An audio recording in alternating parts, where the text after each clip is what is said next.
Hello, good evening. Twin Minds here. We're back at the factory, the Nomifactory, and Nom Nom Nom Nom Nom Factory. And I don't know where we're at anymore. You just How do you got mean? Naquita, so that's like a step forward. I'm working on reactors, so that's gonna be possibly a step sideways, I think. It's a step somewhere, What's even anyways. going on anymore in this pack?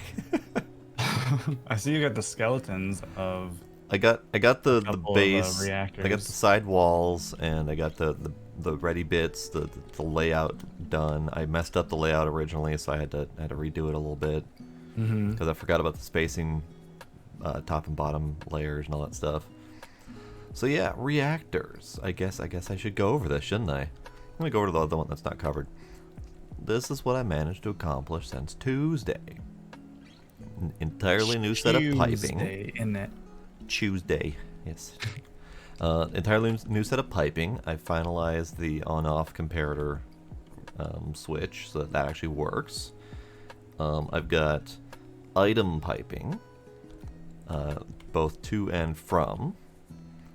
The from is this away, where we have all this crap.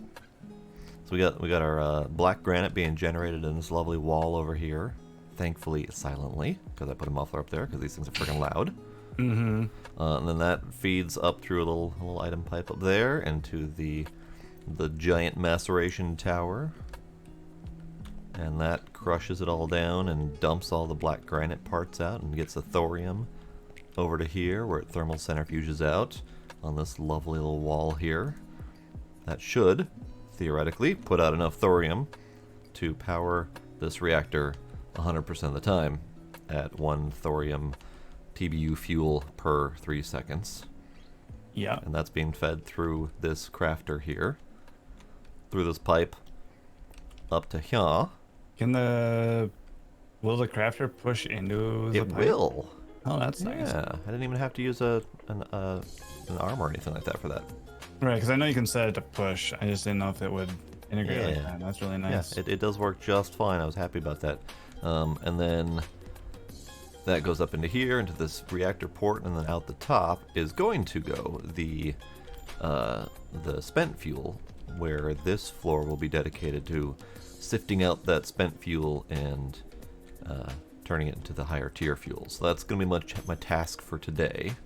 Nice. I also did this little setup here. I did a little bit of this at the end of last stream, where I have this conduit pillar here doing up and down power throughout the whole facility, and then the piping alongside that. Cryothium hurts, and then whoops, hang on, gotta come back. There we are. Yeah, be careful when you're going up and down elevators. Actually pointing at a different part of the entire facility, because then you end up elsewhere. I was pointing over at fluid storage and ended up over there suddenly. But yeah, and then up on the 4th floor is the coolant that I finished setting up last time. And it puts out so much gelid cryothium that I don't think we're going to have a problem, assuming that your snowball making machine keeps up. Otherwise, Snowballs and the blizz rods. Snowballs, blizz rods, and redstone, technically, all 3 of those things. And if you'll follow me down the basement... Okay. I have the beginning... Nope, you missed. Oh, yeah. I have the beginnings of the big-ass reactor bank. It's a slow process because of how long it takes for these things to make. Which is why I increased the capacitor quantity on your little capacitor making machine back there. Because these things require a lot of capacitors. Sure. The little yellow ones. And then this is going to be the kind of not currently connected to this bank. It is not. It can be. I just didn't know how we wanted to set that all up yet. Oh, okay. But yeah, this is going to be a little access through way here. Okay. And then also, I haven't decided yet, and this is probably a lofty goal. We have a basement, a sub basement under here that is plenty of room for more capacitor space. I don't think we would need it. But bajillions of power. Because I mean, this Well, one right now only. bajillions of stored power. So what? Well, I mean, yes, but I'm this one just, only I'm puts just in and out 600,000. So I need to right, double this just to handle one of my reactors. right. Which is why I was thinking if you connected it to this capacitor, then it would Right. But then my combine all other together. reactors, I'm going to need like 4 or 5 times this capacitor space just to have the right throughput, if not more. So I'm starting to wonder about the quantity of throughput and how many of these we're going to need if this is going to be our battery storage. Yeah, I'm wondering. Yeah, because I guess I was thinking about it with the. We in the past it's come up a couple of times depending on where we wanted to like have the issue be like if we wanted to limit the dust versus the ingots going into the EBS and whatever, and like it doesn't really matter which one you're limiting, right? It just pushes the problem to another spot. Right. That's kind of what a massive battery bank is doing, right? If we're sucking up more power than we can hold or that we can generate, the bigger the battery bank we have, the longer it is until we notice that problem. True. So that is very true. Well, the biggest issue is throughput, really, because if we're going to have this as the intermediate between our generators and our rest of our base, the capacitor bank has to be at least big enough to handle the amount of power that we're consuming, if not how much power we're generating. So even if the internal storage is way too damn big, we need the throughput portion of it. And the throughput is purely dictated by size. Right. It's something like 50,000 RFA per block that's in here. So either that, or we need to push for the giant ball. Yeah, giant ball definitely is definitely a goal. I don't think we're anywhere near being able to do that yet. Right. I was gonna make the first steps of getting there at some point today, in that I was gonna start making draconium ingots. Okay. I thought you were already cooking those. No, we have not done that yet. Weren't you talking about using gasoline to cook up draconium ingots? I was saying we can. I haven't done it. Oh. We also will need. They need the gelid cryotheum in a freezer to turn into regular ingots. Right. They don't do the. Does that consume a lot? Let's find out. I don't know, but I was going to just turn one of these two freezers into. Ooh, it's 2,000 millibuckets of gelid cryotheum per ingot cooled. Oh no. Yeah. Well, how long does that take to cool though? How long does it take to cool? Yeah. 30 seconds on EV? So I mean, as long as we can generate 2 buckets. Right, but I mean, assuming we're going to want a lot more of those ingots, we're probably gonna want to speed that process up in some way or another. Yeah, we don't currently have cryotheum in the network either, so it's gonna No. be by Yeah, and I'm purely generating that on the fly over there to make sure that the reactor doesn't get tapped out. right. But I think that does mean that whatever you're using to generate the blizz rods and snowballs and whatnot probably needs to be expanded. I mean, I don't know. We'll see how much your thing actually consumes. Yeah, I guess I don't know how much mine is going to consume overall. Because, so the way how I have it set up in the DML room is I have 1 fabricator per item. Okay. And then of the things that I deemed we would want a lot of at the time, so like the iron, the copper, the redstone, the glowstone, whatever, I have 6 simulation chambers for each one. So Okay. for instance, there are 12 witch simulation chambers because both redstone and glowstone Yep. have 6 each. Yep. When the glowstone's backed up, that makes 12 witch DMLs just for redstone. Okay. Right? So as long as we're not like rapidly consuming glowstone, we're gonna have a ton of like all the witch matter is gonna go towards redstone. Similarly, for the snowballs and the blizz rods, there are 6 thermal, whatever those things are called, thermal elementals. Yeah. Because there's the blaze rods, blizz rod, etc. So when we're not consuming those, all the pristine matter from those will go towards snowballs and and blizz rods. So there's a good chance that it still might be okay. We may not need to expand because there'll be 6 things running those bits, you know what I mean? Okay, okay. Yeah, so right. most of the stuff in compacting drawers has 6 6 simulation chambers each, and then all the rest have 1 each. Okay. Do you have room for more? Because I was thinking if we're going to be doing cryothium for a lot of stuff, we might want 6 each for the snowballs and the blizz rods. Well, the snowballs makes 1 matter turns into 64 snowballs. Okay, that's pretty good. And I think it's 16 blizz rods, so like we're still going to be generating. It's 8 blizz rods. It has 8. Yeah, I'm pretty sure it's 64 snowballs. 64 snowballs, yep. I mean, snowballs are also an option through something like a fluid solidifier. Right. And but yeah, it's there's a 6.4 second on ULV, so have that like 7 times. Yeah. And we could have snowballs for days, so we don't even necessarily need DML for snow. So yeah, so if you come back into the other room, This one, yeah. this one. So I've got space for 3 more fabrication chambers. Not that we'll need them, but because 1 fabrication chamber can handle 19 simulation chambers, making that thing. Okay, yeah. So we're not really going to need those unless there's something that I'm not currently making that we decided we need. And then I got space for, what is this, 9 more simulation chambers here if we needed to. Okay.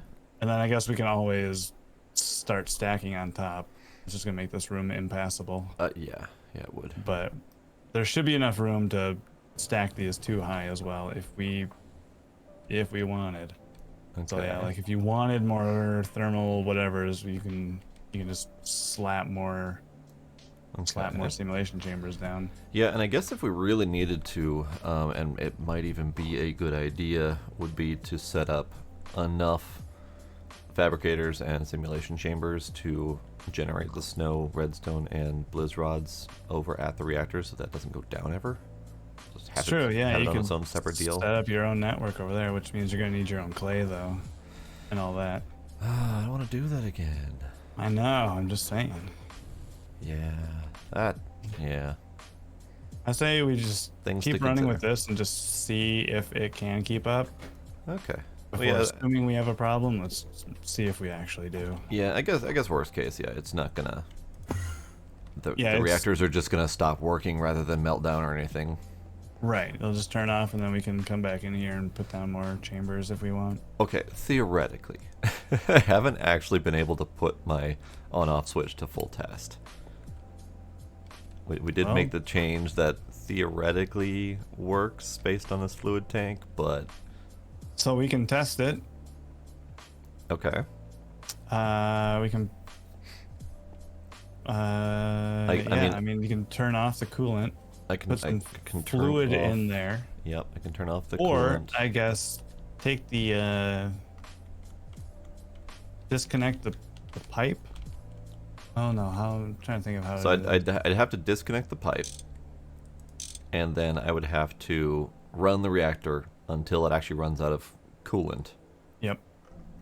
and happen to be there at the moment to try to catch it if it doesn't stop itself. Because Right. it probably yeah, would sit here take. and wait with like a lever. Yeah, it probably would take quite some time Yeah. to it draw might. this thing out. Oh, But- and now that I think about it, turning it. Nope, that's not going to work. Yeah. Okay. Hang on. Thinking. The biggest problem that I've got is that each of these stainless steel fluid pipes holds 36 buckets. 36,000 millibuckets. So there is a significant backlog of cryothium in here. And I don't have a way to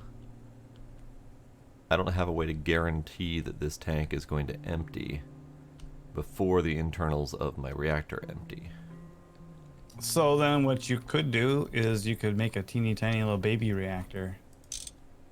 Like a Oh yeah. Okay. 3x3. Could do And that. set that Yeah. all up. And then if it melts down, it's not much wasted and it'll be very quick to clean up. Fair point. Okay. Well, I think that will probably be a good idea. Okay. Let's do that. Safety third and all. Alright, I'm going to do probably the most expensive auto crafting we've ever had. What was that? The 256 solar panel 8s. Oh dear God. Okay. It's gonna be great. So the network is going to be a little bit overused for the next while. I don't actually know how long this will take, but potentially, yeah. I mean, each one of those solar panels is like exponentially higher quantity than the previous one. You said solar 8s, right? Yeah. So solar 8 is 2 solar 2s, which is 2 solar... Or It's two only solar one 7. stack of solar ones. Really? Yeah. Ah, okay. Yeah, I guess it 16 makes solar sense. 3s. Yeah, so it's not that much. But it's also the several photovoltaic cells of each variety. Okay, we'll see how long it takes. We're going. Do it. It says it'll take a minute. Lies. Yeah, I don't know if I believe it, but we'll see. It keeps adjusting up and down. Yeah, it's like the Windows transfer screen. Yeah. It has no way to estimate how long it's actually going to take. Right. How do Well- we have that much stabilized Neptunium? Oh, I guess you've probably been running Neptunium fuel. Yeah, well, you get that from centrifuging the TBU, which my reactor is always Yeah. using TBU, so. Okay. And yeah. And I see that it's running like 1,000 Hastaloid plates, and it's already halfway done with that. Yeah. The fun bit is that sonarium, Yeah. because that in an IV alloy smelter that takes 100 seconds to craft. Oh, I see. Oh, I see. So I had that running, I think like for 10 hours or something the other day. Alright. Well, good thing that someone set up a machine room to handle all the plates that you needed All for those that. plates, I know, super convenient. I know. Okay, so I guess I'm gonna try to burn a reactor. Sure, let's do that.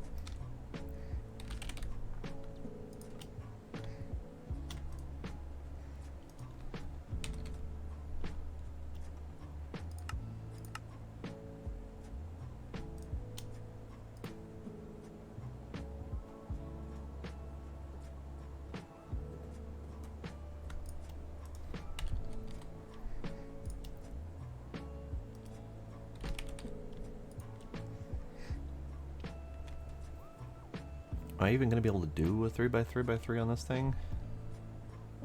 Because a 3x3x3, I guess that would be internal, so yeah, that'd be space, okay. I'm going to melt down a reactor in your giant basement. In my in the pit, In the pit. the hole. Okay.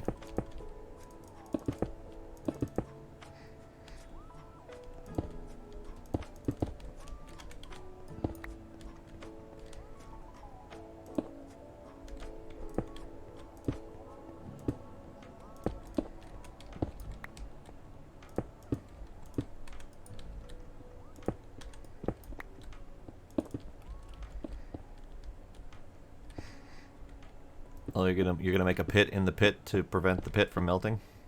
To prevent the corium from running all the way down, yeah. But that would be fun. I need several buffers. Yeah, I don't know how the server's gonna do handling all that fluid flow calculating all the way down this. Oh, come on, it'd be fine. It might be. Alright, so buffer, buffer, buffer, buffer.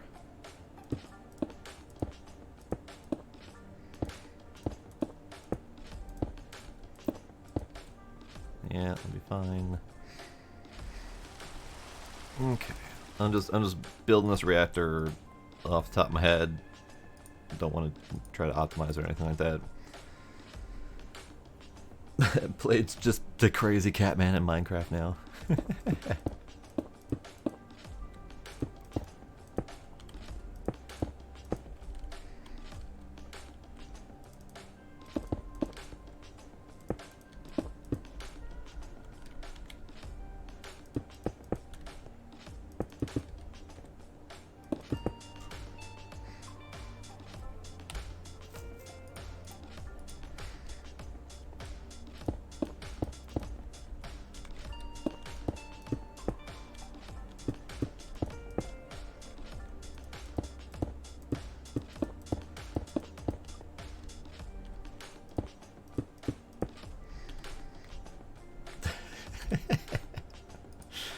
That is a fair point.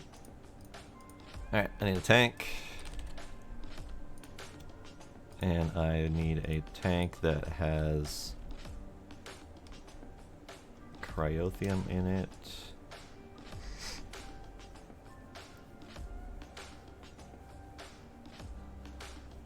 Down to 5 now? I didn't know you were above 5. But I am sorry for any losses that may have occurred.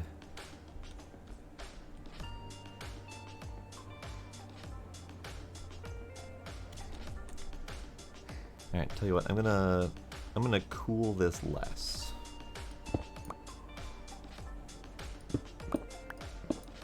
I'm gonna cool this significantly less, because that will be a faster problem to deal with.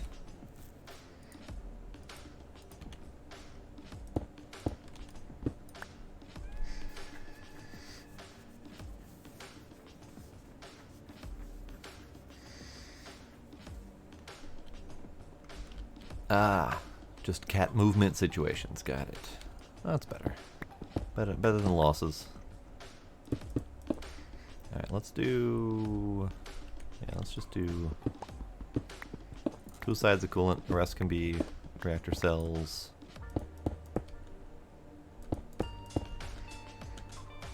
Tank. Comparator. Comparator. I'm gonna need more red alloy.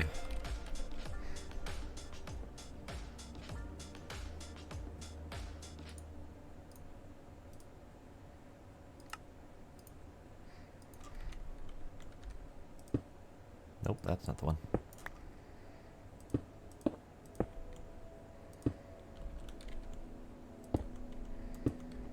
Okay, so that should be an on reactor. And then I just need to conduit.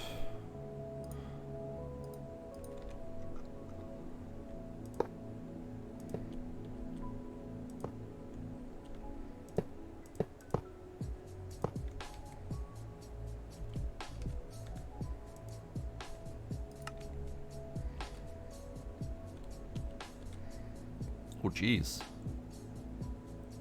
Alright, fair enough. I'll have to get more.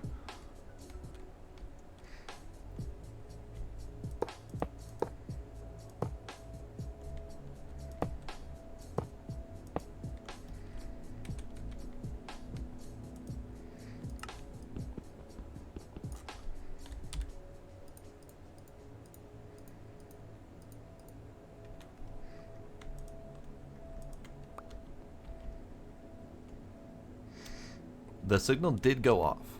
So my biggest concern is this piping, and what I might attempt to do is replicate this piping in like a smaller fashion, because this piping is the part I'm having a hard time with. So yeah, I think I need to replicate this setup.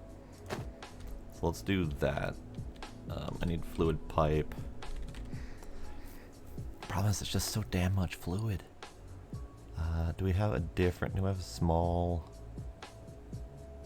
stainless steel fluid pipe? There we go. Let's use smaller.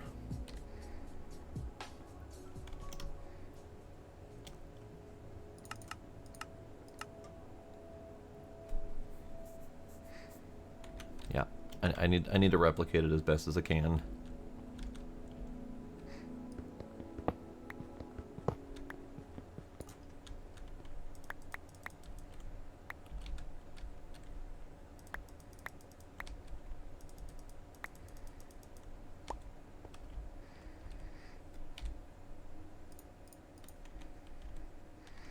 Okay, so we're gonna have doodly doodly doo, doodly doodly doo.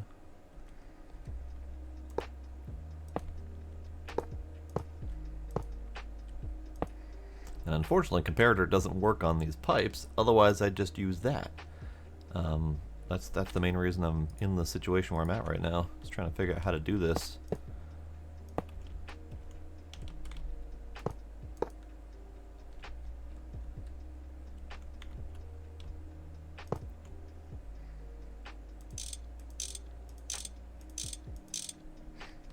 Okay, so I'm going to do this.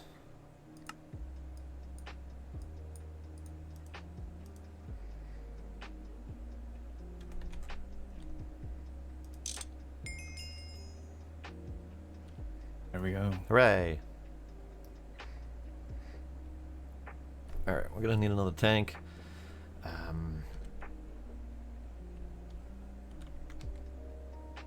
God, there's so many buckets in the buffer.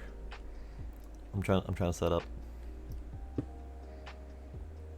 But okay. I don't know, it was in my inventory. I probably magneted it. You probably did.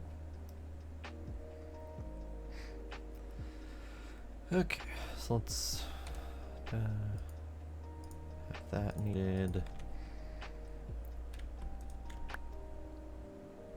Oh god. Oh god.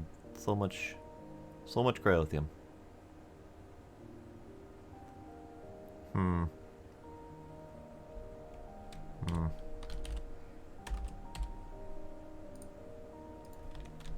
Need more. So much more.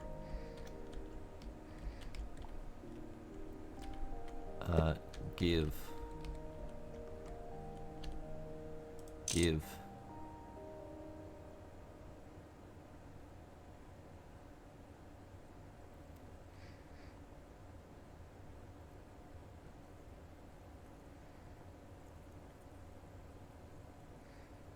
Alright, start there.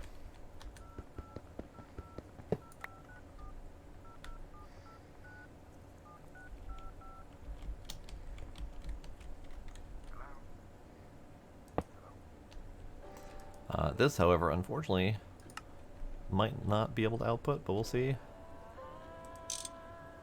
Hey, it works just fine. Perfect.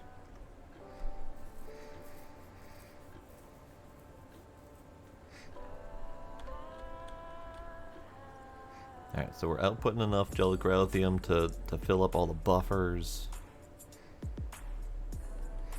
fill up all of the piping.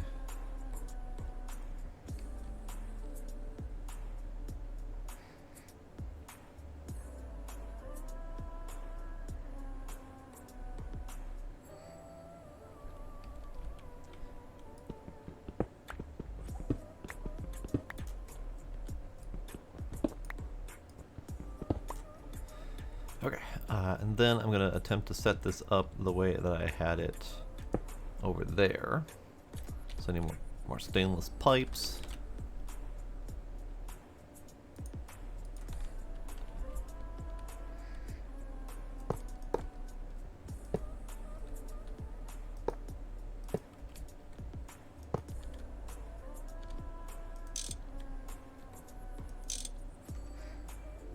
Okay, so basically, it's set up so that the top side is receiving fluid and the side is pushing fluid out of the tank.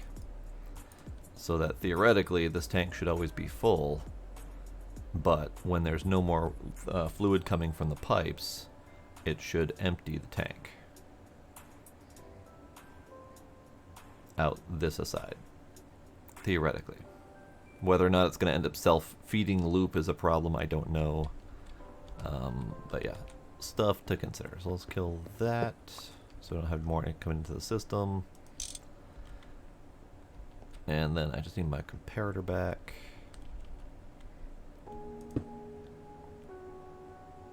That's actually surprisingly worked.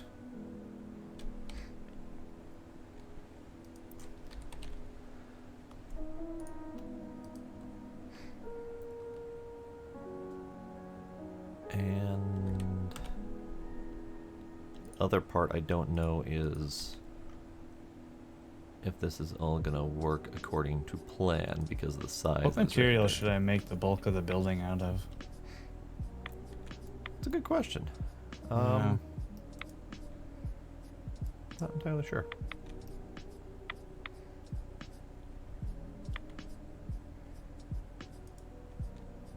Thinking maybe like light gray concrete, but I don't know. Because light gray terracotta looks not like gray. It's very brown. It's yeah. Yeah, the cyan terracotta is all right, but I was kind of hoping for, I don't know, a little bit of texture. Because the terracottas are just so flat. They are very flat, yeah.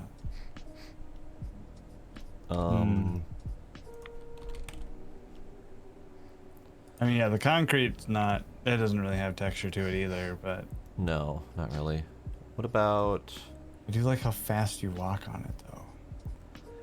That can be the floors. True. It's not like we're going to be walking on ceilings or anything. Yeah. What about...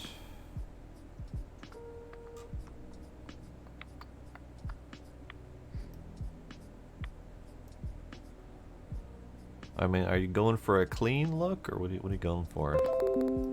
I mean, clean would be nice. BRB, one sec.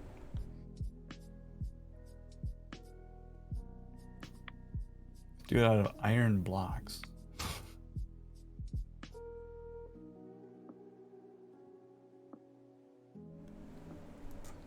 I mean, sure. What about white concrete brick?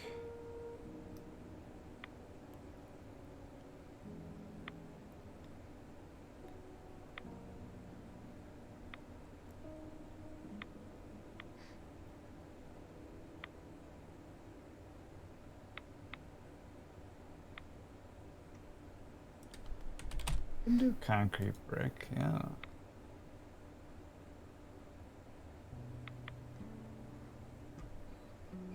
Yeah, I was trying to also decide if I wanted to do like the bulk of the building in white with like external design elements in black and gray, or if I wanted to do it in gray and do the design in white and black kind of a thing. Okay. I'm thinking about that one picture in the loading screen that's got like the tower with the draconic reactor in it and like all the buildings surrounding it. Yeah. Like something in that sort of a style. Might need to refresh myself. Hang on.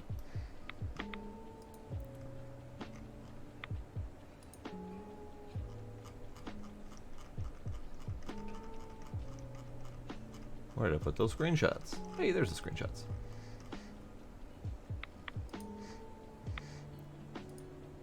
So which one again? In your photo grid, it's the last one. The last one. Ah, okay, got it. The one that's the floating island kind of deal. Right. Yeah. So like, I want to make. I mean, the interior of the structure is going to be largely rectangular, probably, with a couple of things like maybe more designy up at the top floors. Okay. Then the exterior, I want to do something similar to like these buildings, where there's like just kind of like support structures around it and like things that like wrap around the building to give it a little more pizzazz, sort of. A little bit of depth. Yeah, exactly. Yeah, so that's the kind of thing I've been thinking about. Okay. Okay. This sort of a look. The one Coupled with that one with the really nice lighting. But they all have good lighting. You like the orange the one with the orange zigzag with the actual like shader lighting on it. I keep coming back to the fourth picture, maybe the third and fourth picture, the highly angled room. Yeah, I was thinking, yeah, something like picture 3 for like the top floor on the Okay. inside. I don't know. I don't know how to. Hey, I don't know how to do that. I don't know how to make those blocks, but Yeah. yeah, all these angle ones, they look really nice, but It looks there's not like a whole lot of floor space in that picture no, 3. no. Or so I don't know. Yeah, I'm just gonna kind of maybe throw together the skeleton and all that, and then like some bits of the exterior, but feel free to make any edits and changes and whatever that you want to it I will. as well. It can be like a collaborative. Yeah. God, I almost killed myself on my reactor. Yeah, it looks like it turned off. Maybe? No, No, it's still back it's on. running. I Oh, can't. It's not burning any cryothium. what? Oh, Like none of it has emptied yet anywhere. All of the pipes are full. All the buffers are full. Everything's full. It's not. It's not actually using cryothium at the moment. hold on. I got something for this. All right. Uh-oh. Uh-oh.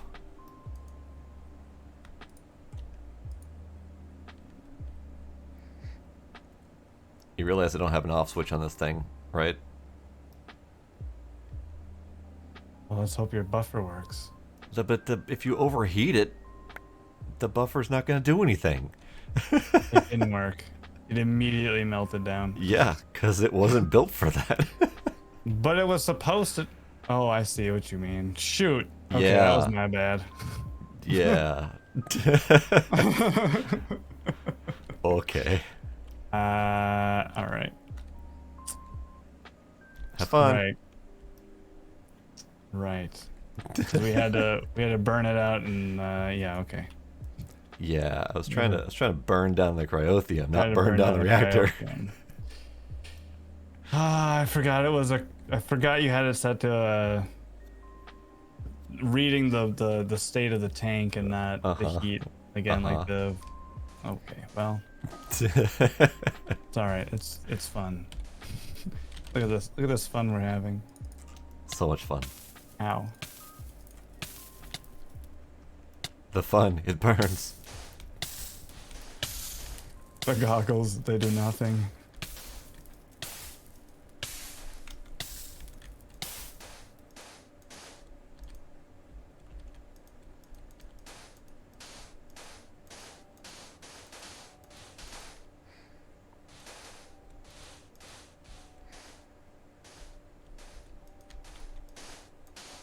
Well, on the plus side, we did find a foolproof method for burning out a 3x3, like instantly.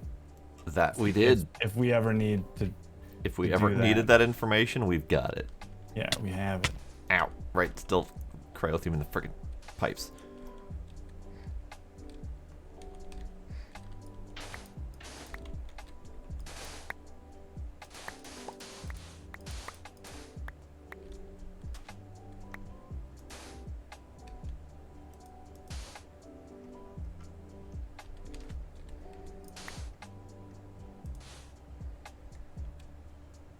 Hey, it saved a cooler though, or two. That's nice. A couple things got saved, yeah. All right. Might be, but you know what they say. It is what it is. Ooh, Can't do science without breaking a few reactors. That's true.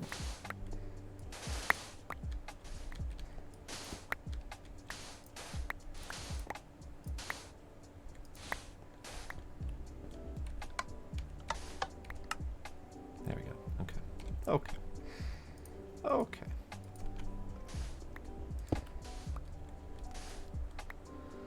So, I don't necessarily know how to go about testing this effectively. How do... idea.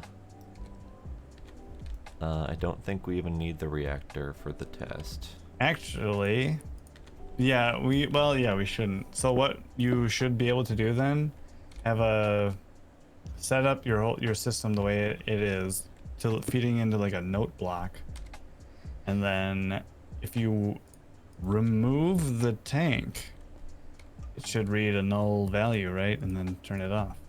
Turn the note block off. Well, so I'm not worried about removing the tank. I know that the comparator works when the tank is empty. That's no problem.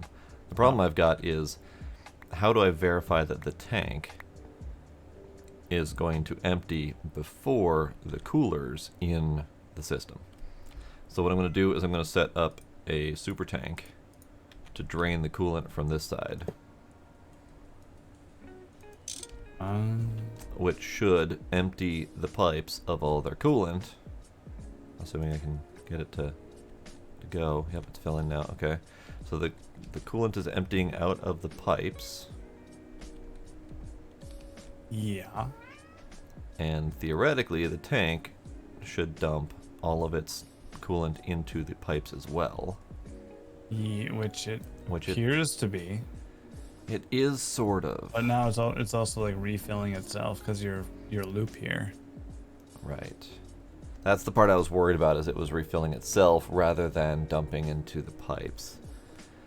It seems that once the pipes are empty, though, it does dump out into the pipes. It is now it's going down emptying. overall. Yeah. Yeah. Oh. Okay.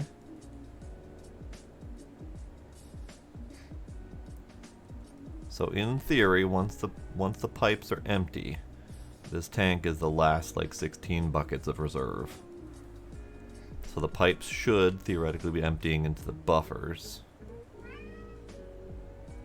And then into the coolers inside. And the tank should be the last source of cryothium. And if then the super tank is the stand-in for the active coolers, it's barely getting any. Which I could see that meaning the heat level is slowly ticking up. If the coolant is just trickling in. No, it's more of a stand-in for draining the fluid out of the system. So it's more of a stand-in for running out of coolant generation. Okay. So the coolers inside would still have their internal buffers. The buffer blocks should have their internal buffers of 32 buckets of coolant. And if the source of the cryothium dries up, the pipes will empty first as they finish dumping into the reactor as it's running. So the buffers that are attached to the reactor should continue to be full as the pipes empty. This tank should continue to be full as the pipes are emptied.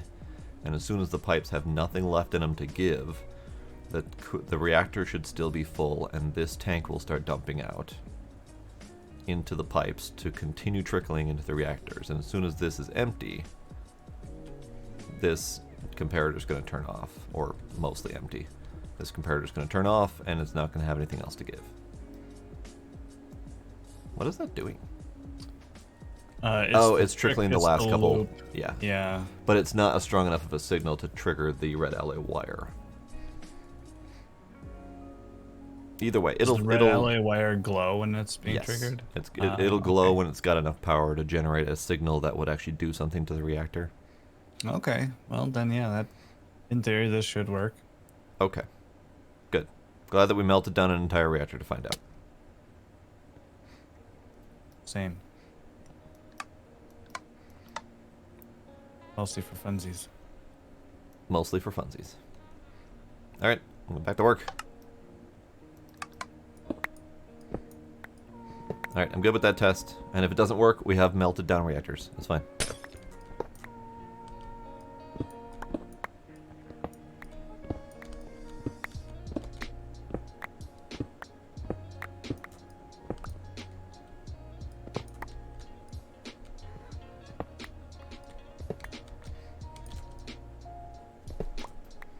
Hello, kitty. Hello, kitty. Hello, kitty. How are you, kitty? Kitty.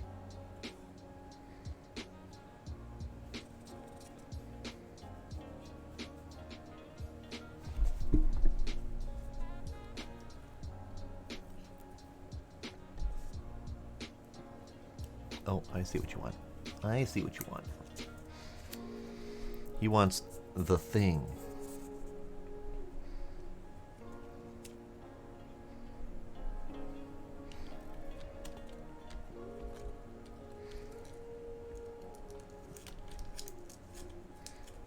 Okay. So, all that testing aside, what we have learned is I have 36 buckets of gelid cryothium in each one of these pipe segments, and in 32 buckets in each one of these buffer segments. That's a lot of cryothium. So the chances of these reactors running dry, slim to none. And we did talk about, obviously, enhancing our ability to produce more gelid cryothium. This may not be enough. I may need to expand this out to the rest of the side. We'll see. That's gonna be an ongoing project. I might need like a buffer tank here. I don't even know what that would do exactly. I need to find somewhere that I can put a monitor to determine where my cryothium levels are at. I don't know if I have a way to do that. If anyone has any ideas, let me know. Because I wasn't able to use a comparator on this. It doesn't work. So if there's a way to detect the fluid in these pipes or have like an intermediate tank that could give me levels or something, that would be helpful. Who knows? But alright, I have 256 solar panel 8s. Nice. Yeah. Go set those up on the space station. Go on. And then of course whatever wiring you need for the dimensional transceiver. Right. Probably should have a separate channel for that. Yep, and I call it something else. So that should be alright. Oh, and I did fiddle around in a single player world with the flux plugs and stuff, so I think I know how those work for once we can get those going. Good. So that's good, yeah. Gives RS latch controlled fluid storage status as redstone cover. I don't actually know what RS latch controlled fluid storage status means, but I feel like that would go handy with the monitor, the GregTech monitor computer system that I need to figure out how to use, because that would be very handy if I could slap one of these on there. I have no idea. Let's see if, I was gonna say let's see if we can make one, but all right. How about fluid amount as redstone as cover? Let's try that one. Weighted pressure plate.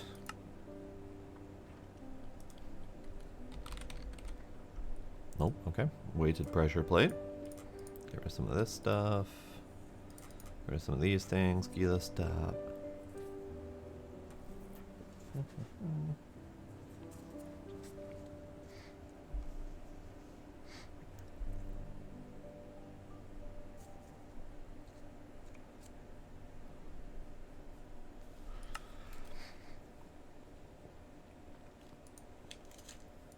Regular old iron plate.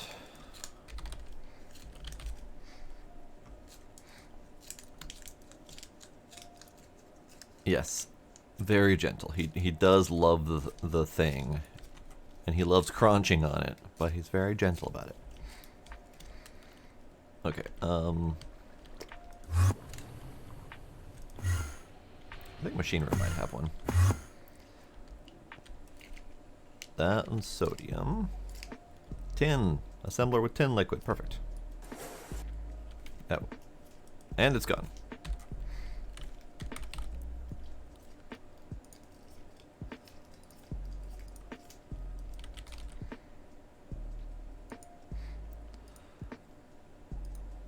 And this might require a comparator. We shall see. I get so lost. Alright, so redstone cover, comparator.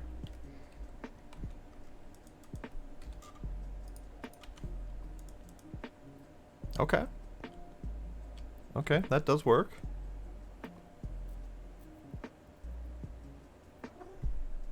Okay, so that might be something we can do.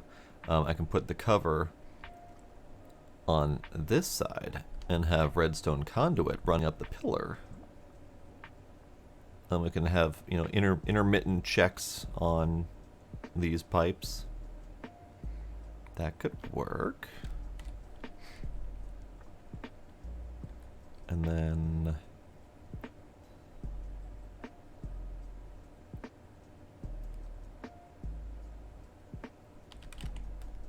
let's do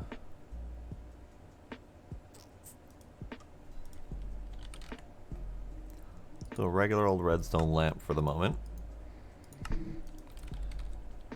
Let's get some redstone conduit.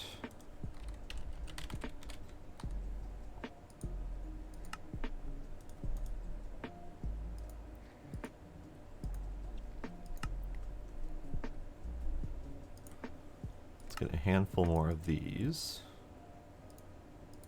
Let's do one for each floor, perhaps.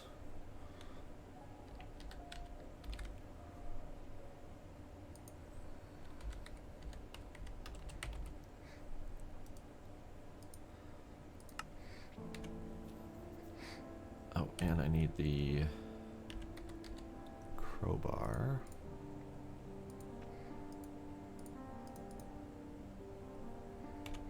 Gila currently has control of my hand, so there's only so much I can do at the moment.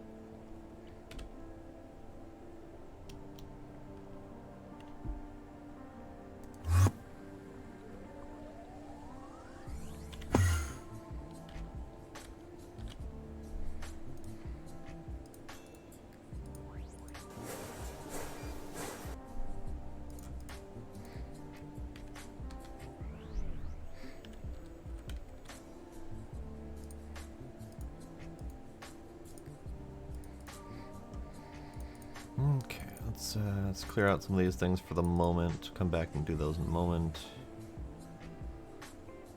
Alright, so then we need... Let's see, how many do we have in here?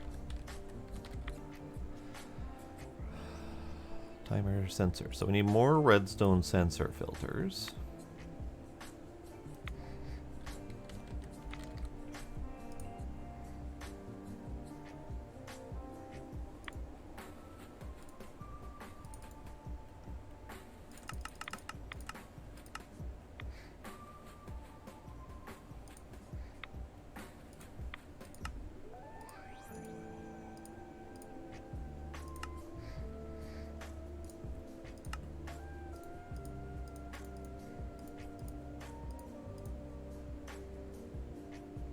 They don't stack. It's weird. Gila, the nail, the pointy nail. I love, but ow. Okay, so we've got.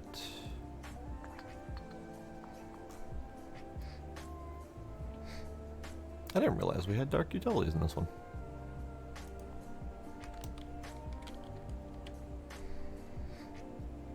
Yeah, we've got the vector plates and the player traps and all that stuff. Interesting. You know, I probably should have known this because I remember seeing the weather dust at some point, but my brain just didn't put two and two together. Yeah. Okay. Alright, so we got the redstone sensors, we've got the redstone conduit, we've got the redstone lamp. So, let's see. I might not be able to do this with just the conduit, but what I'm attempting to do is all 4 of these redstone detectors on the fluid detectors and do something like XNOR probably. No, because it will be the sensor is going to be an on signal for all of them as long as they've got fluid in them. And if they were to ever go off, I would like the light to go on. So would that would be XNOR, wouldn't it? Sorry, I'm terrible with like basic logic blocks. I don't know why. But let's see about getting it set up at the very least, and we'll figure out the logic for it later. I need you,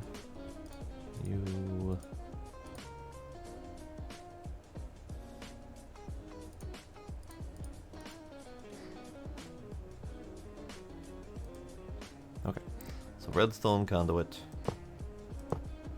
We're going to do all the way up the line.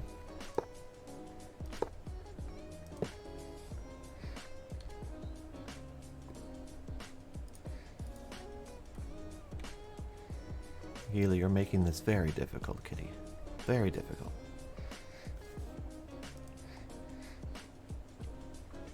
Okay, so input red signal. And I guess it doesn't matter. Because if I input red signal, so if I input on the red channel on all 4 of them, then I really only need to detect if the red channel is off at all.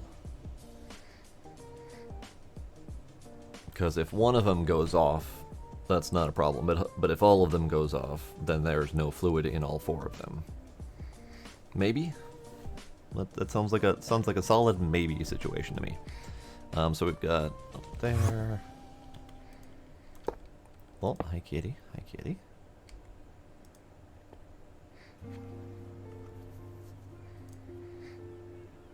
Alright, redstone on the red channel. Apparently we have fluid here. Let's turn off the fluid for the moment. Did I not have fluid down here? That's why. I didn't have fluid coming all the way down here. Alright, so we got redstone here on red signal.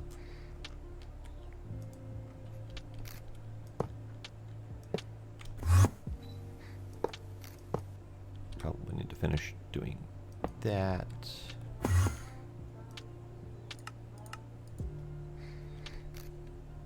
I probably should actually put in sensors on here, shouldn't I?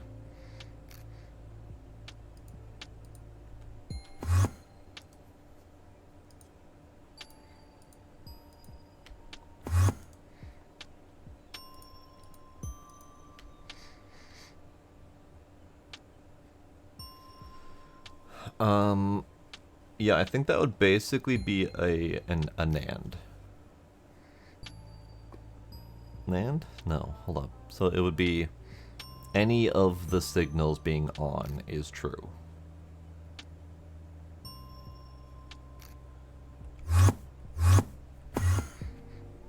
Whichever one that equates to.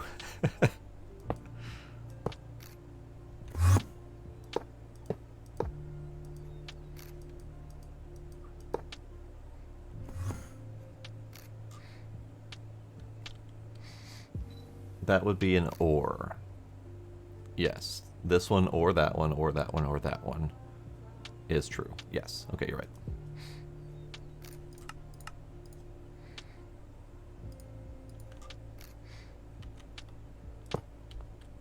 Okay.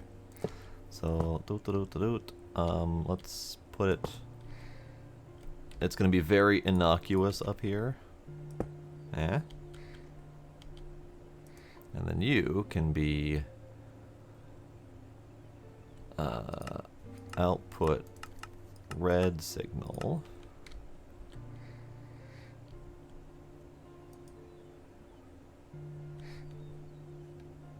Should that not be going on right now? Because I did not it. That should be on right now because it's not a not. Because we have signal input on the red channel, sensing that there's gelid cryothium in here, and then this should be outputting from red channel.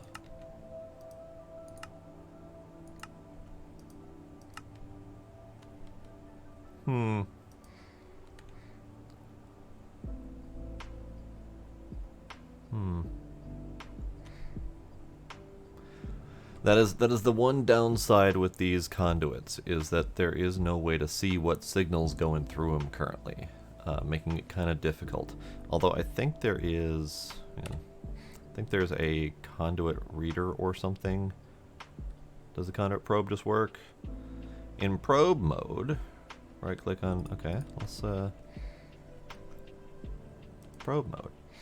Let's see. Energy conduit buffer, energy network, conduit storage, capacitor, etc., etc. Redstone conduit has no external connections. That's not helpful. That's not helpful at all.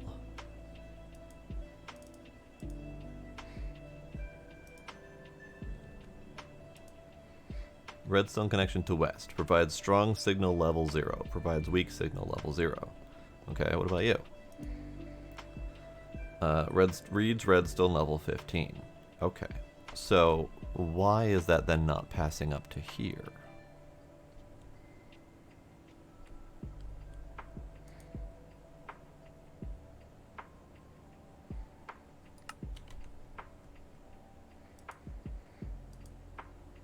So yeah, the input is reading. So input's worthless. Signal color is red. Output, strong signal. Signal color is red. Reading 15. And output isn't what we want, because output is into this block, which isn't going to do anything. Green? Do I just need to green it? No, that doesn't do anything. Nope, wrong one. There we go. Turns out I don't know what the hell I'm doing. Go figure. Okay. So maybe we skip that for now. Maybe we skip that for now, because I don't know the answer to that.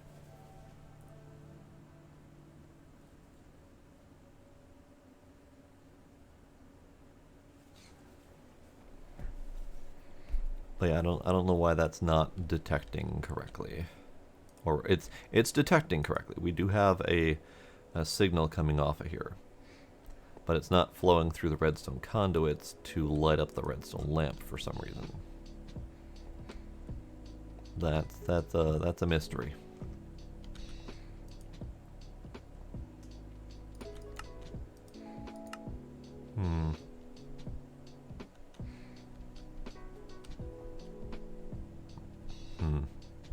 Curious. Alright, so let's do something actually productive. So the thing that I was going to do, over here, this is my second reactor. I set this one up in my off time, between Tuesday and today, and this is the next tier reactor. And this one is set up to handle up to 40 heat, whereas the one over here can handle TBU fuel at 18 heat per tick. That's why there's fewer coolers on here, and it's nice and cool. This one can handle up to 40 heat, which will handle LEP and LEN fuel, because one of them's 40 and one of them's 36. And then the next reactor up is going to be able to handle like 50 something. Let me get my numbers up here.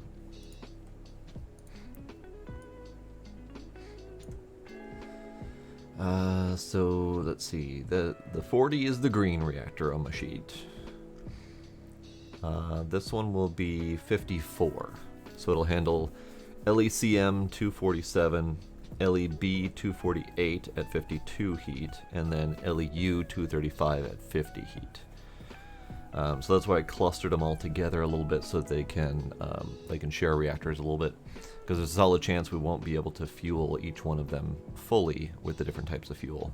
So they should be able to share reactors. This is purely guesstimation on my part. Oh, are you figuring it out, Blade?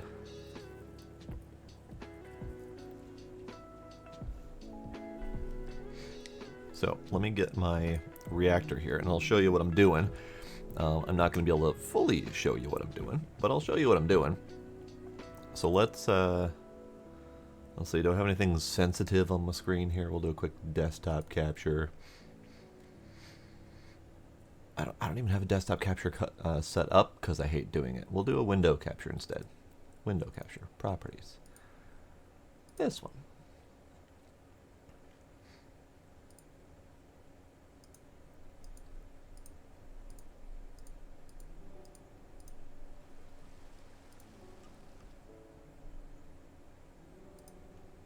Well, that isn't Capturing correctly?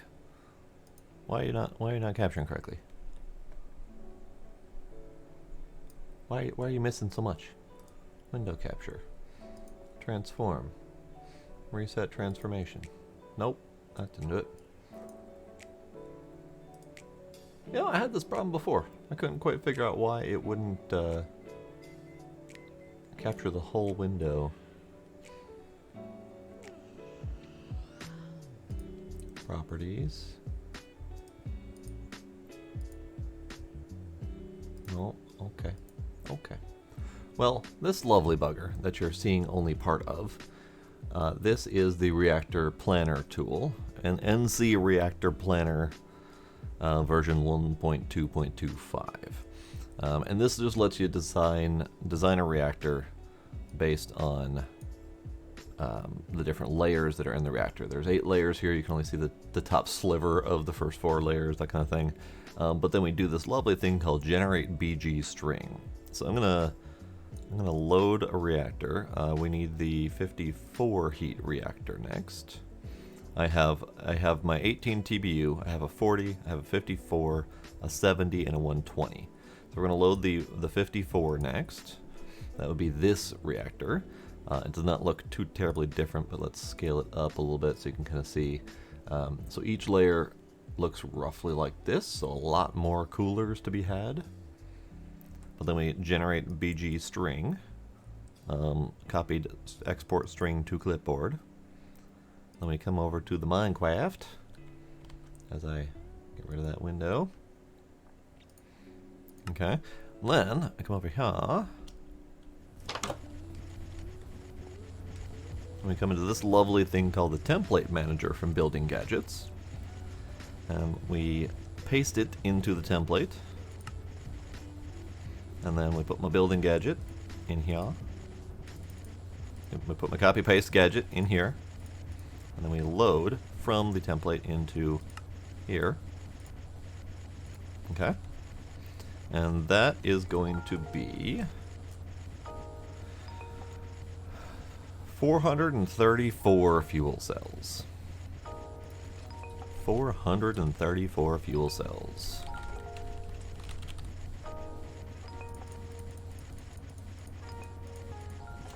That probably will be enough. Alright, we take our copy paste gadget. You can see it's already got the ghosty outline here. And we point at the right spot and paste. Done. It's built. Perfect.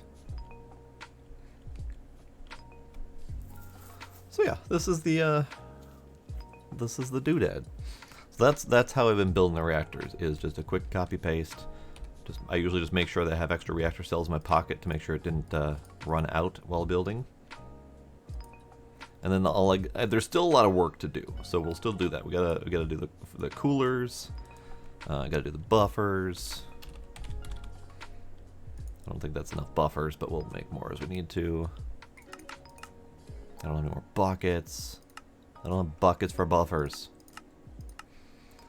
Howdy, Havenpunk. How you doing?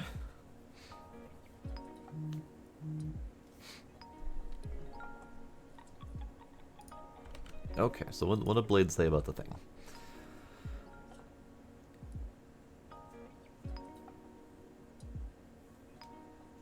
So the redstone is lit up with strength 15, but the conduit probe shows input and output at 0. Interesting. So I wonder if the lamp being vanilla isn't registering that signal for some reason. Let's see, what else do we have for lamps?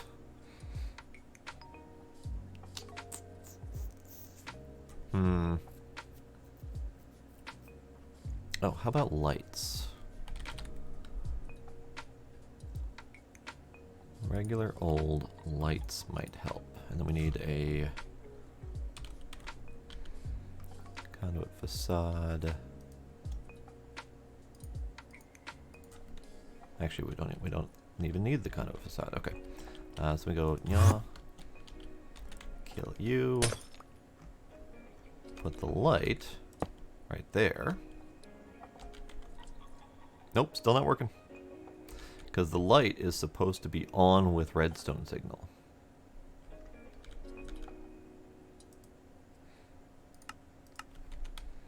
And we are not getting any redstone signal. Weird. Alright. I'll give up on that for now. Actually, I'm gonna put that back. So I can at least remember that I was gonna attempt to do something. Ooh, last night shift before vacation. Wonderful.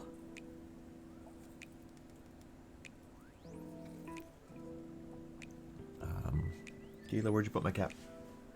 You stole my cap.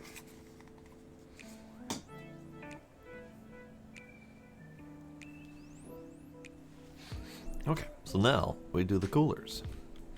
And I need to kill whichever one of these. Alright, solar grid up and running. Nice.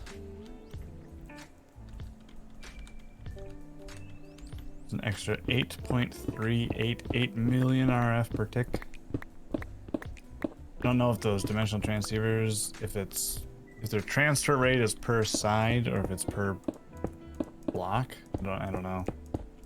But if it's per block, then we're not going to be getting that much into the base. We'll be getting 1 point something million, but if it's per side, then we'll be almost getting that much in. Well, either way, it's a lot of power. Yeah.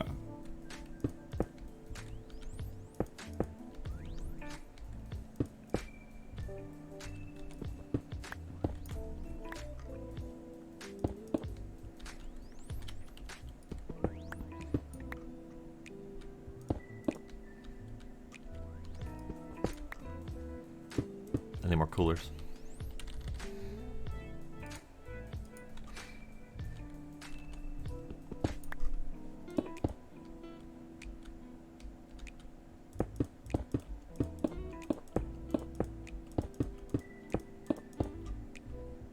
Alright, so that should be this reactor. At least this portion of it. So I'm going to take the buffers. I need to make more buckets. Hang on. Bucket. Bucket.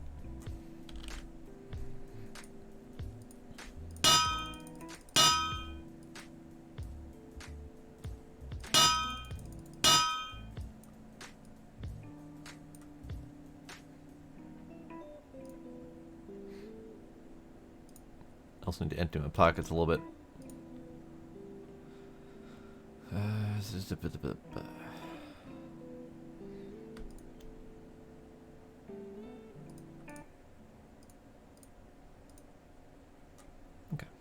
Okay. All right. So I've got buffers. I need more buffers.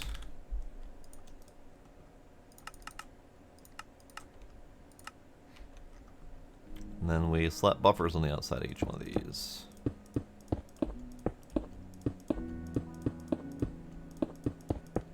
And I probably should use the buildy gadget for this. That is not the right option.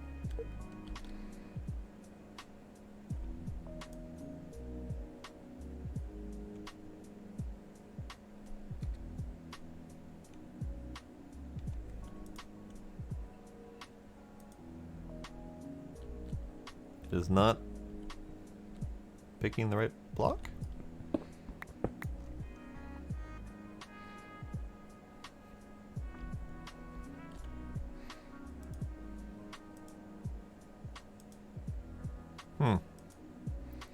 Bound the gadget to inventory. Oh, interesting. Okay. So it's attempting. Apparently you can bind this to an inventory that can store more shit than your pockets. And it's attempting to bind to this buffer rather than use the thing to this. How do I... Apparently I can't. That's unfortunate. Okay, well, build them by hand. Fair enough. Yeah, instead of using it as a block to build, it is attempting to use it as a an inventory to pull these blocks from as it's trying to build.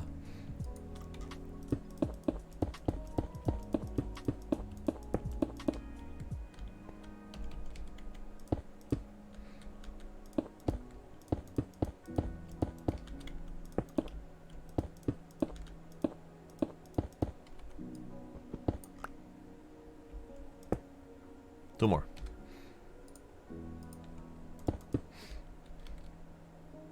Okay, so now we can use this one, and we can slap a casings on the side.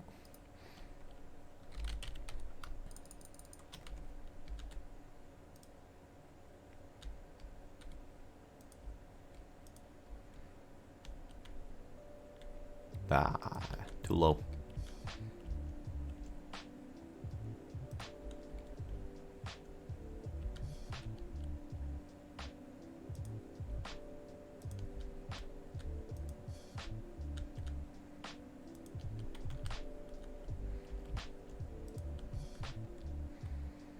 Okay, so this one is going to have a hell of a lot more piping to it.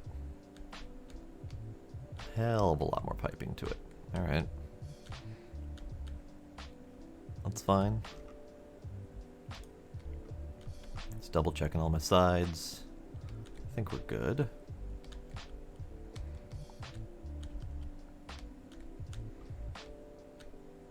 Alright, so I'm gonna take the pipes. The pipes. And I'm not gonna connect this just yet.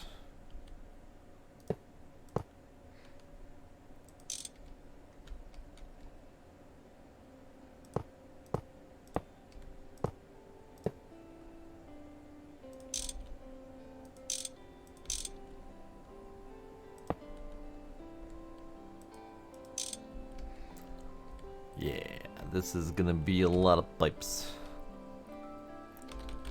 Good thing I made a lot of pipes.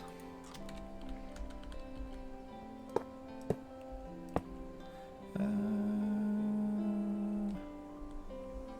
it'll be fine.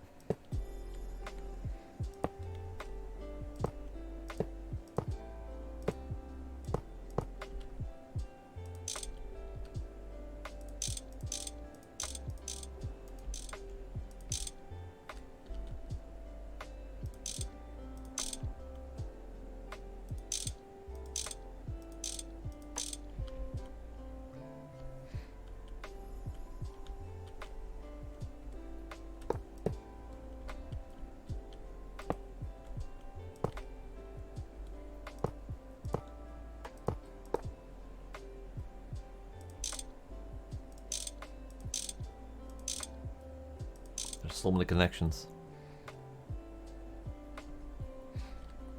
So let's go this way.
So this is an entirely new facility for my reactor.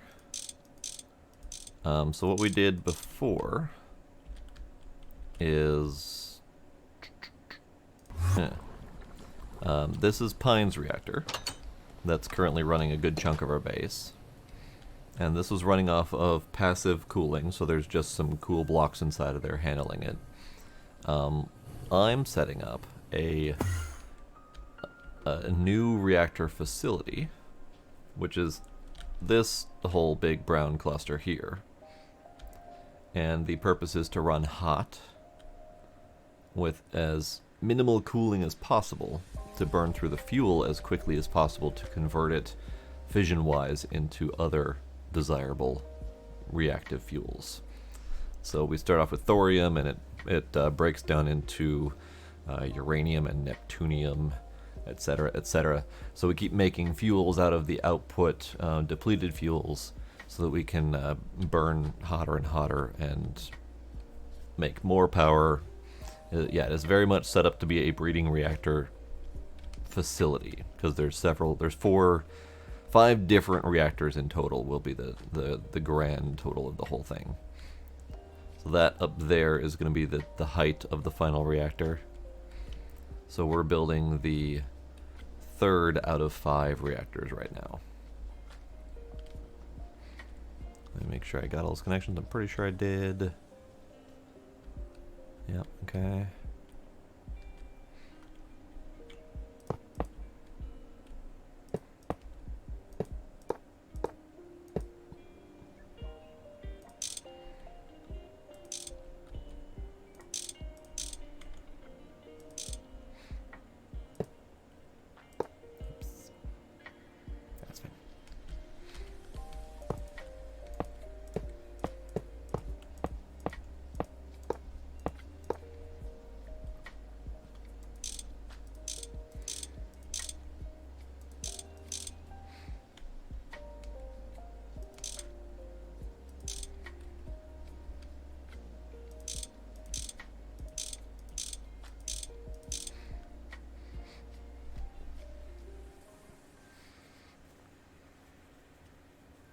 No climate change can stop my mini economy over here. Yes, indeed. Yeah, we're working on it. Pine just set up. I mean, quite frankly, he just made redundant all of my power generation that I was planning, because he just set up free solar power in space at like 3.5 million RF a tick. So most of the power that I'm going to be generating from this breeding setup is going to be irrelevant for the most part.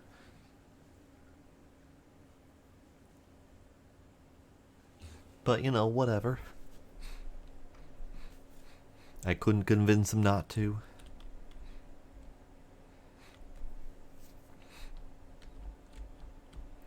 Alright, so what I'm probably going to do is... let's see. So that's, yeah, okay. So let me take this from my pocket. I'm just gonna slap it there.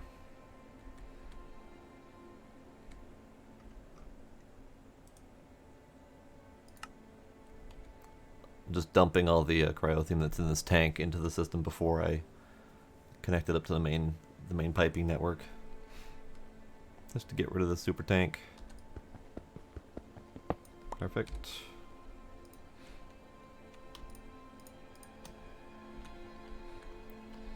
Oh, and also I need to check to make sure that this reactor is formed. It is indeed formed. Paige just subscribed. Thank you very much, Paige. I appreciate it. How you doing, Paige? Oh. Right. So previously all of my pipes have been here. Interesting. Okay. Might have to move my pipes. Yeah. Yeah, so let's move it up a few.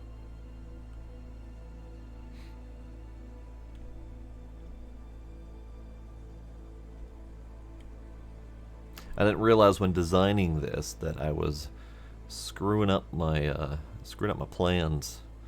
Let me double check in the builder to make sure that I can move those without causing issues. Let's see, so those two are the ones that are causing problems.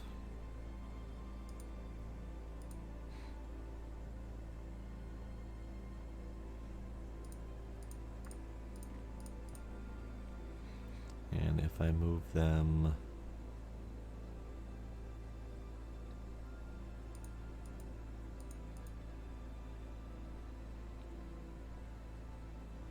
here and here?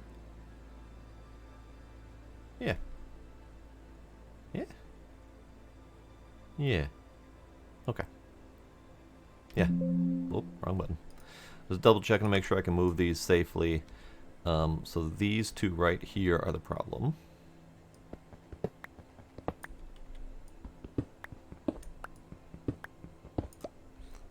And I need to move them up here.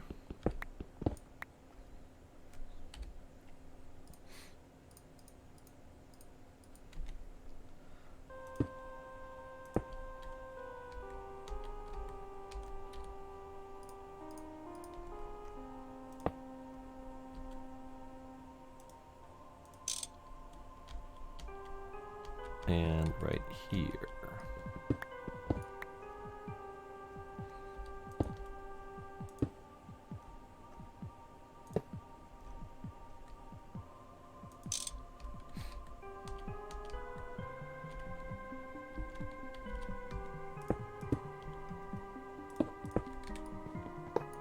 There we go. That frees up everything.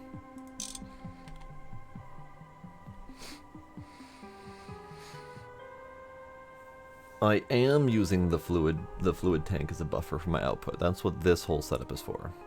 And more specifically, the fluid tank is configured to always push out fluid from the side and receive fluid from the top, so that as long as there's fluid in the pipes that are adjacent to it, this tank will be full.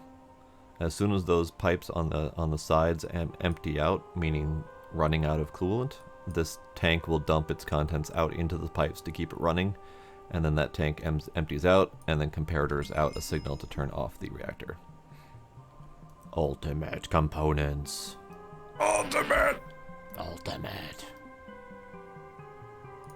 So, fluid tank.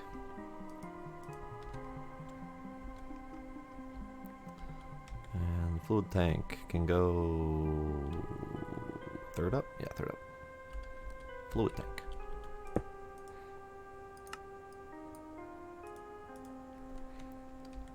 Push. Connect. Pipe. Connect. I have a tree in my pocket suddenly. Comparator, redstone, screwdriver.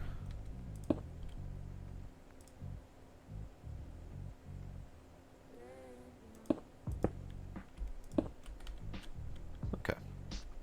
So now, the last step is to hook it all up to the fluid network.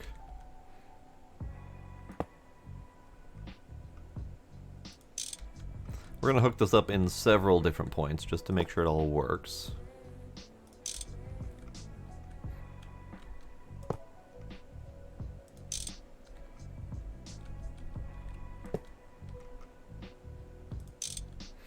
Alright, so this should be filling up with cryothium slowly, painfully, but lots. That's coming from this pipe here, which is going here, which is going here. Yeah, okay. So what I might do, though, is I might steel pipe from here this away. Here, let me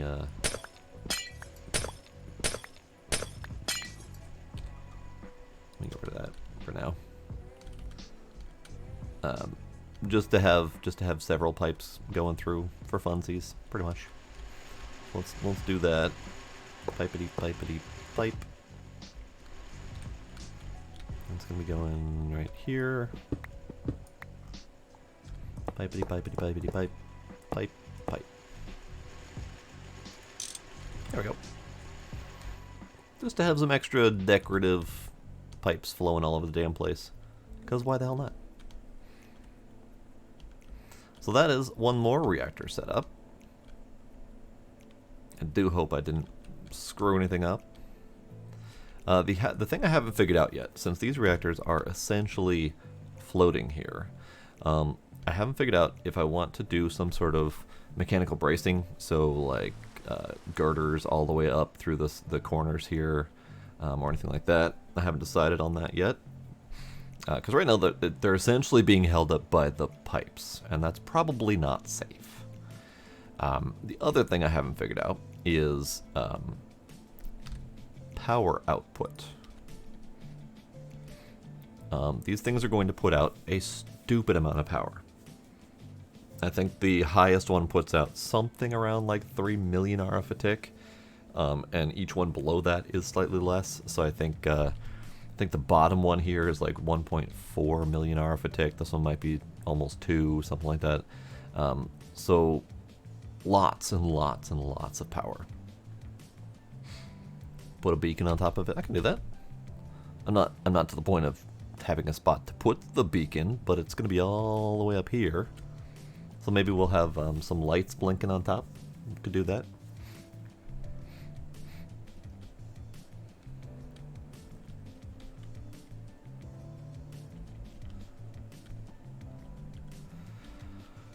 So power output's going to be through these fission reactor ports. Are you doing anything intensive at the moment by chance? No, I just actually finished my next reactor, so what's up? I'm just noticing a bit of lag, and I did a forge TPS, and tick time's a little high, but... Is it this? It's the overworld, yeah. It is this, okay. Yeah. Alright. Like 12 milliseconds per tick. Well, 13 and a half on average. Okay. So, we're still at 20 ticks per second, but I'm just noticing things are kind of stuttery, and I wasn't sure if you were, like, dealing with a bunch of fluids or something.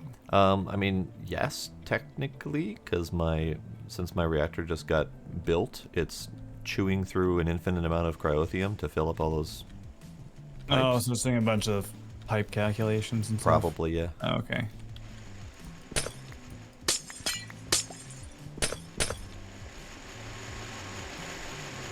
Yeah, it's probably doing that. Because, yeah, there's lots and lots of cryothium flowing through this thing. Thousands and thousands and thousands of millibuckets. Got it.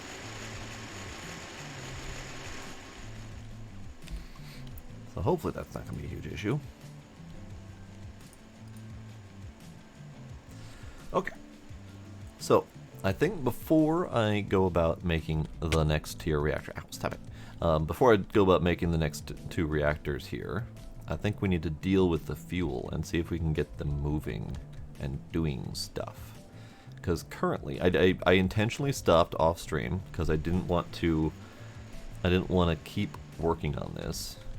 But we have a few problems to solve. The first problem is getting the depleted fuel out of here, or rather, I've sort of solved that. Okay, let's start over with the chain here.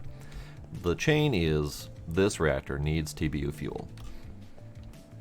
This setup makes TBU fuel and dumps it into the reactor with this spot right here.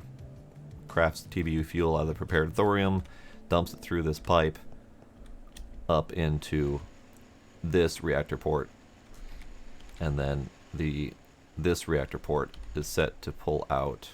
Pretty sure I set this to pull out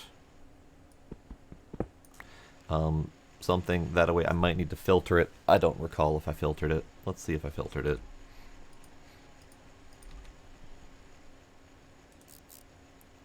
I did not filter it. So let's filter it. Just in case. I don't think it can access the input slot, but just in case, we'll do a filter. And we need depleted TBU fuel for that. Okay. So that should handle that. The pipe's not doing anything because it's not connected anywhere anyway, but that should at least handle the ins and outs. So now this is going to the second floor here, where we need to accept that incoming TBU fuel and centrifuge it out. So we need a centrifuge, like right here. So let's do that. Centrifuge. Casing.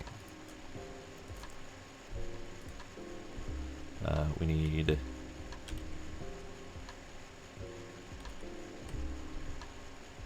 output bus. We need input bus.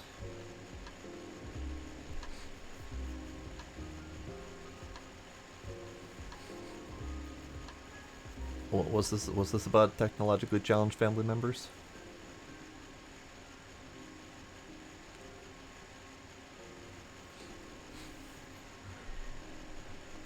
We need maintenance hatch.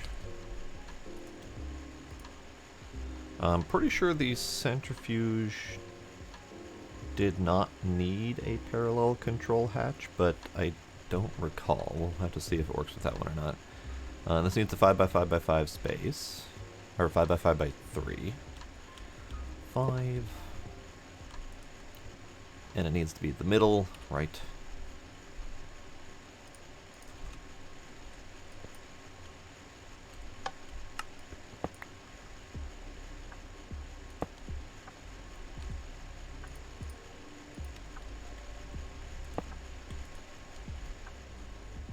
Okay, there we go.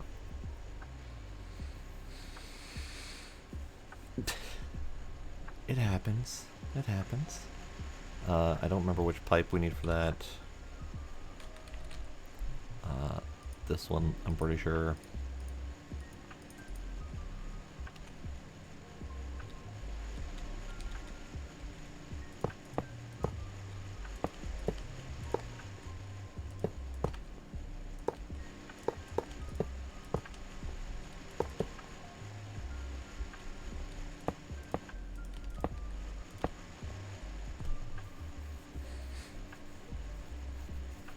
Alright, so we also need the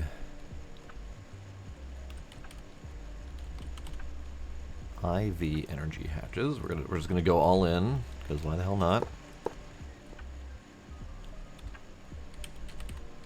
And let's do an 8 amp IV converter just in case.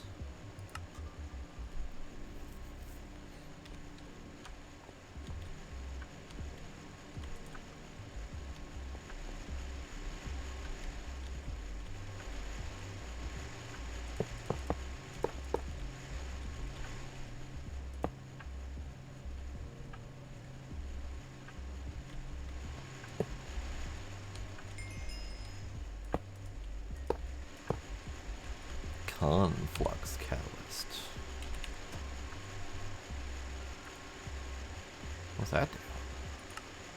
Ah, he's working on making the ball. I see. I see what you're doing there. Yeah? I see what you're up to. Which is? Either the ultimate extended crafting table or the draconic reactor core. Couldn't quite tell which.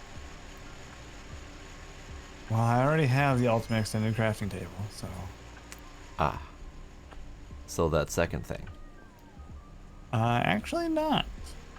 I don't think we can make that yet. I mean, we need like awakened draconium and all that shit. And I don't even have anywhere to put the thing when we're done, so... Ah, I see.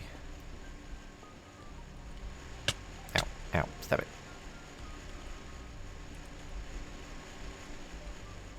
Alright, just double checking to make sure I'm not building something weird.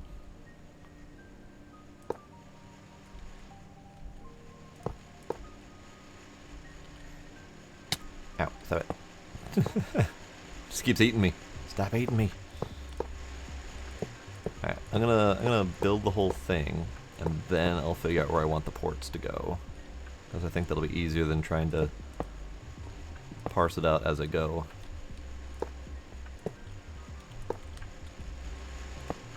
Okay, so that's the whole thing.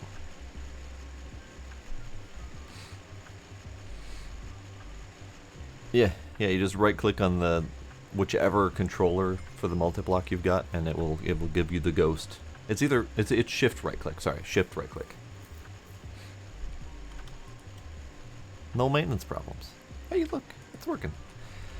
Okay, so let me double check on the TBU fuel. Alright, the Into the Microverse tab is now complete. Heck yeah.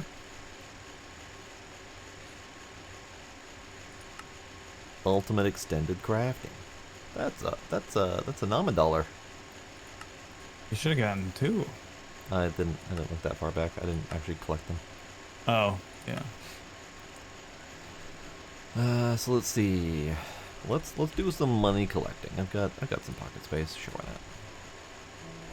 not? Okay, so we got so many quests. We've got matter energy, which is almost done.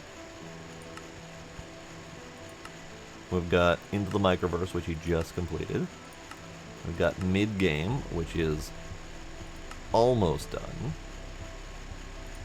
We've got late game, which we're starting to get into. We've got a handful in end game done.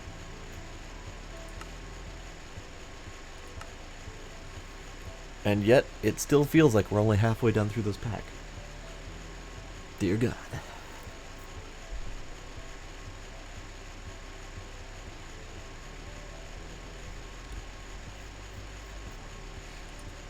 I was sitting on like 7 or 8 Nama dollars full of stuff I hadn't collected in a while. Oh my gosh, nice. Not that I think we'll ever need to buy ore again, but it's still just nice. Yeah, nice in case we need to. Yeah. Okay. Stacks and stacks of sphalerite. Pipe. All of the sphalerite. So this pipe could technically just go right here. So let's do that. Input bus. Yep. Done. And let's just connect that pipe up. Pipety, pipety, pipe, pipe, pipe, pipe. Look, depleted TV fuel. Everything kicked on. So these are now working because the fuel is being consumed. Because I emptied out the TBU fuel from here. So this is now churning. Everything's starting to work. Everything's happening. Wonderful.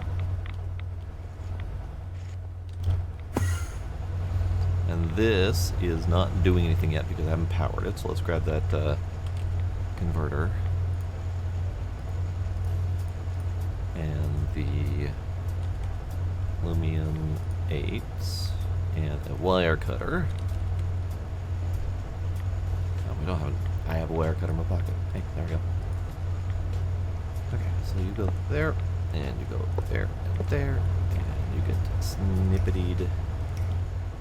I do need to run power. And I did not leave myself all that much room to run power. So what I will do instead then...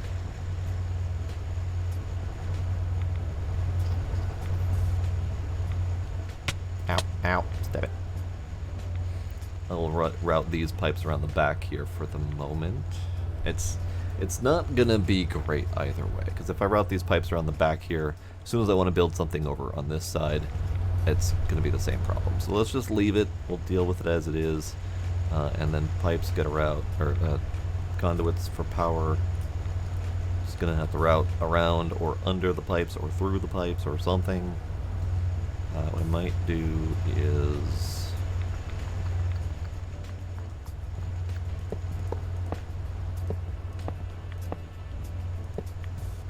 That'll do.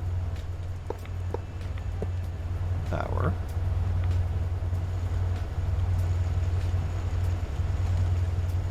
And you don't have an output slot yet.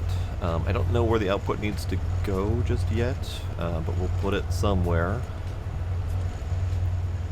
Sure, right there. Why not? Okay, so you're running. And we are now getting tiny clumps of uranium-235 nuggets, neptunium-236, and 237. And that's going to start centrifuging out all that nonsense very quickly. And this thing's going to fill up like instantly. So, what does the rainbow generator do, you say? Well, that's a fun story. So, the rainbow generator. Let's take a peek here. So the rainbow generator of extra utilities. Actually, extra utilities. when I search for extra utilities, it doesn't come up with all the things. Extra... There we go. Okay. So, the rainbow generator. It makes power out of rainbows. No, so you see all these other generators. The disenchantment generator, ender generator, magmatic, etc. All these other generators are required to make a rainbow generator. Top half is made out of these ones. Bottom half is made out of these ones. So what it does is it generates a stupid amount of power if all of the other generators are running at the same time. So you have to automate every single one of these other reactors to generate power through their own method before the rainbow reactor will kick in and create power. But it's like millions of RF a tick. So if you're running a pack that mostly has... Yeah, Blade, what you're thinking of is one of these other reactors. It's not the pink, that just runs off of pink. It's the...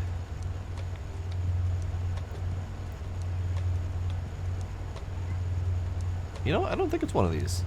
I think you're thinking of a different one. I remember which one you're thinking of.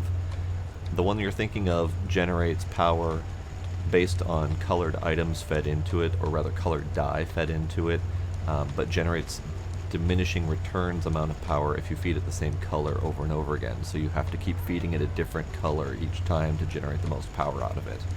I don't remember which one that is, but I know which one you're talking about. But yes, Paige, that's what the rainbow generator does, is it generates power when all the other ones are running. Oh yeah, you might be right, that might have been Botania. Yeah, that was Botania, the Botania flower that eats colors. Yes. So like the disenchantment generator, for example, you have to feed it enchanted items. The ender generator eats pearls. The potion generator eats potions, so you've got to generate potions automatically. So it's not an easy one to set up. I think there's a few mod packs where the end goal is to set up a rainbow generator and have it fully running, because that's very difficult to do. I've never done it personally. Alright, so here's all of our outputs. We've got 4 different outputs. U233, U235, N236, N237.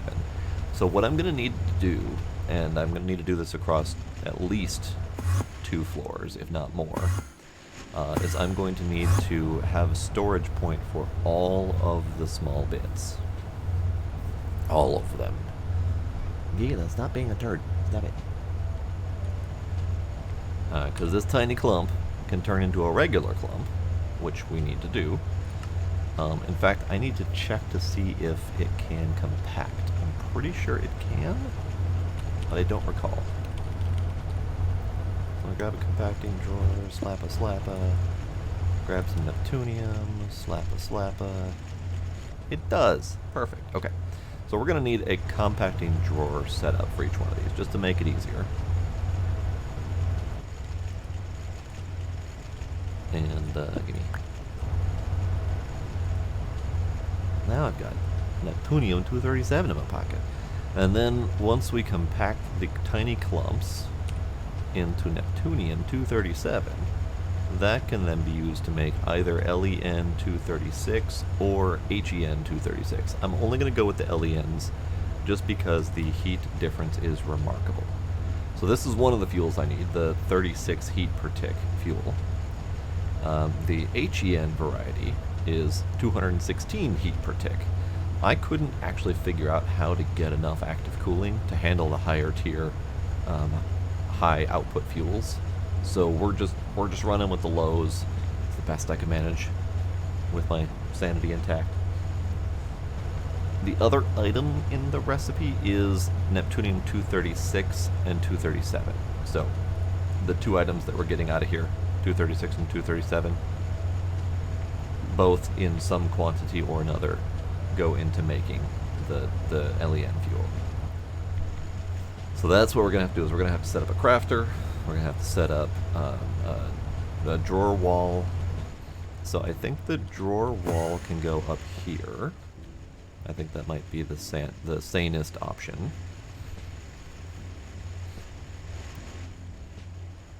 So we need... I don't remember how many outputs I have. Let's take a peek at my sheet if I did that. I didn't do that. I didn't count how many output items I've got. Ah, blast it all. Alright, fine. Fine. Alright, so we got 1, 2, 3, 4, 5, 6, 7, 8, 9, 10, 11, 12, 13, 14, nope, that's 13, 14, 15, 16, 17, 18, 19. So there's 19 different outputs that I can see in here easily. So let's start with those. Every single one of them is a compacting drawer. Let's craft up another handful of those. And then we need a drawer controller. Might need some drawer slaves, but we have 192 in the system because of a previous build I did and failed at. Items don't like to stack after they've been used in this pack for some reason. Whatever, it's fine. Now, how the hell am I gonna do this? Hiya, pointy kitty. Hi. Hi, come here. No, don't. Hi. Hi.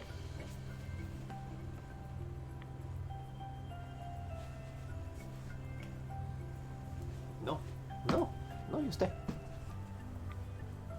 You stay. You stay. He stabbed me in the spine and then ran away. How cat of you. How cat of you to do something like that. Kitty.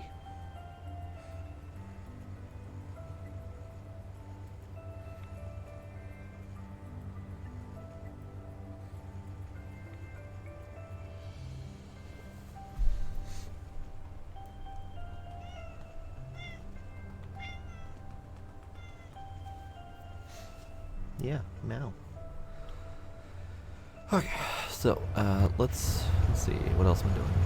I think we might need more mufflers. Because some of this shit's really loud. Like this is loud.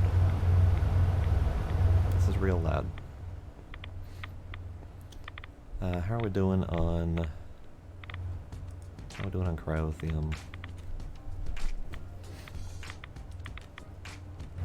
We're doing good, we're doing fine. You're done. You're getting fuel, no problem. Okay, let's see. Let's see. How are we doing this?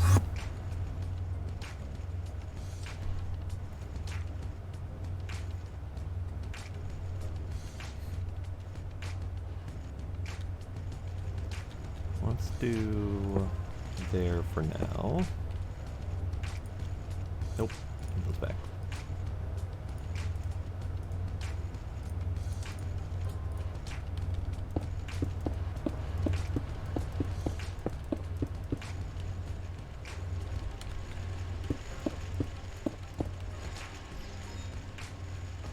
Okay. Automating extended crafting. Ah, I see you finished another tab. Yep, matter and energy down. Nice.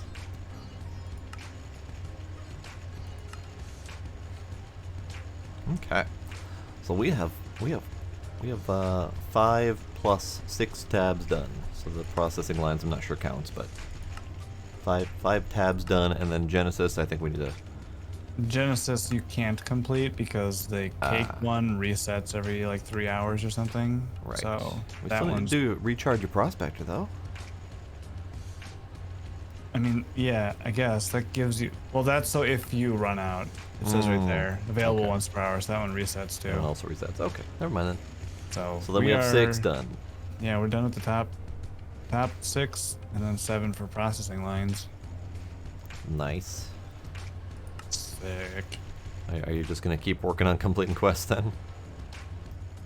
No, I'm gonna work on other stuff. I just needed the automated thing so I can like finally automate the crystalline ingots and shit like that. Got it. Okay. All right. So let's grab my outputs.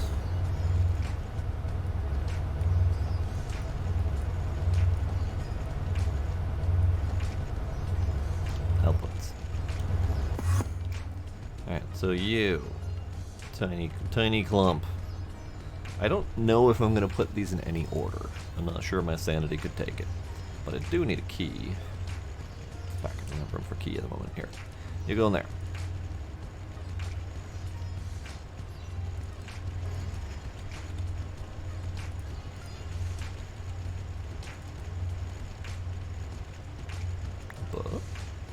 Okay, that one contracted a little bit differently than expected. It's fine. You go there. I don't know what's up with the formation and annihilation core autocraft. They get hung up a lot. I have no idea why. Yeah, I don't know. There's no reason for it either, because they're just a standard basic bitch craft. Like there's nothing special about them. Right. No idea. Very weird. All right, Neptunium, both of these, and this one is uranium 233. I guess I could take these nuggets out of here and put them over here. Neptunium, uranium. Again, I don't think we're gonna end up with any semblance of order in here, but I might try, I guess.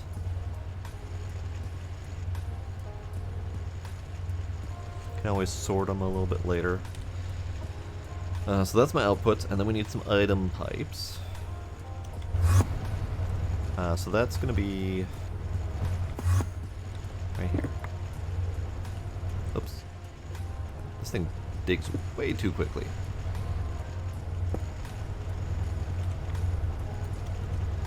Alright, so this is here, and then that's gonna be there.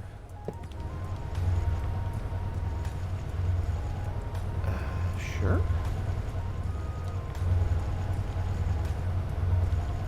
Maybe here. This will be a good spot for it to come out of. Here, give me you. Oh god. Give me you. Oh god. Oh god.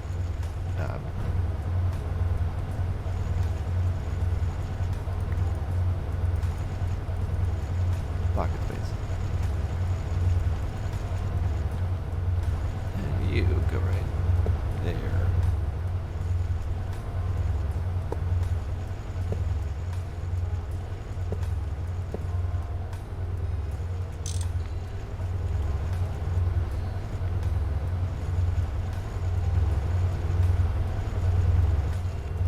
Okay, so it is automatically outputting. Great. I wasn't sure if it was going to do that or not. Perfect. There we go. Tons of fuel bits. Tons of fuel bits.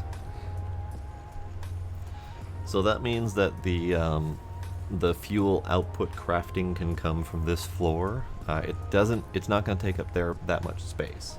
But what we do have is we have 1, 2, 3, 4, 5, 6, 7, 8, 9, 10, 11, 12. We have 12 different fuels.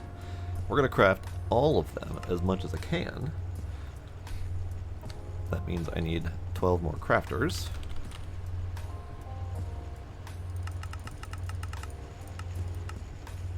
We don't have any more resonating redstone crystal, and it's not an autocraft. Oh god.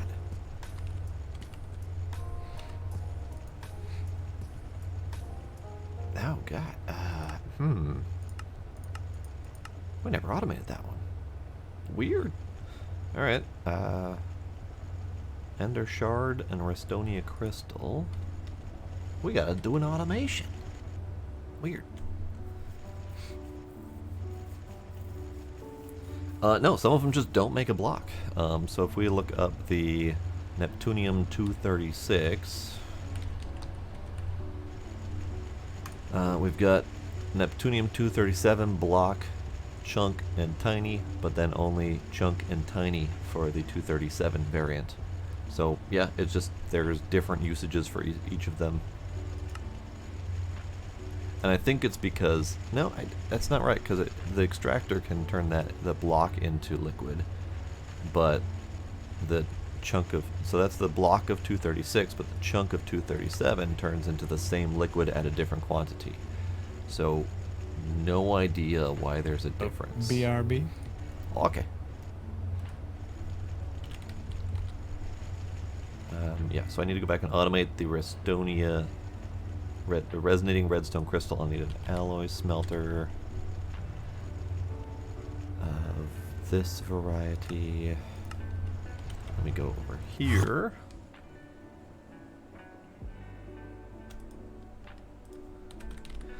Do we have the shards of Ender set up anywhere? We doeth not. Okay, good. Shard and Ender shard. Alright, and then the resonating redstone is Ender shard and Restonia crystal, which we do have automated. We need interface, robot arm, item filter,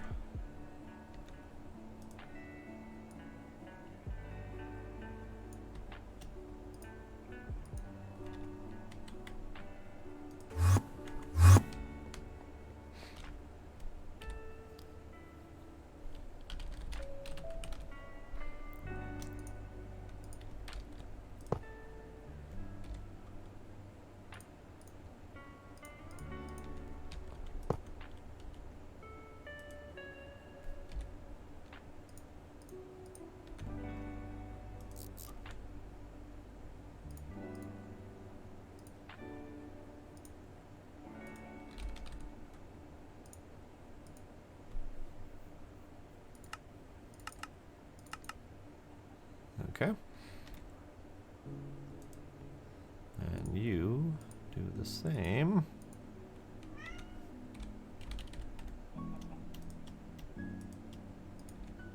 Oops, I didn't put them in my pocket. Doot. Yep. And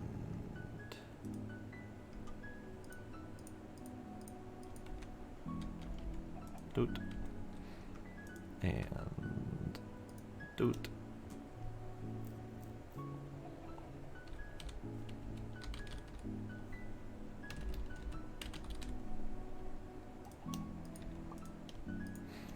Okay, so that should request that Ender shard. Perfect. Good. Alright, and then we set you to import.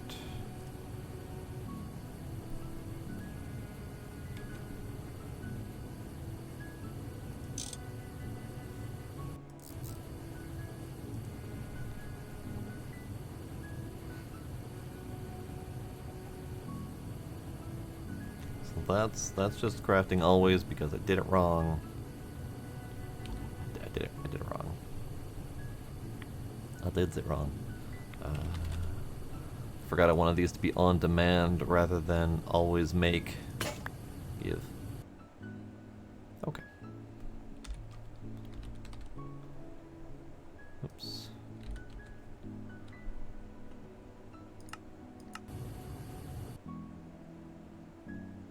You are not auto-outputting. There we go. Okay.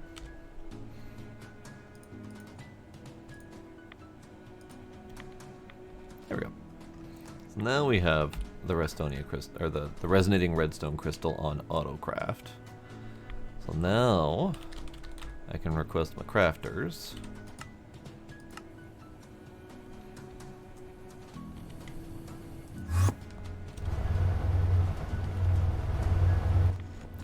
We need more muffler. We need more muffler. This shit's getting too loud.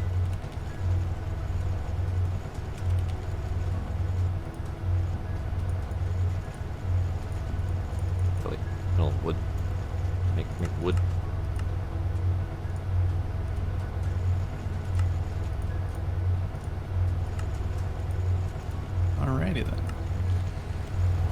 back.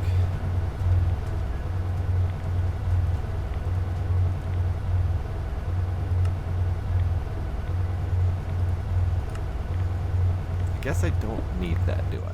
We can do a muffler. Let's see, this is the first floor. Muffler, second floor. And we can jack up the range on that to, let's go with 32. Let's do 16 for the moment. And then we'll blacklist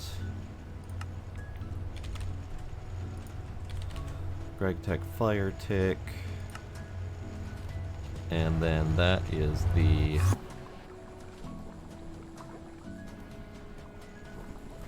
did it again. That is the thermal centrifuge noise. Whether or not that's the actual name of it, who knows?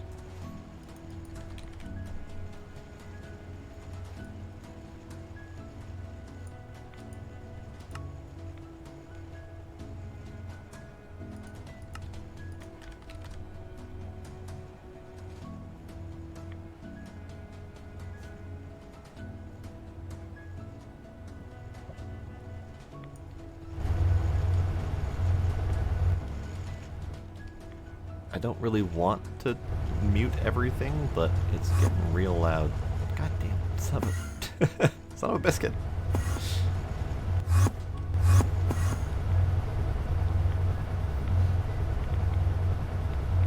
Alright, I don't actually know what noise the thermal centrifuge is making.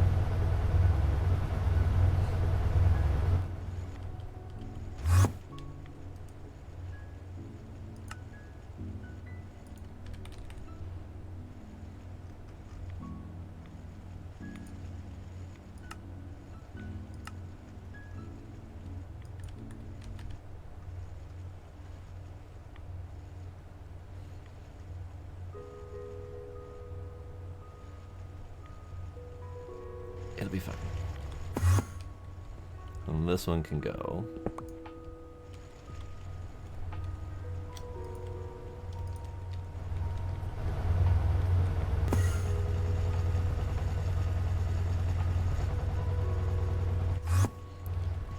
Oh, right, there is a recent tab on there. Thank you for reminding me. Add recent. Macerator arc. Oh, arc, okay.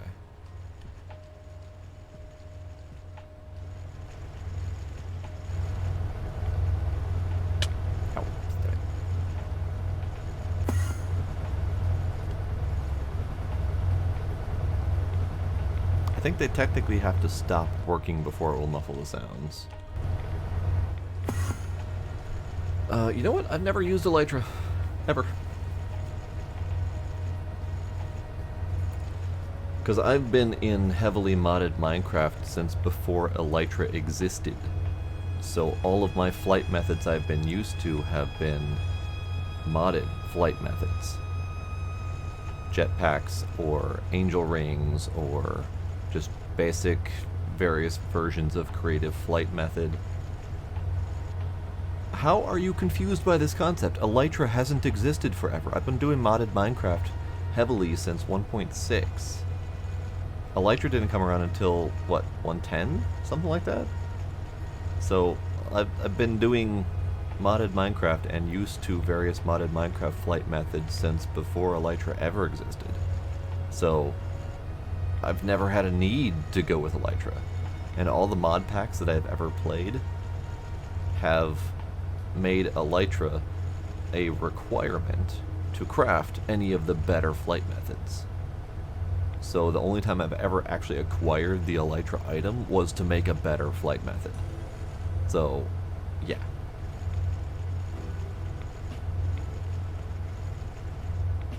It's never been necessary.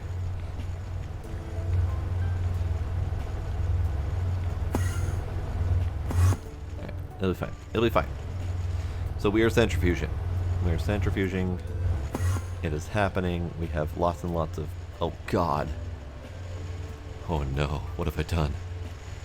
I don't know. What have you done?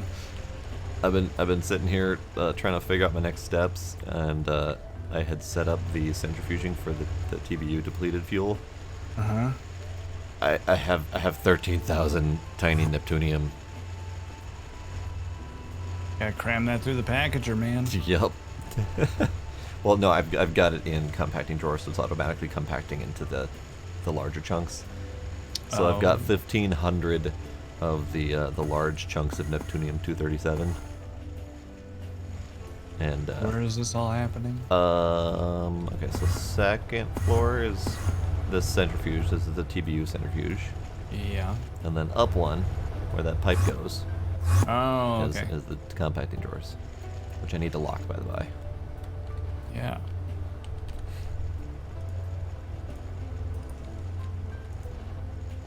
Done. Well, all right. Now you can. Now I gotta set up my crafters to make the fuels. Yeah, level 2 fuels. Yep. So I'm gonna set up the crafters, and they're just gonna intake from this drawer wall, and they're gonna craft whatever fuels they can get their tiny little hands on, and we'll shove them through the reactors as needed. So your your first reactor is just always cooking now? Always cooking. I haven't Great. monitored it enough, but the elite centrifuges, the elite centrifuge wall over here doing thorium, they are almost 100% going all the time, which means they're centrifuging more than enough fuel. Looks like we have like 2 or 3 of them that are ticking off occasionally and not moving as they're full. So we're not burning that much fuel. Mm-hmm. So my guess is that we're burning fuel a little bit slower than 3 ticks, or than 3 seconds. It says 60 ticks on it, but I don't know if that's 100% accurate.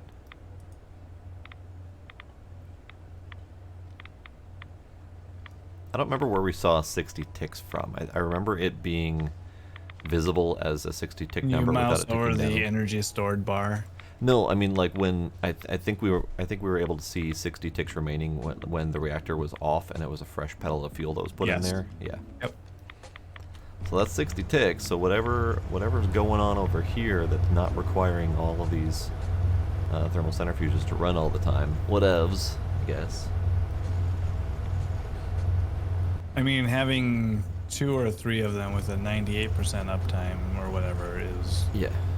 Well, I guess, yeah, some of these are idle longer. Yeah.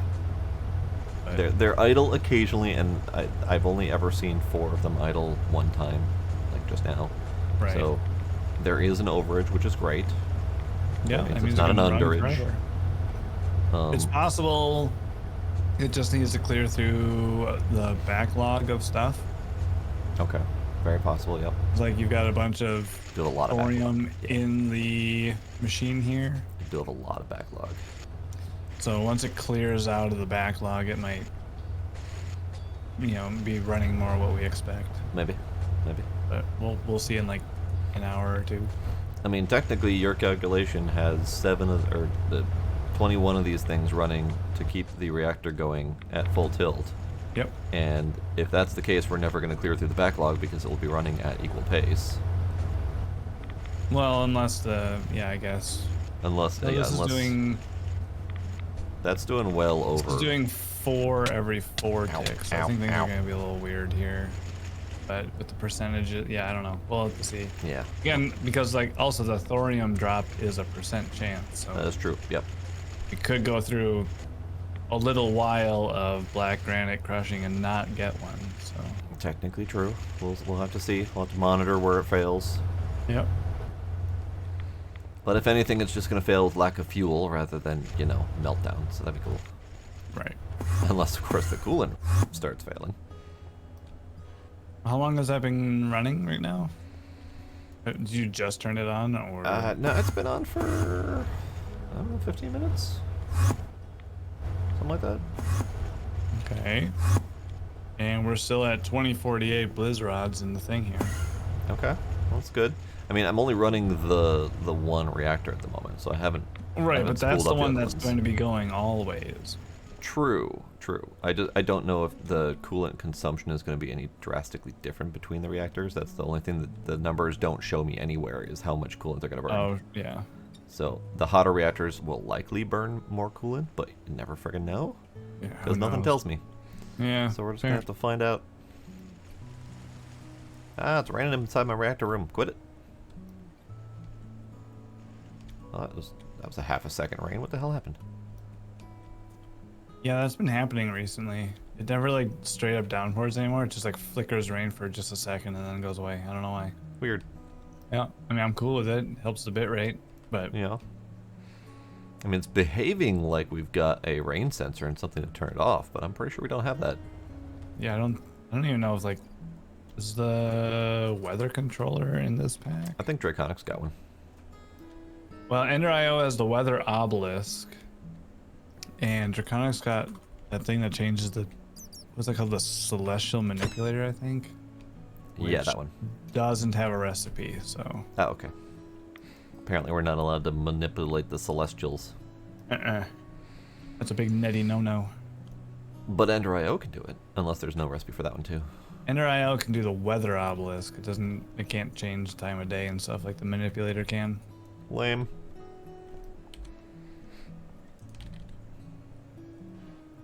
I don't know if there are other daylight changing options. The only one I'm familiar with is the Draconic one. And I know Ender.io's got the weather one, but I thought it had a daylight one as well. Might be wrong.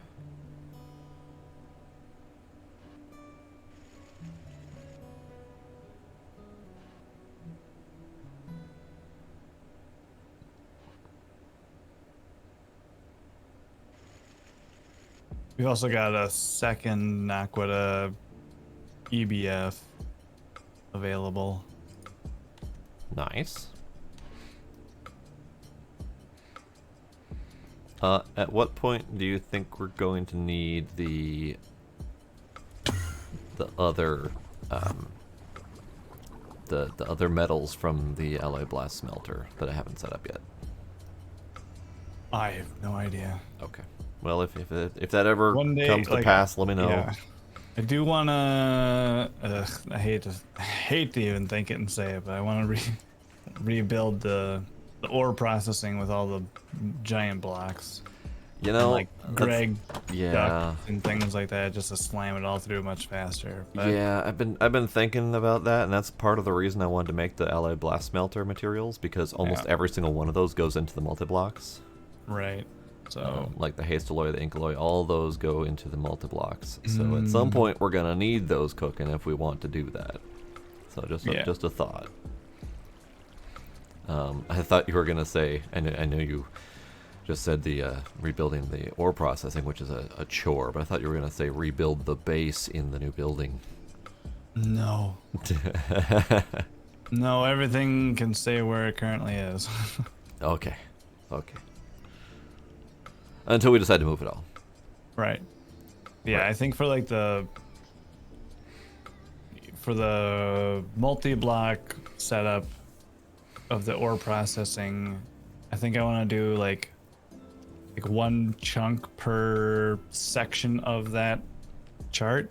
Okay. Yeah, that makes sense. That way, if we need to slap down another multi-block or whatever for any purpose, then we can. I think like the platinum group is going to take probably more than one chunk, but Yeah. Well, what As you can soon as do I'm is you going can to set it need- up so it can go vertically.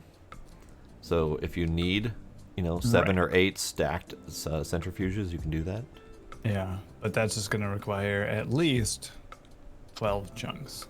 Oh dear God. So, Okay. So bigger building. and yeah, bigger building. Bigger building. I mean, we do have a whole bunch of green space over here we could tear down.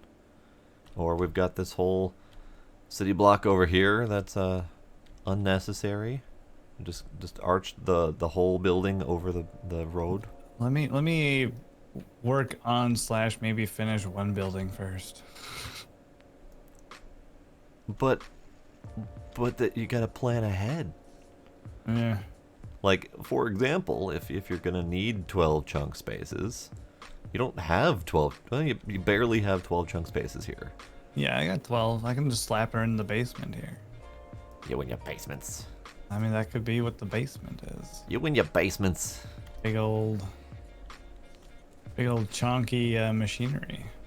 Can't go vertical if you're building in the basement. It's true. Well, I mean, you can. You just not in the positive Z direction. You have a quarter of the space to work with if you go down than if you go up. That's right, and that's all we'll need. According to the screenshots I've seen on the homepage, I question that. Yeah.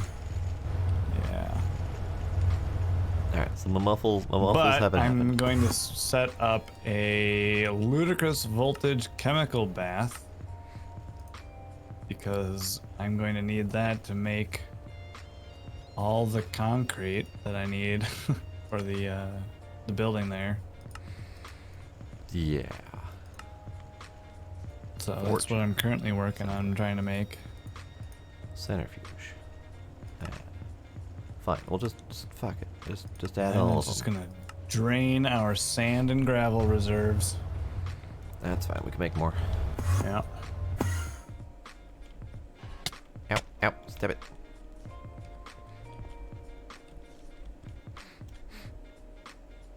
Yeah, we've never really actively produced significant quantities of sand and gravel, so we can always just slap together a couple of forge hammers and we'll be fine. Yeah. Yeah. But I can't do that until I smelt more HSS TAC S, and that's Right. currently what we're doing, and so yeah. Yeah, I'm definitely noticing some delay occasionally. A little bit of stuttering. I Yeah. feel like it's the tree farm, I mean, it could be the tree farm. but I don't know for sure. How fast are you processing the oil? Oh, I mean, right away. So Okay. we have the, so like for the spruce wood, where is that? Okay, so I had recommended that you switch over your oil processing to spruce wood Yep. because it produces a whole hell of a lot more wood. But you didn't do that. Instead, you remade all the recipes to use spruce wood to craft from. Yeah. Which means we don't need billions of very large spruce trees coming out of that farm. Well, I could swap another quadrant of it to rubber. Certainly could do that. Also could limit the spruce tree harvest portion of it by a non-infinite. No, because that's going to fill the output of the farmer and then not actually go anywhere. Ah. And then the rubber won't get... Unless I just did 2 separate tree farms with that. Talk about lagging. Yeah. Well, I mean, it wouldn't lag if one of the tree farms isn't running. Like, if the spruce one doesn't run until we need wood to craft from. Yeah, I suppose that's true. I still say spruce is your better option for oil. I still say that's your better option. I mean, let me, Because it produces Oh, a I am whole- using spruce for oil. You are using spruce for oil? Yeah. Okay. If you look at this guy, it's doing spruce as well. Oh, I see. There we go. I got you. Alright. Well, that's good. We're using it for crafting and for oil, and we're still maxing this drawer. Nice.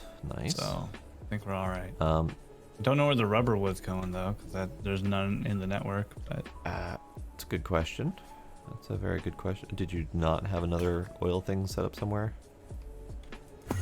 Like a separate pyrolyzed oven thingy? Oh, maybe for like charcoal byproducts and the other where you got your Oh yeah, ovens. the one next to fluid storage. This one. Yeah, that's using rubber. Do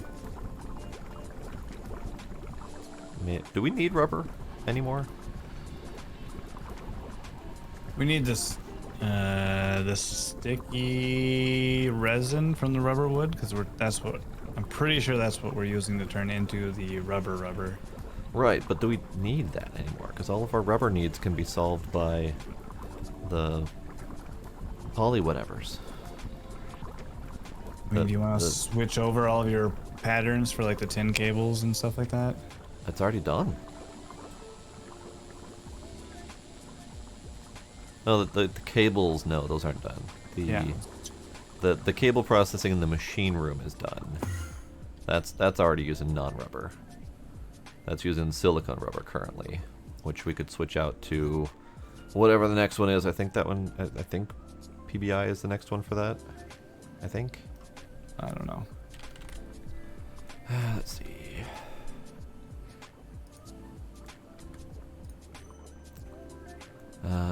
Rubber, silicone rubber, and styrene butadiene rubber.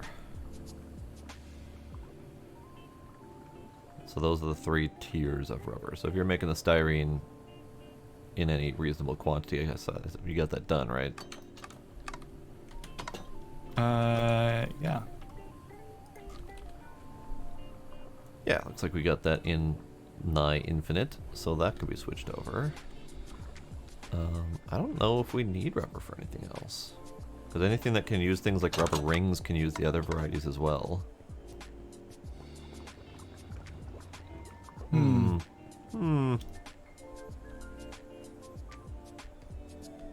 Things to ponder. I don't think it needs to be done right now, but things to think about. Right. Back to making nuclear fuels. Nuclear. Ah.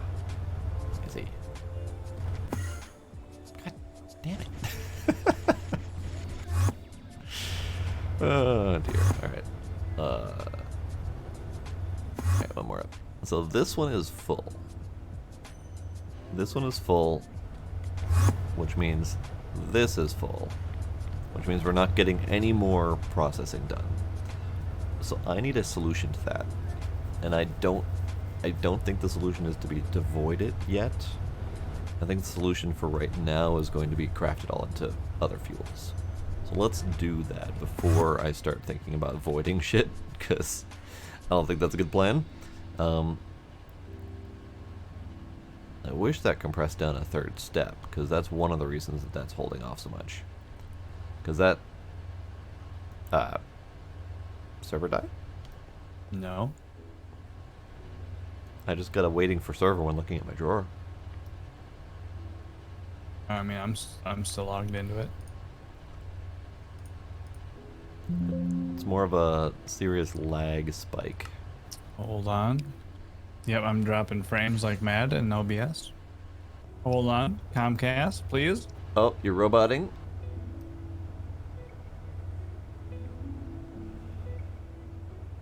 Comcast.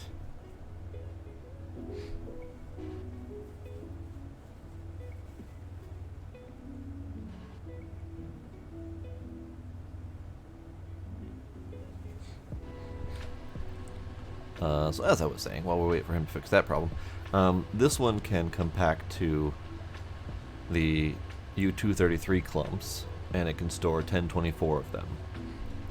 This one can compact up to the block form, and it can store 1024 of the block form, which is going to end up being, 11,000 of the chunk form.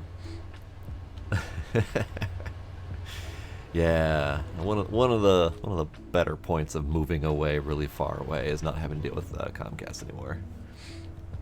Unfortunately, I am not in that position.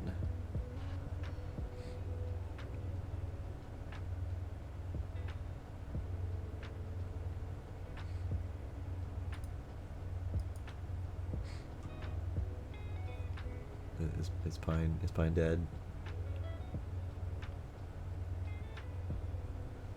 Is Pine alive? I mean, I am alive, yeah. Your stream's not loading. Oh, I know. Okay, just making sure.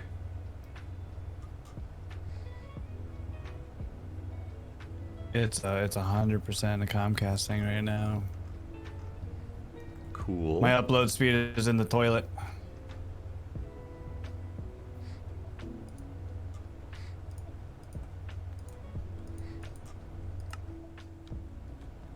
So what you're saying is I shouldn't cause more problems on the server.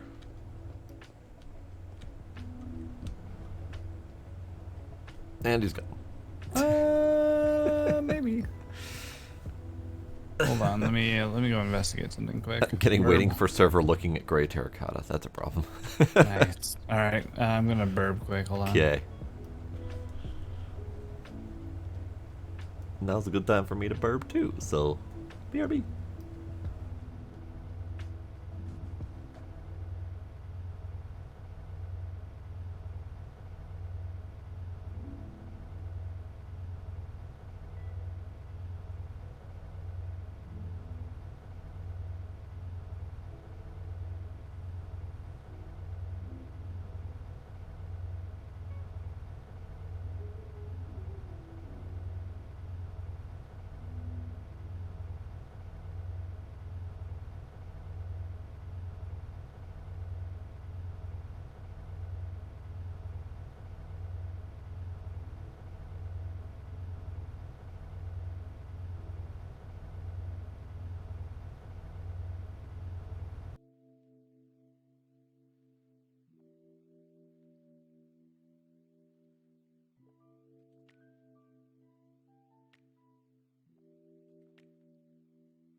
Okay, I am back.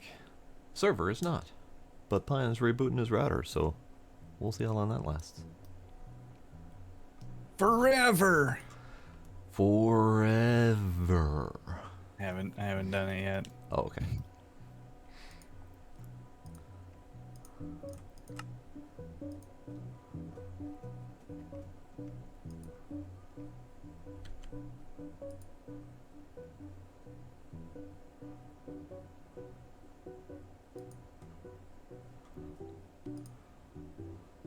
So, what shall we do in the meantime? While we wait.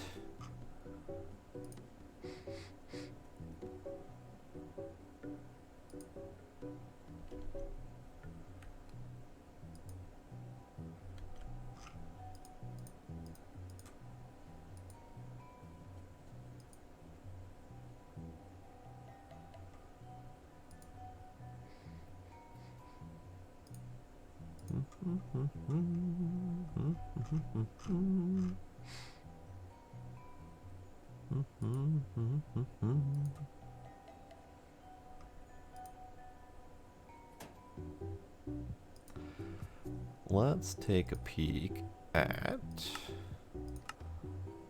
my solo world. Also, I have a snack. I have stroopwafels because they're yummy.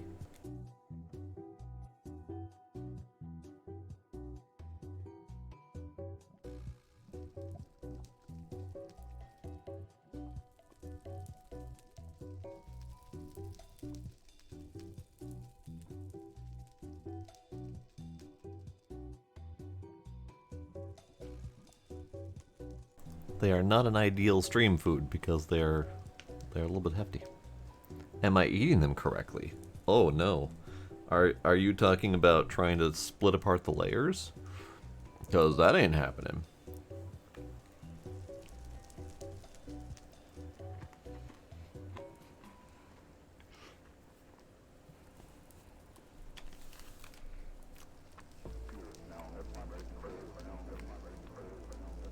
What is the correct way? Sitting them on top of a hot drink before eating them. No, that would require a hot drink. I don't have one of those at the moment. But I will keep that in mind. I will try to have hot chocolate for next time.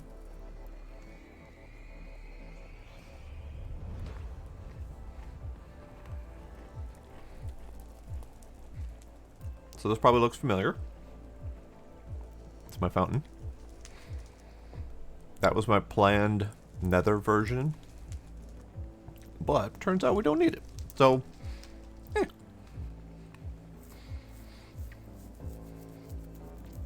I will definitely keep that in mind, Blade. I have a lot of these. I have 4 packages yay size, which is 8, 10 stooks. It says 10 stooks on it. So I have lots of them.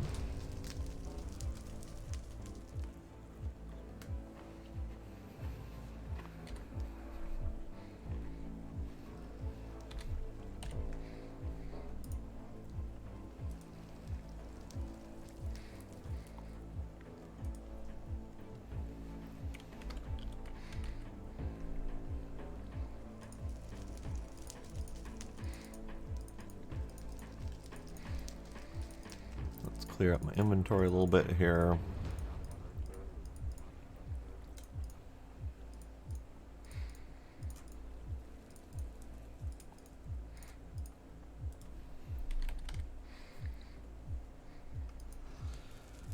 So I don't know if I want to use the Greg Tech pipes for this. I might, but I don't know for sure yet. Let's do that. I need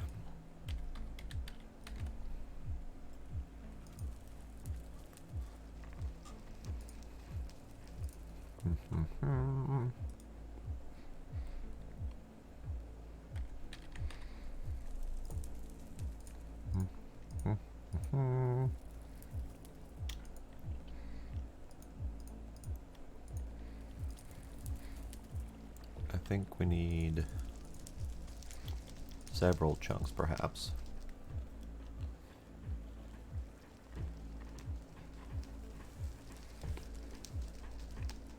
Extra melty in the middle does sound really nice because these are cold and kind of firm. They're delicious, but definitely not ideal. Now that you've mentioned it, I can't think of anything else. IKEA had stroopwafels that were delicious. On top of, they also had these really thin, crunchy ginger snaps that were also very delicious. And we'd pick them up every time we went.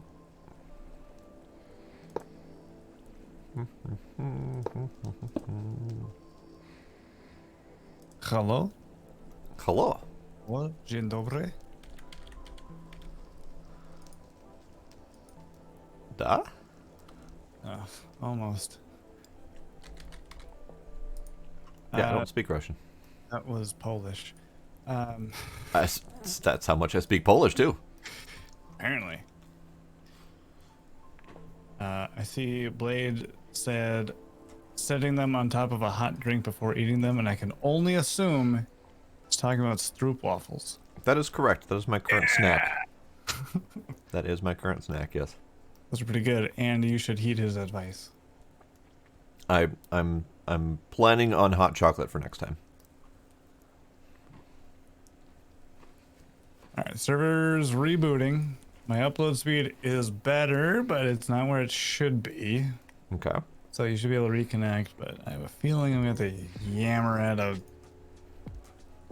Comcast tech at some point here in the near future. That sounds exciting. Thrilling, even.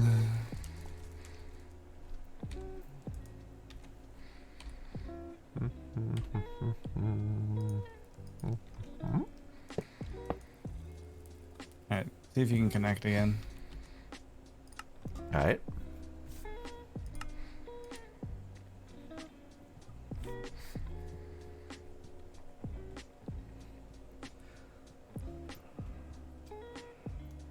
I am in. No such member. Builder. Not a valid type. Alright, fair enough. Oh, I wonder if the server reboot killed the that hot fix. Maybe. Let's go see if the microverse is still in existence. I'm still getting some chunking. Yeah. Oh yeah. That broke again. Oh yeah. Okay. Yeah, microverse died again. Cool. Alright, well I know kind of maybe how to fix it, but that involves rebooting everything again. I'm not gonna do that right now. Okay. I don't have anything to send to the microverse anyways. Alright.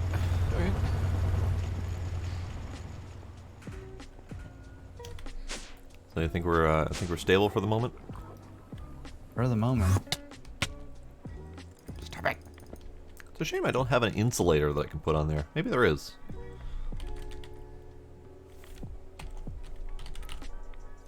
Is there like an insulating cover or something? Fluid voiding covers. A digital interface.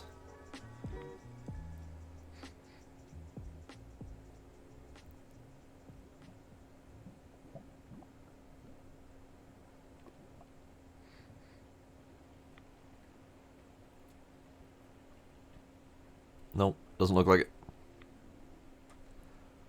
Nothing to insulate me from my own mistakes.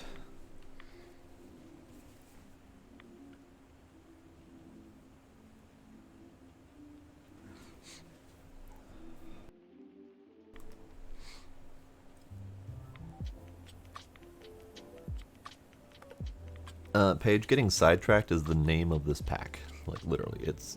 Oh, hey, my muffler's working. As I get sidetracked from my own fucking sentence. Yes. Getting sidetracked is very easy to do. Very easy to forget what the hell you were doing.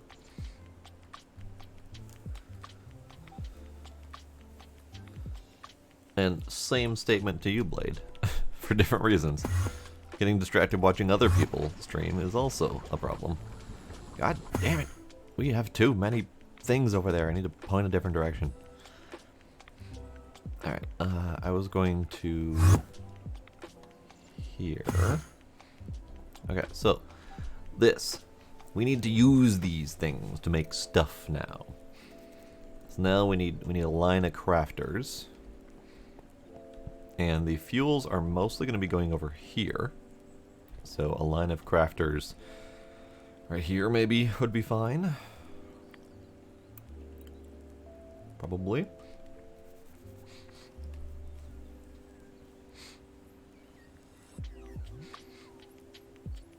Yes, indeed, Paige. Yes, indeed. Once you get to a certain point where materials are less relevant, it becomes a challenge of automating everything as you need it, rather than constantly trying to manually craft things. So, yeah, that's where we end up getting stuck, because I'll be in a project and I'll be like, hey, we don't have that part, so I need to go automate that part, and then it just snowballs from there. Alright, so... fuels. We can auto craft the fuels. I need the crafters. I got my crafters. Again, I don't know if I want to use the item pipes for this. it might work fine because the crafters themselves limit their own functionality, or rather limit their own inputs. So I shouldn't need to do any excess filtering. I should just need to set the recipes and let them be. So let's do that. So we've got, let me recount here, we've got 12, right?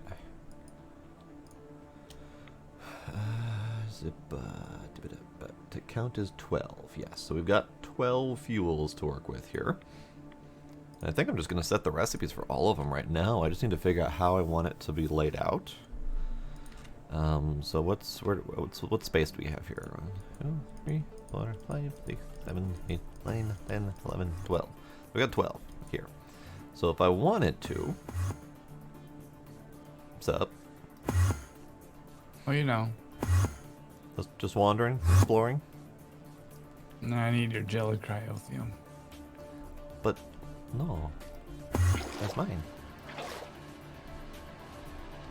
Why are you stealing my precious fluids? I need it. Stealing my precious fluids. Yeah, you betcha. I wonder how many I have in here. I've got 36 buckets per pipe. And I have probably a couple hundred pipes at this point. Plus 32 buckets in each of the buffers of the reactors. I have a couple buckets of cryothium.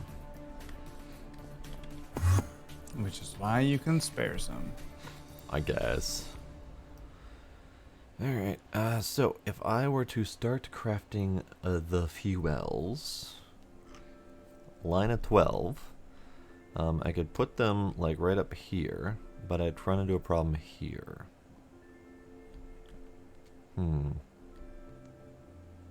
Because I kind of would want to pipe out the top there, this away. So right where this one's coming out.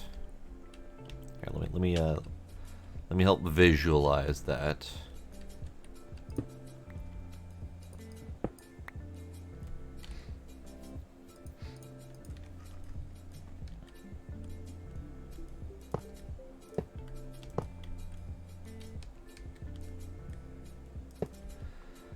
Alright, so that's going to be a problem.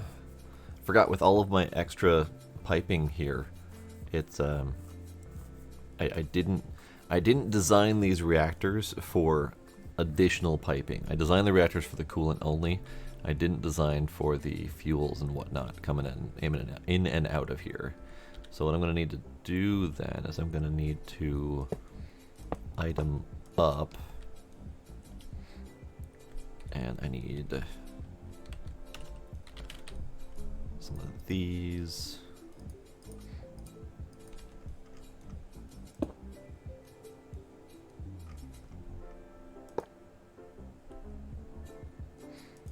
Like so. Probably going to need the filters on these so that they only get the specific fuels that I want them to have. So let's do that.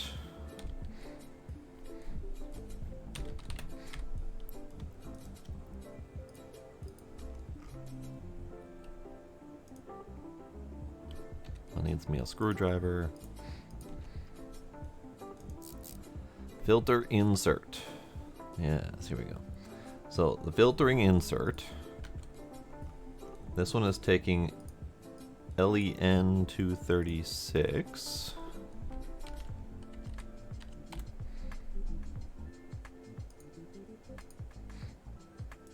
and LEP 239.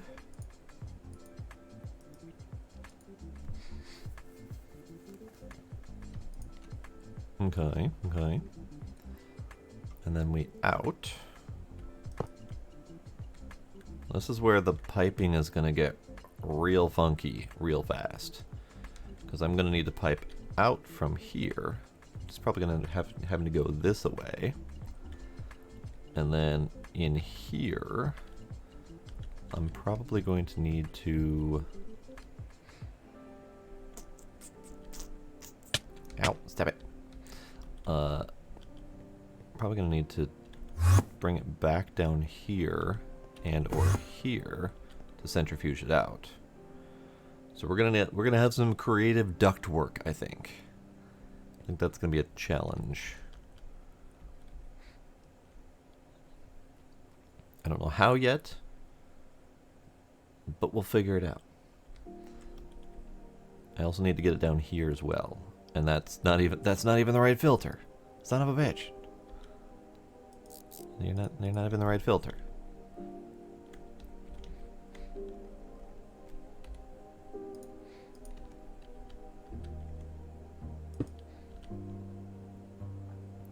I'm almost wondering. No problem. No problem. No problem.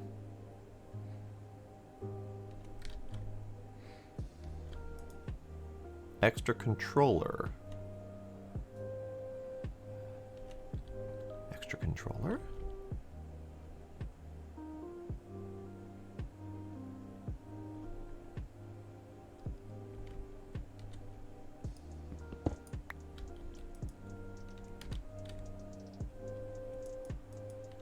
It doesn't like them on the corner. Got it. Okay. So that's fine. So what I might end up needing to do is here, and then run the piping all the way through the corner here, rather than attempt to slide them on the sides here. I just don't think that'll be viable.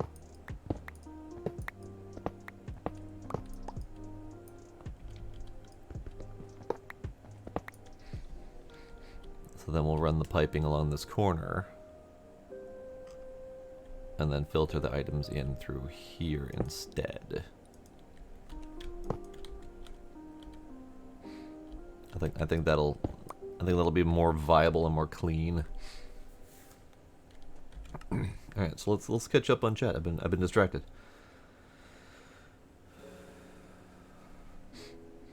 So you almost got the HV and went back and automated everything, so that slowed you down.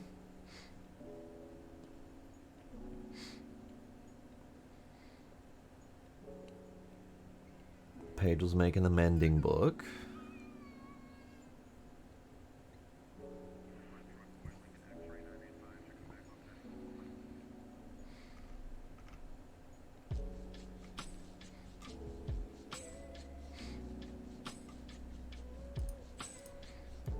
Paige says, no you. No, Deimos does. Deimos says, no you. I'm distracted. Paige, Deimos, you know it's going to keep happening as long as you've got nearly identical colors.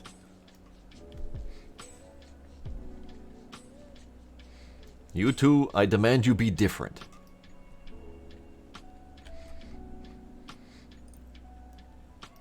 So is your stream still being poopsies? Yeah, I'm not sure my upload speed is good enough for streamage. I'm rerunning a speed test right now to find out. All right. But yeah. Haven Punk, I don't know what the second thing is. I know cappuccino, no problem. But Chocolate? Is that like a macchiato but with chocolate? I've never heard of a Chocolate. Oh, no, it looks like it's back up to normal. Hooray! Thank God.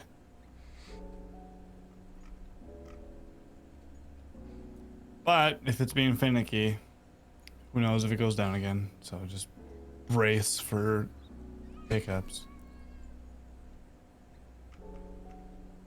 So Deimos, part of the problem is the badges don't always show up. Sometimes they just go missing entirely for some reason. But yes, I have a problem with the blues. Especially when I do a quick glance to see if I can figure out what's going on. So I'll read the message, but I won't necessarily see who's saying it. I would assume a Chocolate is similar to what we would have as a mocha, which is chocolate coffee drink made out of espresso, I think. But yeah, I rarely do stronger straight coffees, like a cappuccino or espresso or something like that. I typically do pretty heavily watered down if I'm gonna do a strong coffee or a really sugary drink, but I haven't been to a Starbucks in ages or any other coffee shop. Straight brew. Come down to the first basement if you have a moment. Yeah. Behind you. Have you seen these and or do you know how they work already? I have not, no. Okay. So, here's how we automate the extended crafting stuff. Okie dokie. Um, so one of these machines on top of these is a packager and then an unpackager. And so like the blue one is the only one that's running right now. I'm having it make crystalline ingots. You can see how that works. So there's a recipe for the crystalline ingot in the packager. It grabs all the stuff that it needs from the ME network and throws it into the unpackager, and then that slaps it into the table down below. It's very slow, but it runs. Okay, okay. The packages, like those recipe holders that's in the packager and the unpackager, they need to be identical, and you set them up with this block here.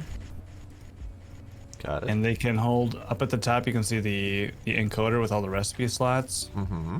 Each of those little packages in the machines can hold 20 different recipes.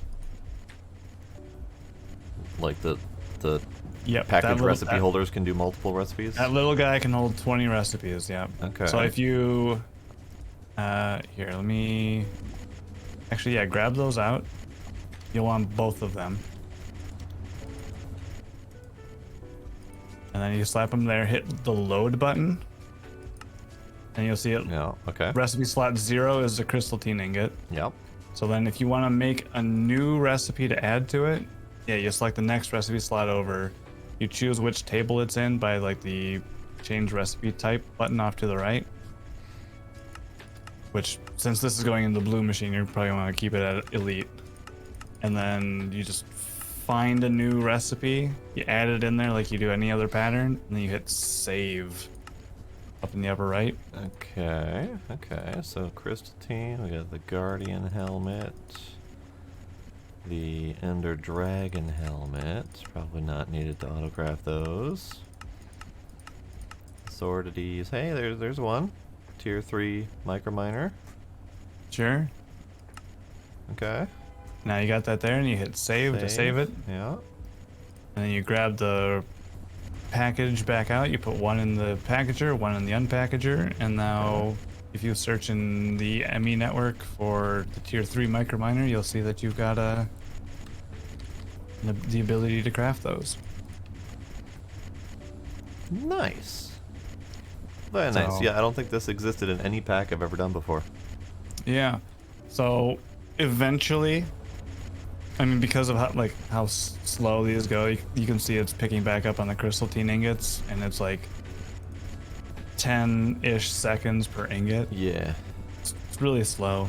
So eventually we're probably going to want one of these per recipe, one of these towers. That way, like, we can distribute the load across, so we don't have to worry about, like, if we need to make 2 things with the blue table, we don't have to wait for 3 minutes for it to cycle through the first recipe, and then the second, right? So it can just... But for now... So it's got the means to do several recipes, but it's not viable, really. Well, I mean, odds are... Well, okay, so I guess if... Like, the tier 3 microminer doesn't require anything else that needs the blue crafting table, so that will be fine. But if we're trying to... If you have, like, a precursor recipe in the blue one that future one needs or whatever, it might lag out or take a little longer than we expect, which is why I think eventually we'll just want one of these stacks per recipe and just have them dedicated. But for now, if you need to automate anything on these 3 tables, you can just add it to the existing recipe and it'll be fine. Okay. Now I'm seeing a thing here that looks like possibility to expand it to make it faster. The little slot that's under the power bar. Yeah, I don't know what goes there. That looks very much like an upgrade of some variety. Let's see, acceleration card. No.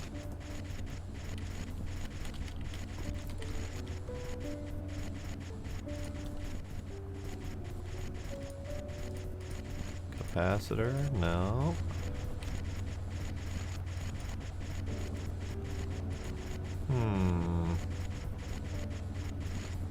Yeah, I know what you mean. There might be something that goes there, but I don't know what it is. Yeah, it might be a thing we need to research on that mod. I did a quick search, but I'm not seeing any options.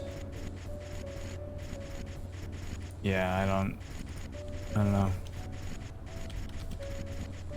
But at least at the very least, towards the end, we can make things like the world accelerators and stuff, and increase the tick time of things around them and all that. So Yeah. that might be a solution for endgame when we need to craft 12 billion things.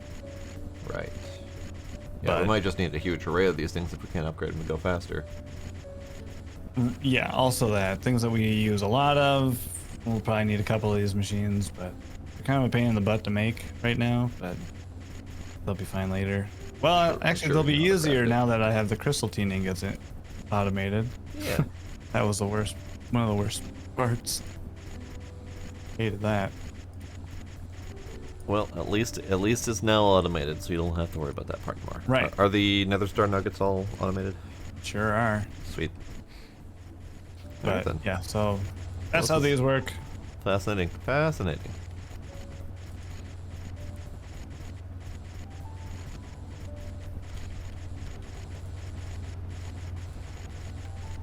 And then I'm assuming it's going making crystal teen ingots because you had requested a bunch? I had requested a bunch, so we have a bit of a backlog, yeah. Got it, okay. Because each one of those recipe holders, well, 3 recipe holders needs a block of crystal teen. Ah, I see. So I just made like, I think I had to do a stack of them or something. Okay. So that way we have just a couple in there for when we need to make more recipe holders. Alright. But yeah. Neat. Very neat. Yeah. Yes, Demos, Yes, I that's took what I away was the up to. buried alive one because there was people complaining about it.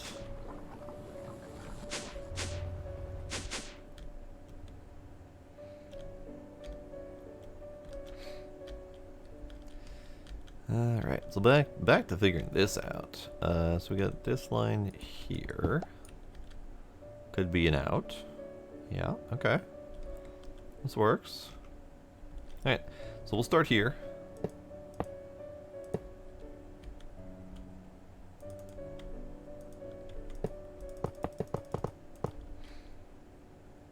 Yeah, okay. This should be fine. Alright, let me buffer, slap a...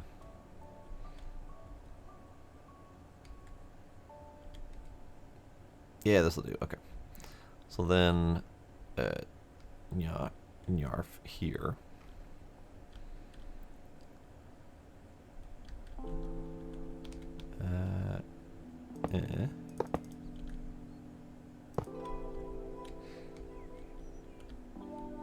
I mean, I guess I could go straight here instead.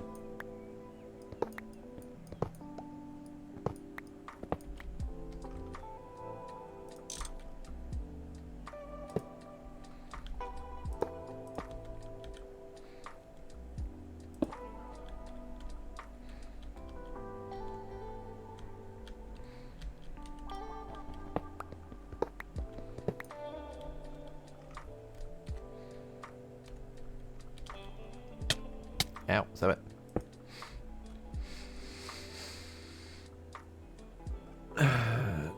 Dualisite. Dualisite.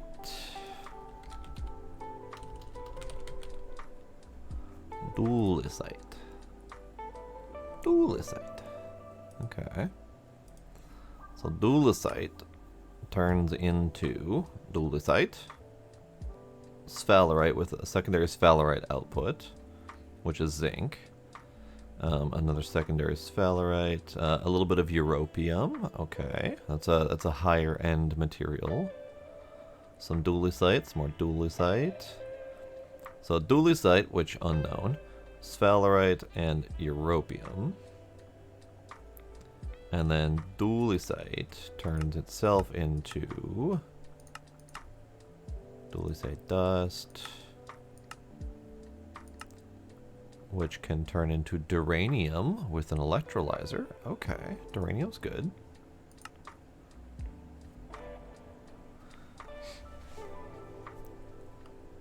So what do you mean the game won't tell you about? Because I just found all of that out just now.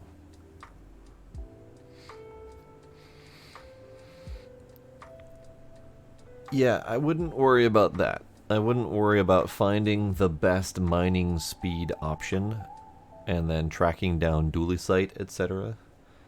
Because there's a solid chance you won't be able to make the duranium in the first place. So let's see, pulverize to dust, electrolyze to duranium, which then cooks into duranium ingots, which, okay, you might be able to actually use it. Maybe. Hammer.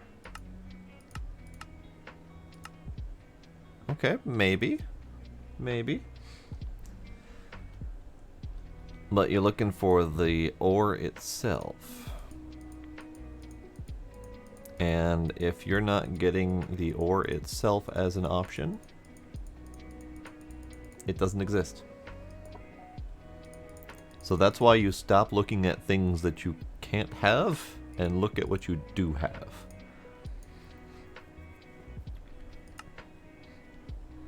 There may be a different way to get dualisite at some point, like as a secondary output of something. So like tiny piles of dualisite, for example, might be a thing. Nope. Small piles? Nope. Nope. So then we look up duranium, and we look up better ways to get that instead. Dualisite. Dualisite.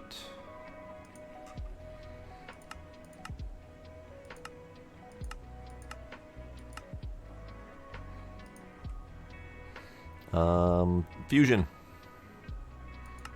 Dualisite is a fusion material, so hella late game. That's why it's the best material. So anytime you go in Minecraft, especially a modded pack, and say, I want the best thing, there is a damn fine chance you're not getting it until much later in the pack. Like, that's just how modded packs work. So, gallium and radon fuses up into duranium. That's the way you get duranium in liquid form to make the ingots. There's no other way that I can see to get it.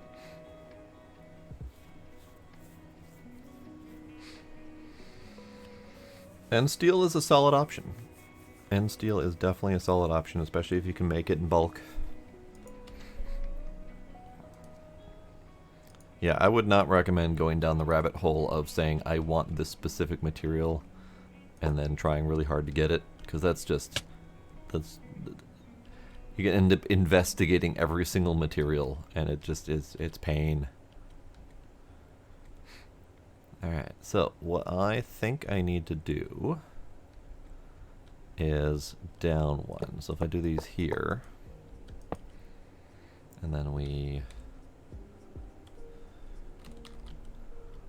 take out a couple of these, a slap of those there, and then we continue this away. So we have a line of 12.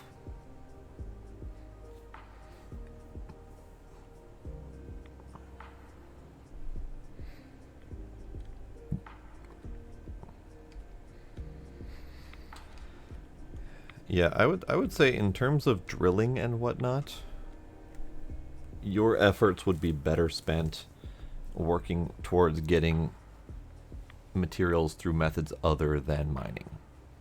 This pack is very centered on not having to mine, getting your materials through deep mob learning, or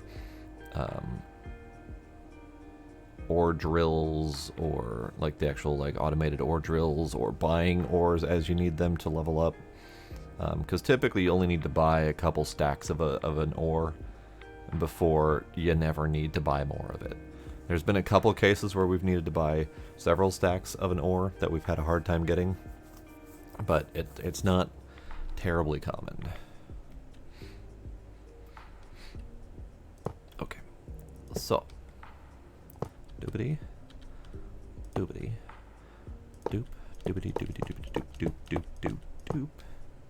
Is this going to work? Or am I going to have to destroy this whole thing to get this to work properly? No, I don't think it's going to work, because I was going to run power, and I don't have an easy way to run power here. So then what I can do, let's see. Zirconium. More of it. Yeah, it's the hold a stack of it quest. Nice. Just gotta cook like a lot more. We have 32,000 of the dust. Well, if you set up a super tank in your room that's connected with a fluid storage bus for the cryotheum, I can do that. I can just have this thing run.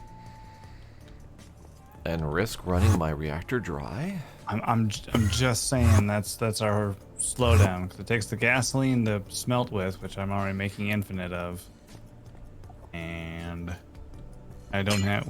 You're the only place making the cryotheum, so. All right, I'll do it temporarily. Super tank. Fluid storage bus. You could maybe set up some sort of a system where it only dumps any like overage into it. Like you have a fluid conduit pipe that only does like with a redstone signal or without a signal kind of a thing. And if it detects that you have less than whatever in your reactor system, then it doesn't dump it into the ME network. That will take further brain power at a different time. Sure. Well, I'm just saying that would be, at some point maybe a solution. That way it prioritizes your reactors first, which it should. Mm-hmm. I mean, I could also just replicate this elsewhere at some point to generate more cryotheum in the main base, rather than attempting to keep this on the network and hope that they'll don't drain each other. Also true. Reactor. Nope, not reactor. Cable.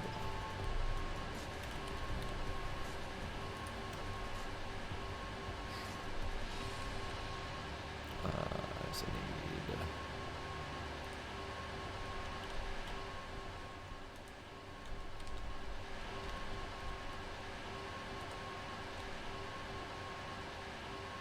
Do I not need to...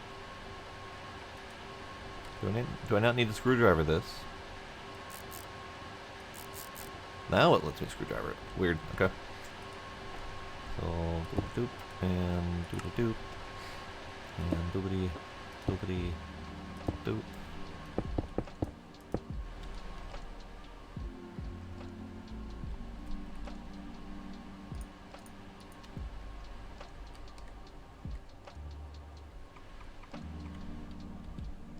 Yeah.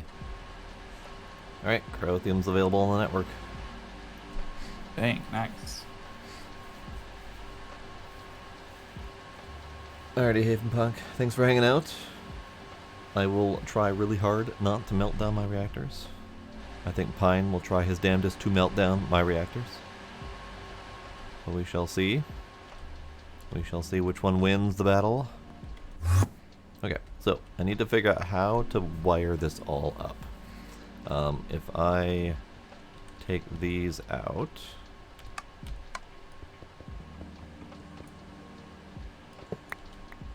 Oh, awful. Okay.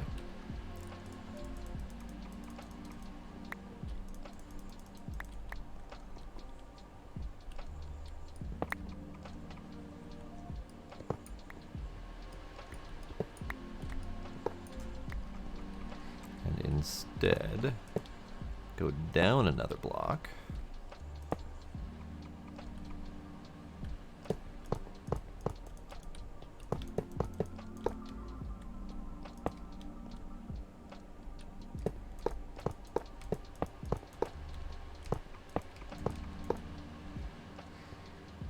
Yeah, okay. And then we can conduit from here. I don't think that's enough conduits. So I think your recipes that you have on AutoCraft for the like draconium superconductor wires is not going to work in your machine room. Why is that? Because that's not how they're made.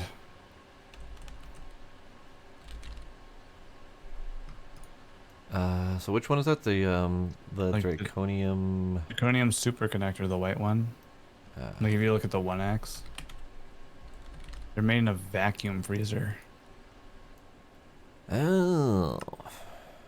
See, I was looking at the draconium superconductor ingot to wire conversion. Right, but there's no way to make the ingot. I see. I did not realize that. Yeah. So the draconium superconductor wire is made The in 1X a vacuum is freezer in a vacuum with freezer. a draconium wire and a nether star fluid. Yeah. Well, all right then. Let's take that out of there.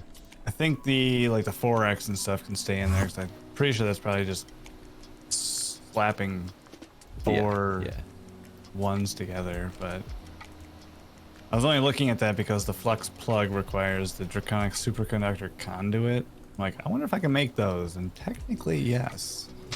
Technically yes. Okay, so the 1X draconic superconductor wire is gone. And the recipe is. Looks like the 2X's, etc. are all the standard recipe. Is there something special about the draconium wire I should worry about? No, that's just ingot to wire. Okay. Yeah. All right. That one's normal. All fixed. You get to do the rest. Oh God. Okay. Up one. Up one. Yep. Okay. So we are conduiting this part. Ow, ow, ow. Stab it. Hold on, I'm going to test something back in my single player game quick. Okay. I want to see if I can slap a conduit onto the flux plug outlet thing. Shit, I need capacitors for each one of these. I need 12 capacitors. 12 capacitors. So let's do 12 double compressed. Can we do that? No, that requires 1200 capacitors. So we're gonna have to do this in stages here. Let's do 6. Fuck. Let's do 4. Perfect. So this capacitor auto-crafting is limited in functionality. Pine had set that up over here, I think, fairly slowly. And that's, yeah, a lot more, please. It's just PE sheets and aluminum foil. We can make a bajillion of them. It's just really slow. So that's gonna be fun. Thankfully, I don't need that many of the machines working too quickly at the moment. So let's go here. So we're gonna just do them in order this way, just because why not counterclockwise? And I'm gonna do them in order that I have them in my sheet, which is also the order that is listed in NEI. So the order starts at TBU fuel, LEU 233. I'm just going to do the L1s, so then LEU 235, LEN 236, etc. So we're just going to do these in order.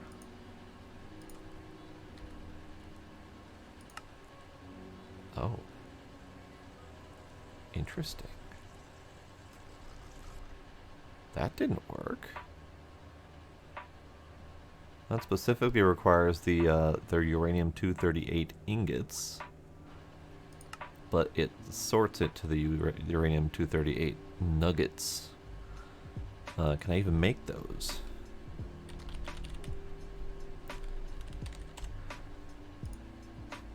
Uranium-238 block. Also, we have ludicrous amounts of white concrete available forever. Good. I'm gonna need it. We are. We are. Ingot. Looks like I'm making this recipe by hand.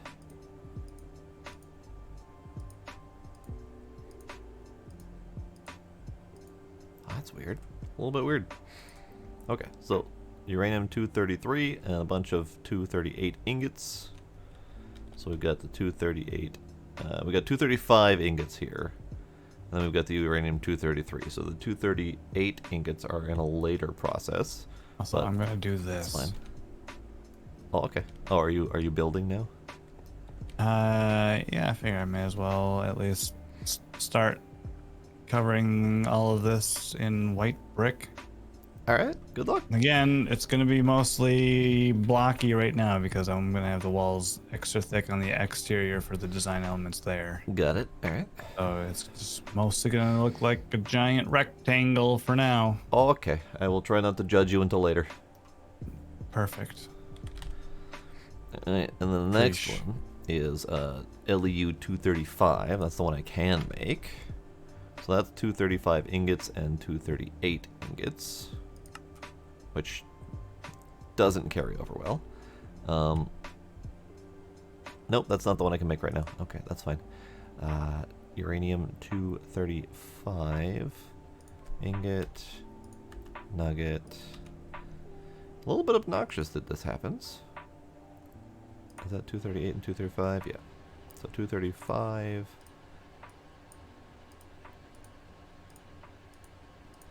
And that's specifically because Greg Tech's overriding these ingots and nuggets with their own things, or at least the pack is. So that's messed up a little bit. Next one on my list are the two that I can actually do. And those are the LEN 236 and the LEP 239. That one's easy. And LEP 239, so this requires the plutonium ingot. So I don't think I can do that one yet either, because I don't think I have the plutonium 239. Let's get the ingot in there. Alright, so I think this one, Neptunium 236 and 37, I think that's the only one I can officially make right now. Let's grab the capacitors and put them in the machines. Slap it a. Slap it a. Slap it a. Slap it a. Alright.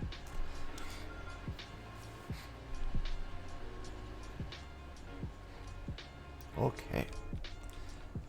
So I don't have these all connected yet, and probably not going to until I'm sure what things need to be connected to where.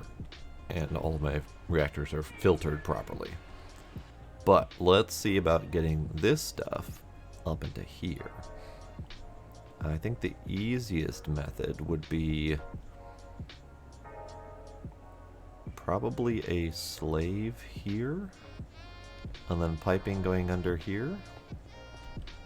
Same piping, just not connected to the main line. I think that'd probably be the easiest bet.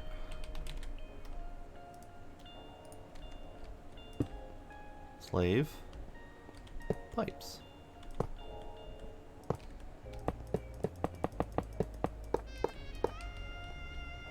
Okay, okay. And then, just to make sure that it works the way I want it to, we're going to hook up that one. So that's this one. And I should be able to just put a conveyor belt out of here. And we'll have to see if a like an HV conveyor belt is going to be good enough. So let's let that, because that's 64 items per second, which might not be enough once we get this thing running at full speed. I think I need to configure that to do the thing. Import. Yeah, import. Your Neptunium 236 is not... There you go. Alright, so now we're getting LEN fuel. That is doing it in a weird order. It's doing it all the Neptunium 237 first before doing the 36. A little bit weird, but whatever. That might require some fiddling. First insert enhanced round robin, perhaps? Maybe that'll do. And we take out a stack of that and see how that goes. Nope, it's still doing all the 237 before doing the 236. Curious. Alright. Well, that's a thing. Now, this is a problem. Because this stops me from going out the reactor that way. But I don't think that's going to be a huge deal. Alright, so bottom reactor. You needs your filter.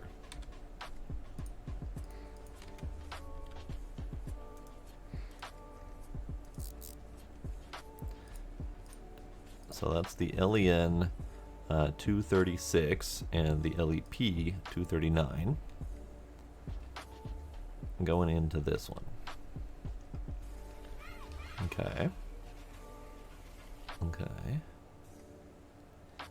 Let's make sure it works without overheating. Perfect.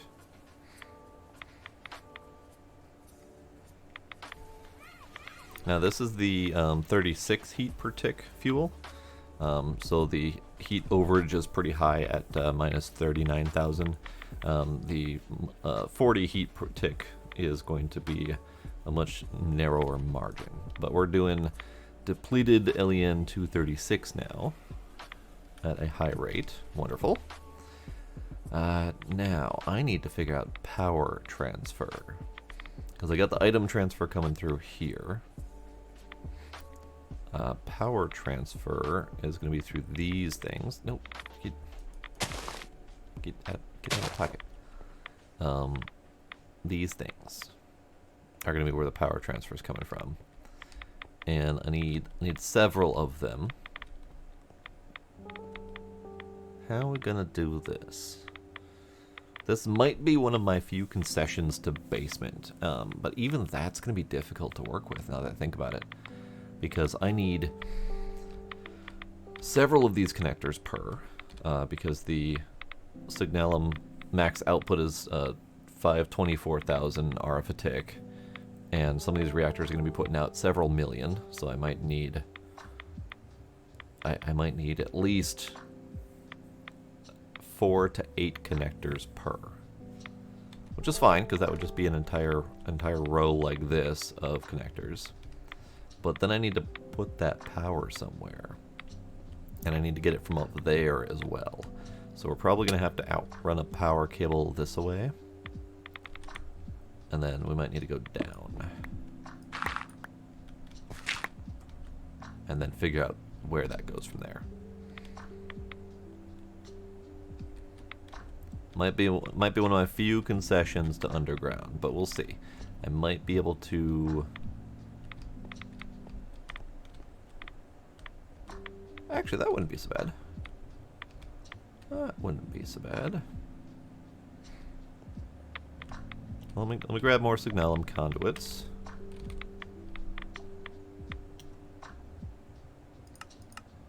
Lots, please. So if we run you, we have this one here.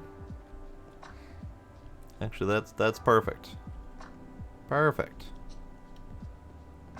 So you are like right here.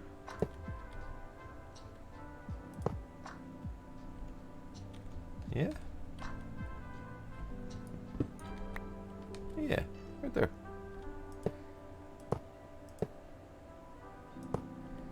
Okay, good. So maybe I don't need to do basement. We just run a power cable that way and hope that it doesn't cause too much problem. Let's fill in my dirt hole.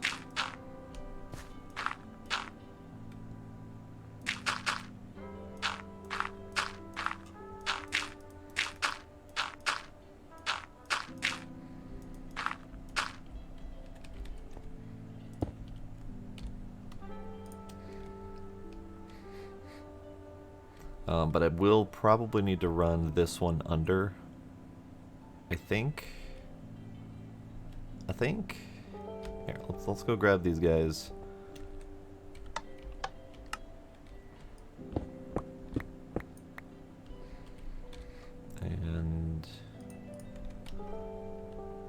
these over here.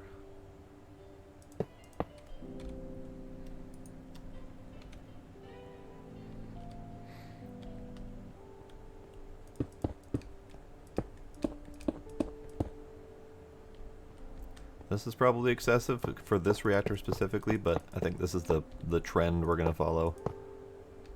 Like so. And then these continue to go up. And then we have another row of them right there, which we can't connect to because of this bugger. Alright. Maybe we do some here and some there. That would work.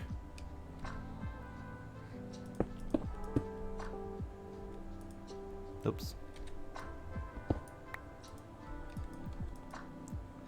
Is the port gonna cause problem? Hang on. Do we have too many ports? Casing incomplete. It does not like that many ports. Cool. So you can go away. You can go away. You can go away. Let me double check to see if that's enough. Yeah, okay. So it does not like pieces on these edges. So that causes some issues.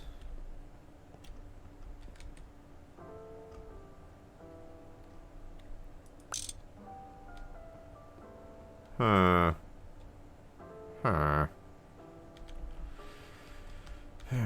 alright. So we can do... Nope, can't do that one.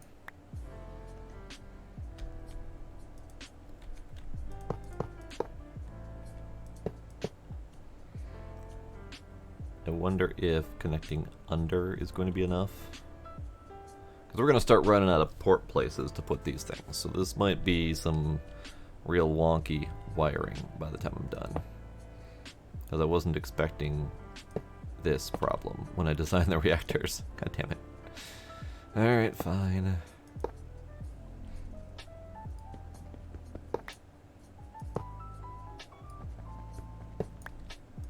That might be functional enough. Let's see if it yells at me about that.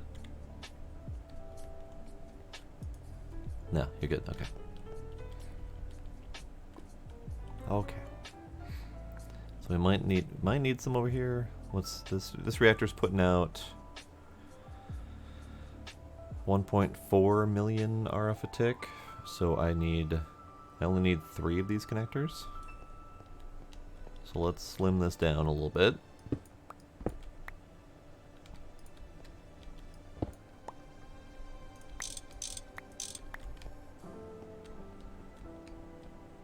Yeah, okay. And then we'll have to do some math on the rest of these when we build them to see how much they're gonna take. Okay. Alright, fair enough. Fair enough.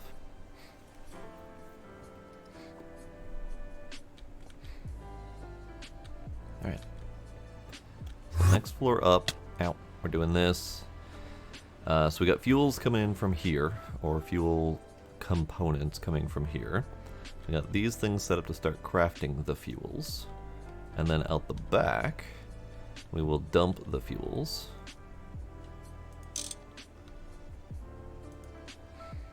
And we can just set up the I/O to push.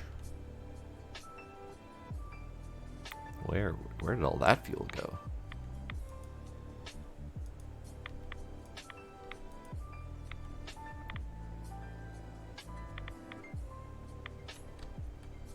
That just dumped several stacks of fuel. Where did it go?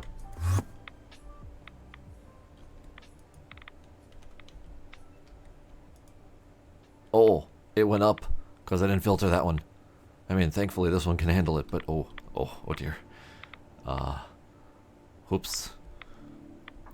Whoops.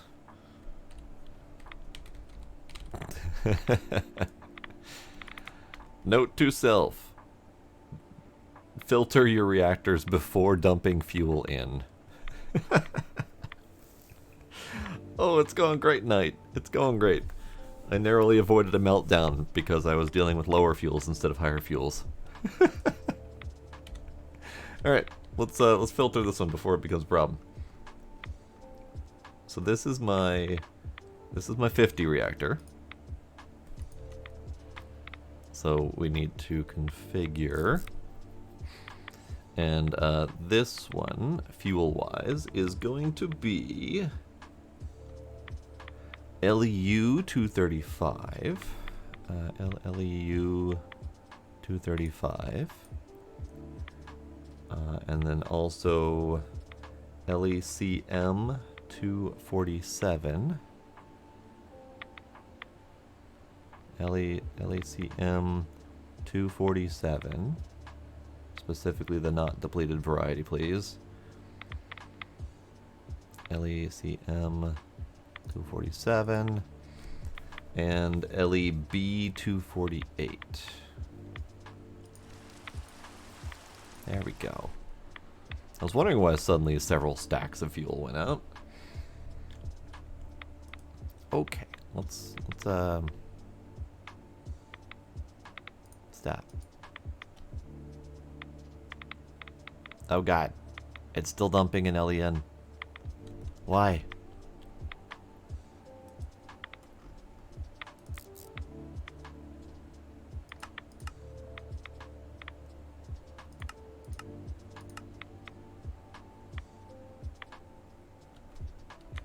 Do these things not filter correctly, or do I have a pipe connected somewhere I shouldn't?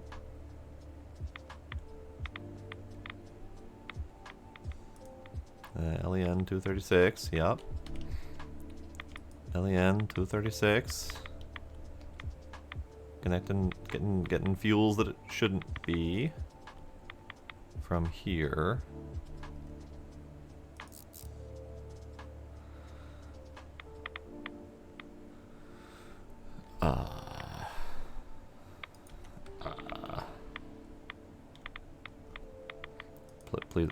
Please no. Please stop. I think it's ran out of fuel rather than attempting to dump it anywhere. Oh god. Oh god. But why though? I don't have any pipes going anywhere else.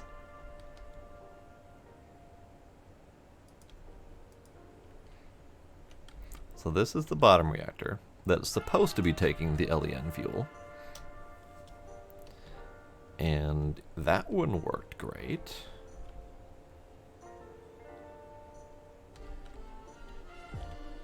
Double checking any other connections that might be out here. No. No.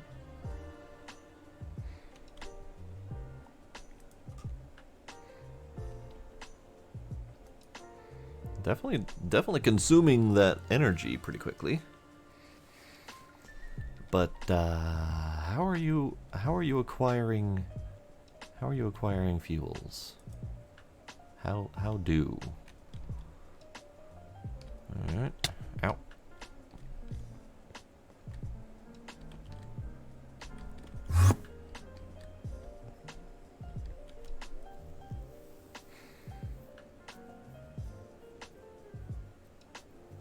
Nothing else connected.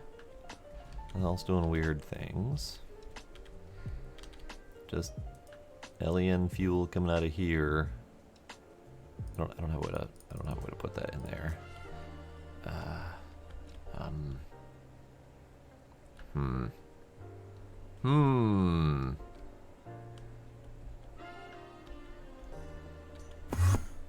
That is gonna be a problem if it does not filter correctly. That is gonna be an issue.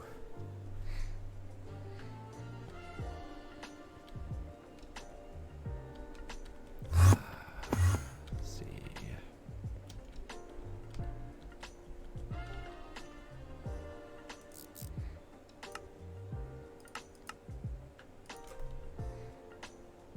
I wonder if it's the filter extract that's working.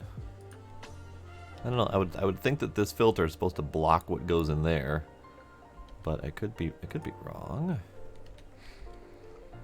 All right. I don't have an easy way to kick this off again because it requires sifting, and this one's full.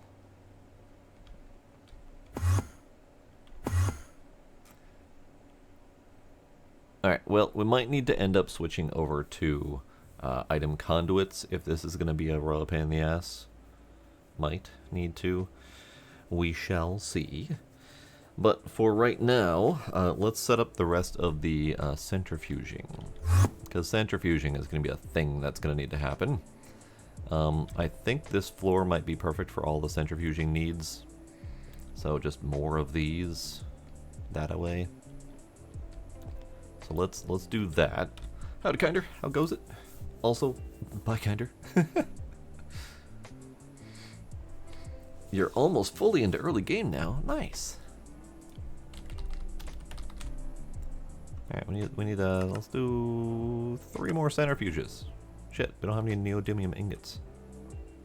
That's a problem.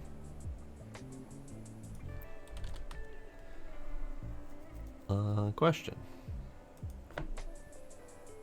Where's all of our neodymium ingots? What you want? Where's our neodymium ingots? Why? Do you want some? That would be nice, yeah. Alright. But why? I can't make centrifuges without them. At least not the big ones. Oh.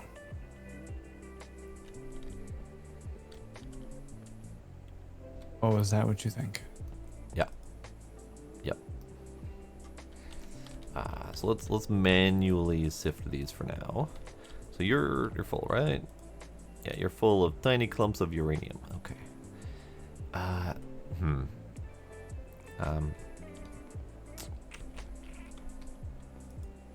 Right. This is why I need multiple. This is why I need multiple. I could probably dump some of this into the network for the moment. Can I make a centrifuge? How many do you need? I have no idea. Oh. Make an assessment. I mean, I'm gonna start with 3, and I can make 3 now, so we're good. Okay, well, that was a fast assessment.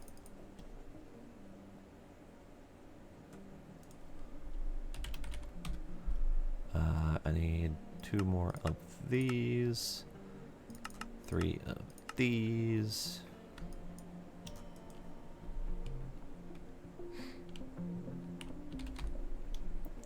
Two more of these.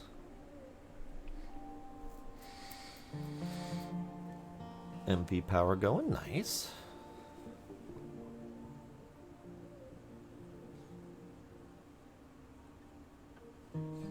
It does ramp up a bit from there. There's a few stalling points, especially if you get issues finding certain resources, but it goes pretty well. Centrifuges, 3 of them. Okay, so centrifuge. Right, I need maintenance.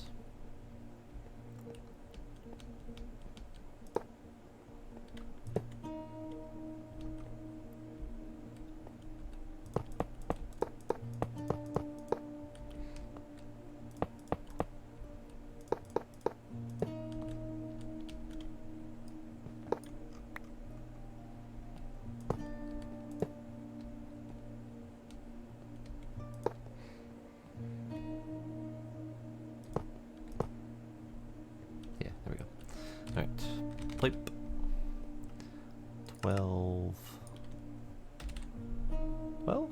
Yeah, 12.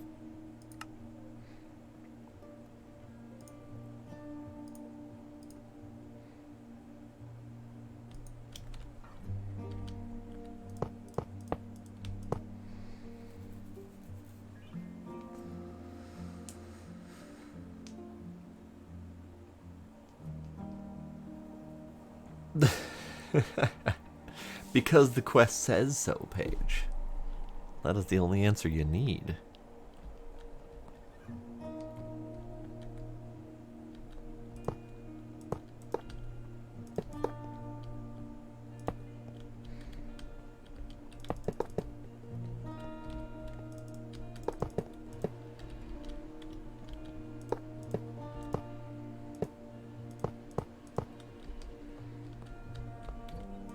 Oops.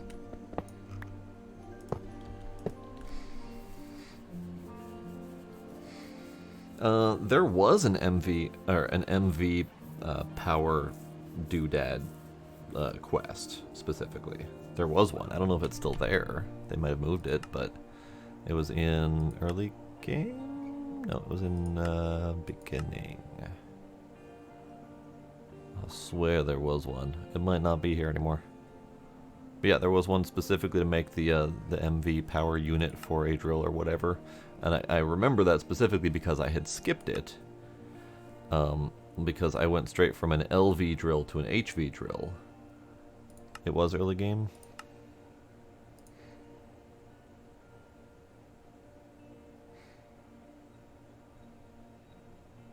Yeah, I remember it being like up here somewhere where this MV power storage is. Centrifuge, lossless cables, energy converter.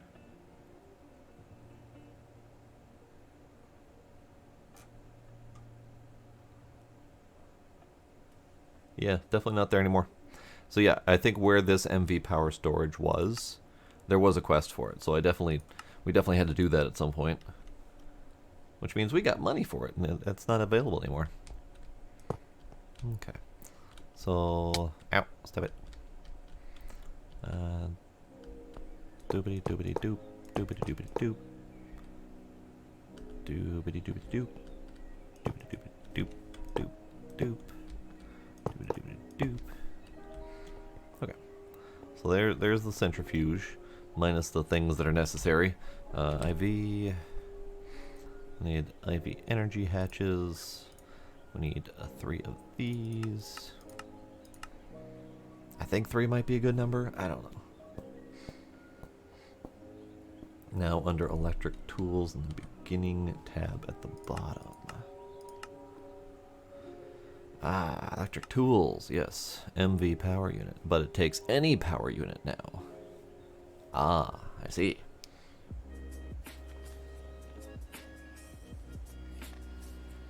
That's much nicer than the previous quest. Previous quest required MV specifically, and I don't recall it telling you anything about which tools can go in which tiers. So that's a nice change.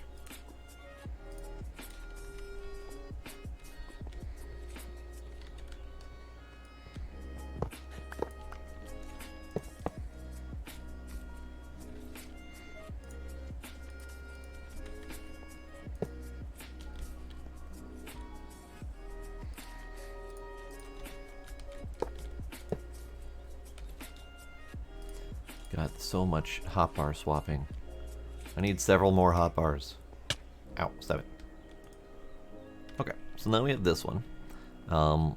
This one is going to take in some of the fuels. I don't know for sure if I'm going to segregate out which ones can centrifuge which, because it doesn't particularly matter. I want one dedicated to the TBU, because it needs to happen. But I think the rest of them can just do whatever, whenever, however.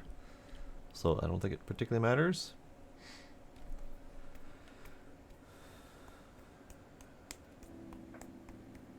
Yeah, ME is always a nice change night. Going from box storage to ME storage, it's always great. Always a great time.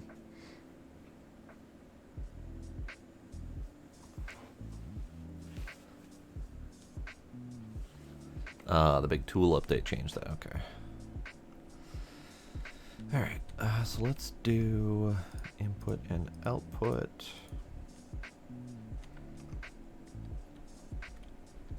Where's all my items and stuff going to come from? Right here. Right here.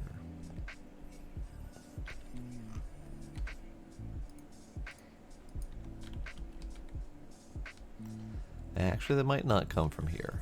This might have to be the fuel outline if I'm going to have problems with this shit. Cool. I'm having piping problems. This would be... Honestly, this would be a lot easier with Ender IO. But also, I don't think it can transfer items as fast as I need it to. I'm not positive on that. But this is becoming a logistical nightmare. if I can get these to work correctly, the item filters, then this can be my in and out item line. But if I can't get it to work, then I'm going to need a separate item line altogether. So let's do a couple things. Ow! Stop it! Ow! Stop it! Stupid. Let's do item in and out. I don't think it particularly matters which one goes where, so you can go there. I don't know, whatever. Item in. Item out can go over here again. Missed. Because item out can just go here.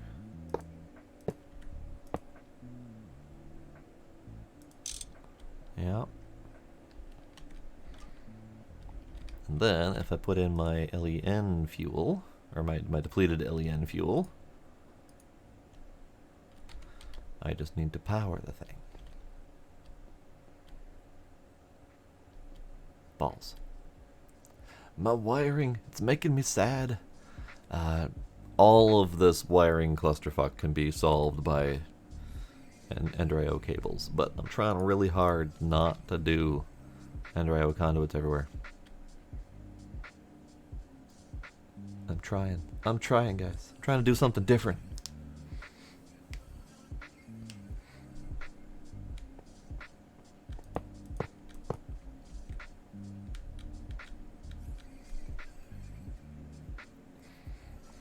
Let's wire this away.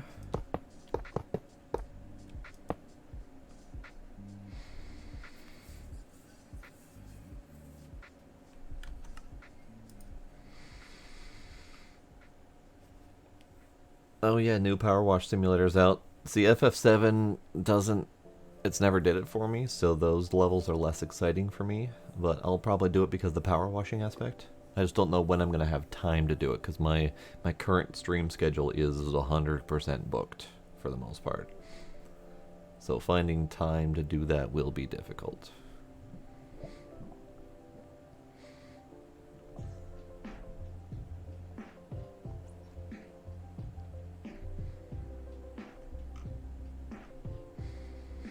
Okay, bye, Paige. Bye, Paige. Alright, you can just go here. Alright, can you centrifuge? You are centrifuging, good. Alright, so now we're getting items out. Some of the items are going up into the thing. And some of them we need to make a new spot for. So this is plutonium, this is americium, americium, 242, 242, 240, 243, 242. Okay.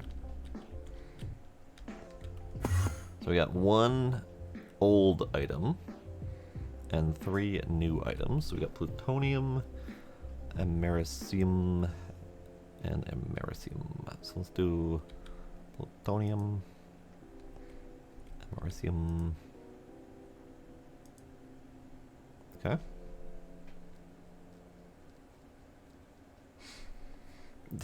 Don't know if I'm a morning person or an evening person, but I'm awake and it's 1:30 or 5:34 a.m. So I think Draconite, that makes you both.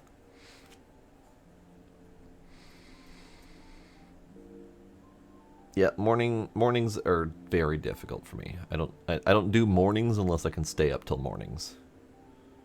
Like, I can accidentally stay up till 4 or 5 in the morning, but waking up at, 6 or 7, 8, 9, difficult, very difficult. And I think that's pretty common amongst the broader gaming community, is that we all tend to be night owls. Living in a daytime person world is difficult. Alright, so the sifting is happening. Let's double check on the sifting. So you're still doing. Nothing left in here. Good.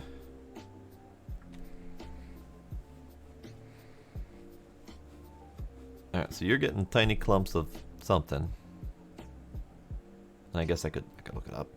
So this is the LEN 236. Depleted. Centrifuges out to Neptunium 237, Plutonium 242, and Americium 242 and 243. Okay. And then that, we're getting bits of 237 here, but it's very slow trickle.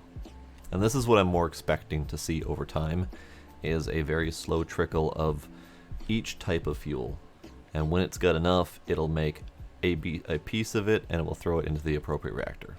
The problem I'm trying to figure out is how to get it to throw into the correct appropriate reactor. Stop it. Alright, I have a problem I don't know how to solve. Will staring into a white pit void help? No, unfortunately. Well, then I can't help you. Oh, okay. All I have to offer is a white pit void. I see. No. So the problem I've got, I'm attempting to use the GregTech filters, the item filters. Oh yeah. I have an item filter tacked on the end of a pipe that is attached to the fission reactor port. That item filter is set to receive only 3 different types of reactive fuel. The problem is that it's taking any fuel that goes through the pipe rather than actually filtering like it should be. I don't know if the filters work like that. I mean, I know you can slap it onto a pipe, but I don't know. I've never tried to put a filter on the pipe. I've always like put the filter on like a crate. I see. And then you have the crate set to import only those types, and then you can pump from the crate into wherever. That's how I've got it like set up in the ore room. Okay, so I might need an intermediate here. Right. Okay. That's unfortunate. Well, yeah. At least the stainless steel crates will kind of blend or mesh well with the pipes. A little bit, yeah. Right. Yeah, I didn't know. Yeah, I don't know about the filter on the end of a pipe. Well, actually, I guess I do know because apparently it doesn't work. It does not seem to work, no. So, alright, so there we have it. slap of that in there. Might just burn the rest of this LEN. I also have some LEN down here. I'm just trying to get enough material to work with.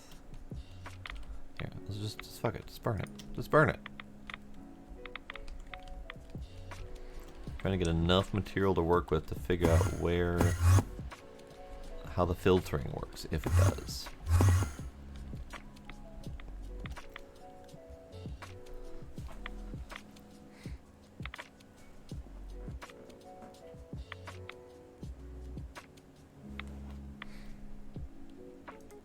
Alright, so let's take it all out.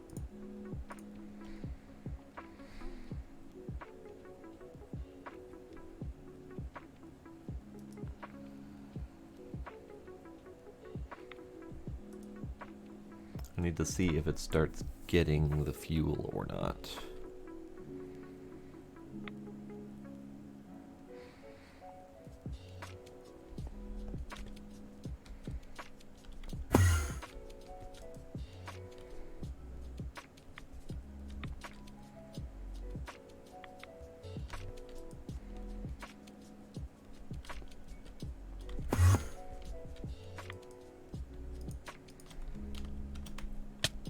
Ow, ow. Alright, so you got 30 something. And we're gonna wait for a moment here to see if this happens.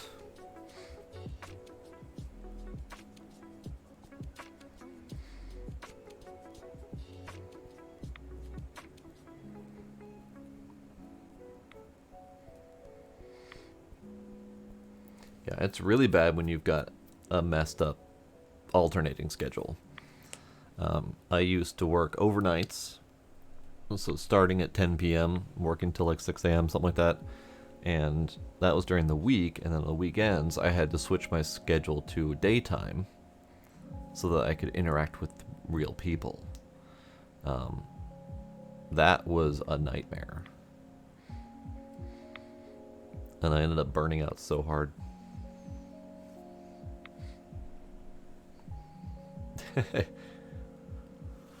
Exactly, Paige. We give morning people too much power. Not waking up before 9 is wrong, but not being able to stay up past 9 isn't wrong? Wrong.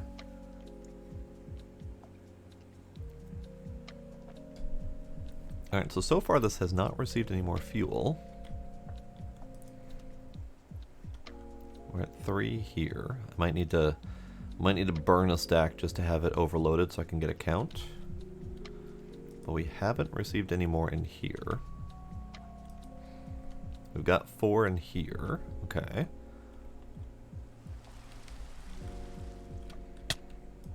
You're still doing...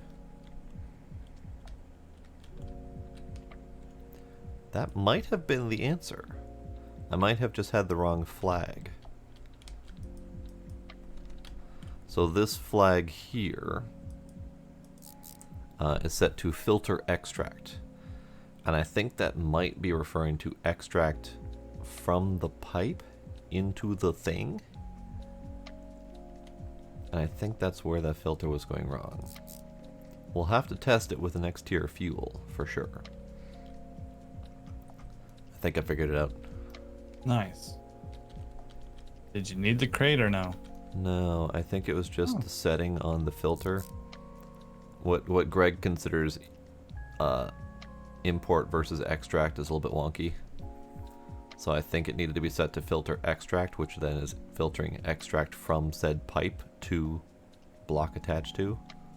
I had it set to import because I was thinking importing into block.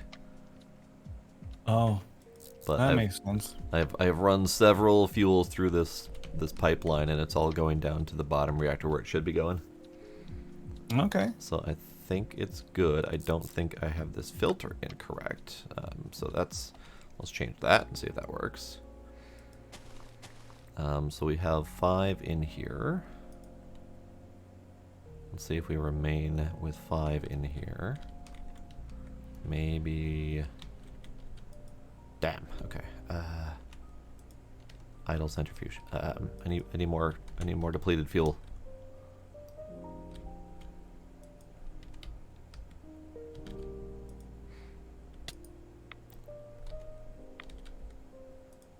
I can't help you there. I can. I have reactors that burn fuel like crazy. True. What is the burn time on this one? I say all of my fuel or depleted gets spun up immediately. My LEN 236 is about a 45 tick time, which is great. So we wanted to burn through quickly. Yeah. So you spin up. I need this number to go You know up. what might be a good idea? Yeah. So like my reactor is doing TBU fuel as well. Yeah. If we storage bus onto the drawer controller here, you can just have all of my centrifuged neptunium and stuff as well. Oh, do you have extra? Well, I'm not using any of the neptunium because my thing can only do TBU fuel. Ah, okay. But I guess that goes with any other curium or americium and whatever that's in the network currently can go into here as well. Okay. Kickstart your process. Okay. Okay. And then the storage bus it with a high enough priority, and then you'll get all of my stuff too. I was planning on a separate sub network, but if we don't have any other uses for those, other than into here, like the thing I don't want to happen is I don't want some sort of auto crafting job to take over and steal all of my fuels and kill my process. Like I was planning on siphoning off the extra that we needed for the stabilized versions and making sure that I'm actually the able only to continue auto bringing fuels crafting up. job, I guess. Yeah, because like I can get rid of all of my patterns for other fuels now because my reactor can't handle them anyways. Okay. But beyond that, the only other auto crafting job that exists that could potentially do it is like the ultimate or the elite catalysts require 235 plates, so they might grab some of your 235 ingots here, but those aren't. I don't know what other use 235 plates have. Let's see, 235. Yeah, the problem I see is that 235 is the more rare component, and it's needed to make the LEU 235. So if enough of that gets siphoned off, then the whole chain just kind of stops. Yeah.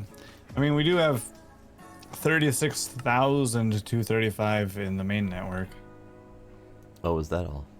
That's all. So is that all from just running your TBU? Yeah. Nice. Yeah, I guess if we're not really using it for anything, then yeah, we can set this as high storage priority. My biggest concern is siphoning. Well, then what you could do is you could still have your own sub network, and then just have from the main network an export bus that dumps into there, and you don't have to worry about things pulling out of your drawers. That could work. Do we need any of these available on the network for any reason other than the stabilized output? As far as I know, we only need the stabilized. And the uranium ingots. Yeah. Okay. Because like uranium triplatinum is a thing we're going to need, but that might take 238. Right. Wait, yeah. Uranium triplatinum is 238 dust. Yeah. Which, strangely, 238 is the one we're running low on compared to the 235. So. Interesting. Okay. And part of the reason for that is it takes 72 of the tiny chunks to make a single LEU 233. So. It may not be the rare one, but it is definitely the high usage one. Let's see. LEU 233. I'm showing we have 83,000 uranium 233. Am I misremembering what you said earlier? Yep, I said 238. 238. 238. Ah, right. I see. 238. 235. Yeah, this turns into a big old clusterfuck of trying to remember which chunks go to where. Oh yeah. That's why I wanted to set up auto crafting, because I didn't want to have to think about it anymore. Yup. Okay. Also,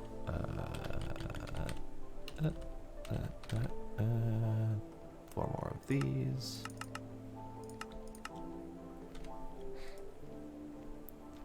Okay, so we lost the chunks, so that means we should have some in here. Perfect. Okay, so that did work, the export part, and that does not have me feel perfect. Okay, so now step it. Now everything's working correctly. So that's good. So now I need to get the centrifuge depleted fuels into here. We have 12, so I can't do a single item filter.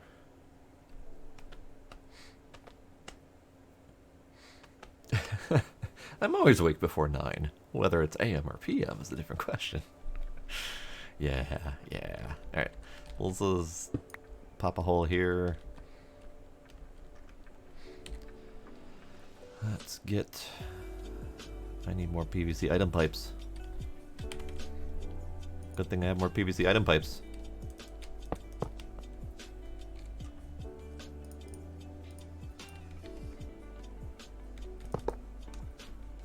Okay. So, what I need to make sure is that the input bus on here only gets the fuel. So what I might end up doing, since this, I don't think I'm going to separate out the centrifuges. I think I'm just going to have them centrifuge whatever the hell they get. The only thing don't know is... Yeah, okay. So this should work. I think I know what we're doing here. Okay, so let's grab more input buses. I think we'll just do 3 of them. We'll do 2 of them for now because I just need 2 more for this thing. So then we kill you, and we kill you, and a doot, and a doot. Okay. Then we doot, doot, doot, doot. Yeah.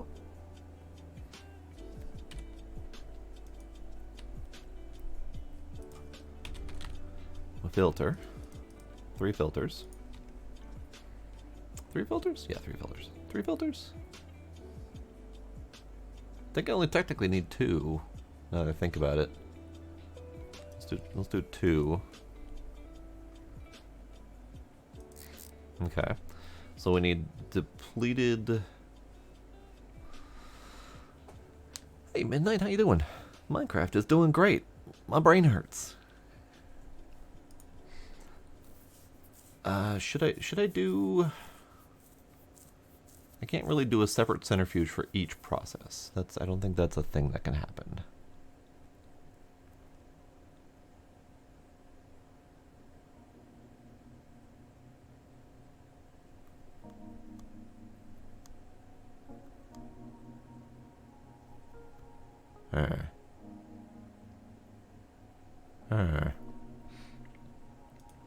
So the depleted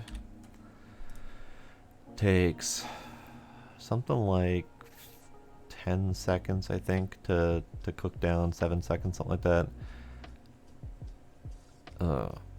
Alright, this is probably going to require some fine-tuning. Probably. Before I fine-tune, before I do this part, let's finish building the rest of the centrifuges, because I think that will help my brain do brain things. So let's just do it. We're gonna have this room be like a piping nightmare. It'll be fine.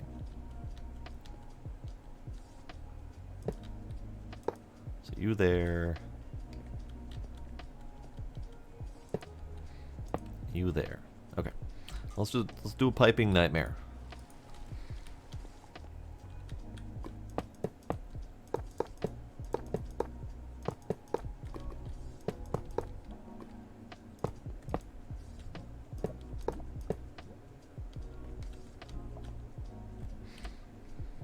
I also need these dudes there.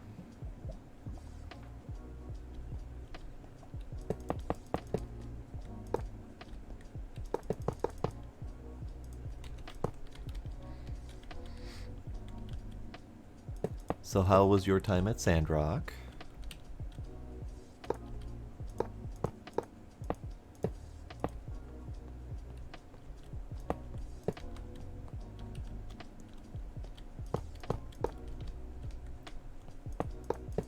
Keep forgetting these parts.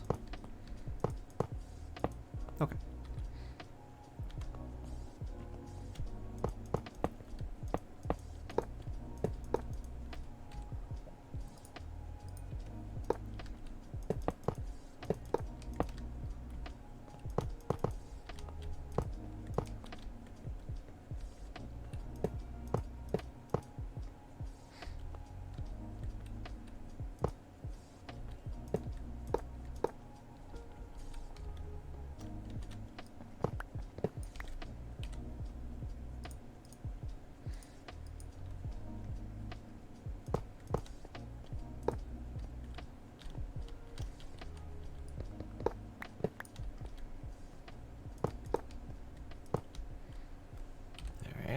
That can go away.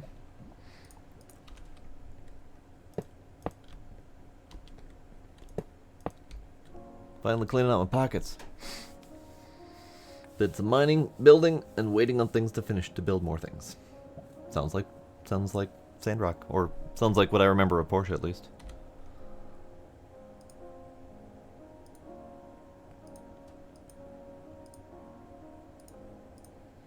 Alright, need more casing.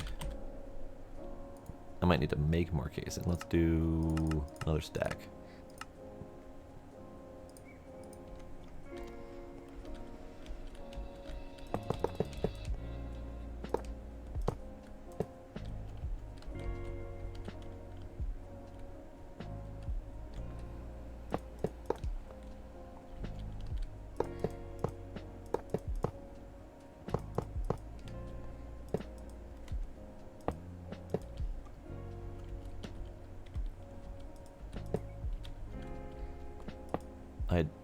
don't think I needed another stack.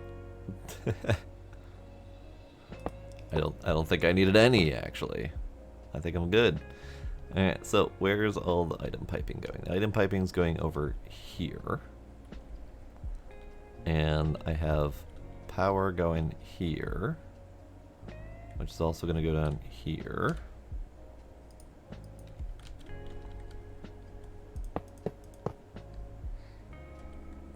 And here, so that all worked out great. I do believe I can cut power across this way, rather than under. Okay.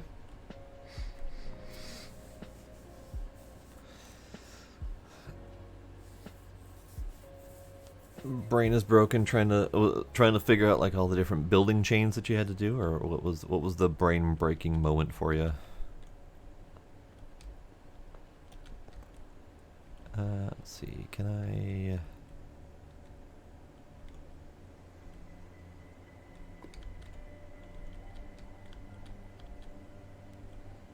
I think I can safely go under here. Can I? It'll be fine. Probably. Maybe. I'm getting a little bit claustrophobic over here. I guess it doesn't particularly matter which way I go. Let's go this way.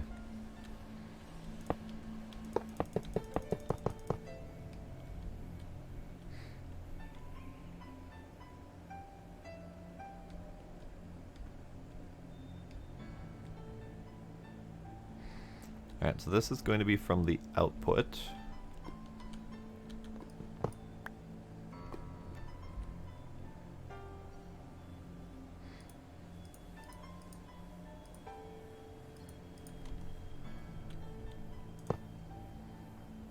That's the input bus. That's nope.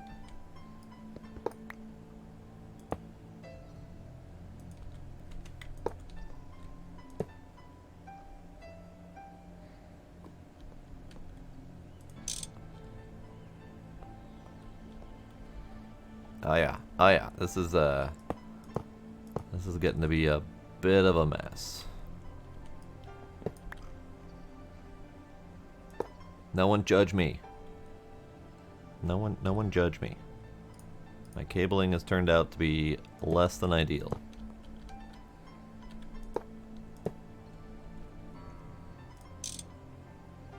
It's fine.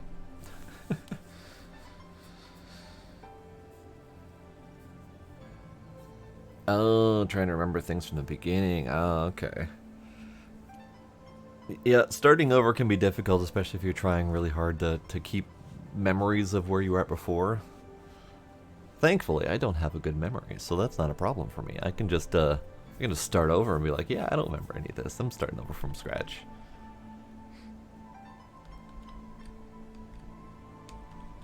Alright, so this is my output bus. So this is where all the materials will come out of. And I might...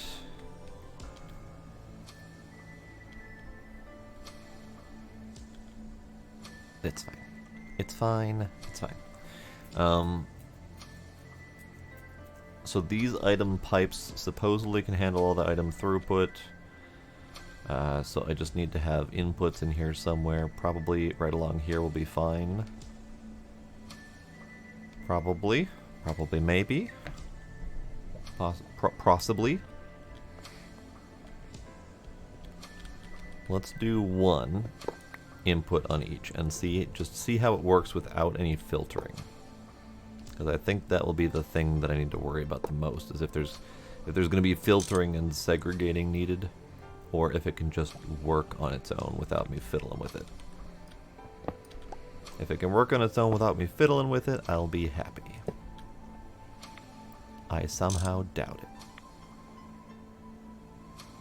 Okay. I think these things are functional now. They appear to be functional. So you are centrifuging like mad. What are you centrifuging out? Just more fuel. Okay, perfect. You're doing your thing. You're doing your thing.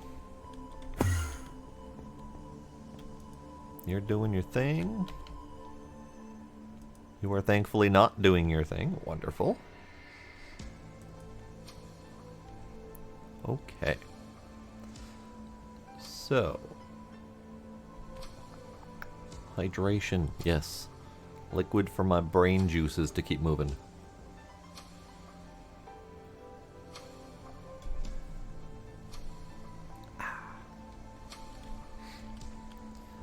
Okay, so this whole item pipe clusterfuck is a thing. Ow. Stop it. This is my initial input. And this I think I'm gonna redo. To just that. Just one input. And let's even remove the filter off of that. Unfiltered. Unfiltered. Unmitigated chaos. Perfect. So what I need then is I need conveyors, I think. Let's do a handful.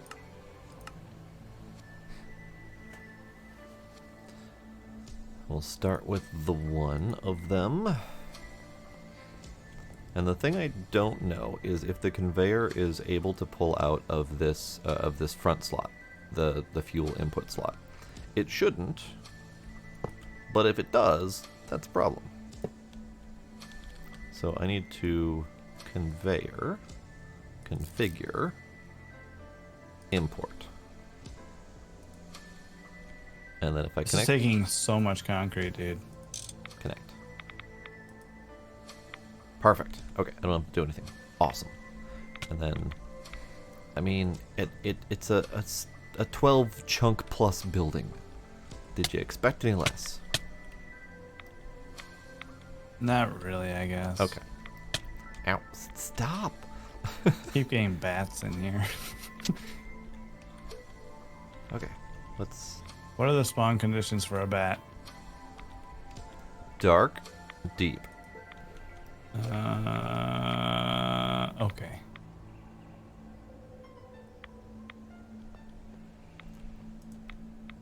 Ah, I see. Okay. We have a whole bunch of tiny clumps of uranium in here. Because that... Okay. Alright. That's what I thought was going to happen. I didn't want it to happen, but it most definitely happened. Yeah, okay. So that's a problem. I have a problem to solve. Blade says 3 or less light below Y63. So if you slap down some of those lanterns, you should be good. That's awfully precise. Thank you, Blade.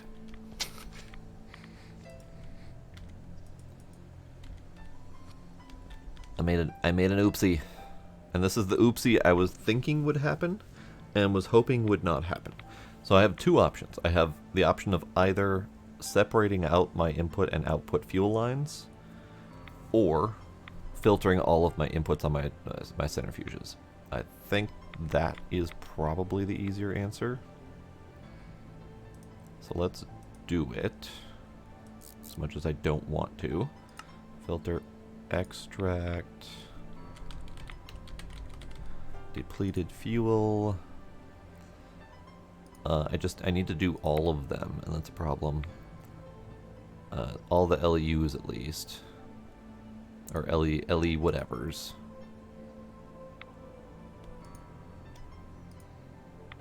And I gotta click and drag every damn one of them.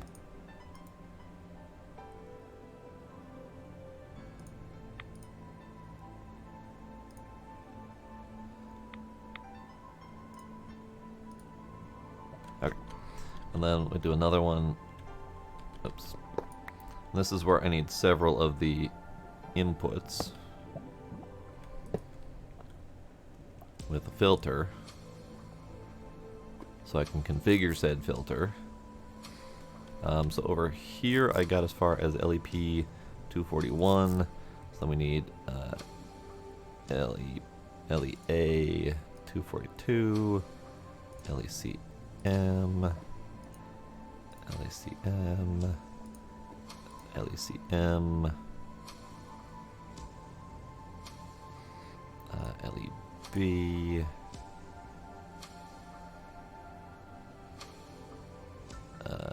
LECF. LECF.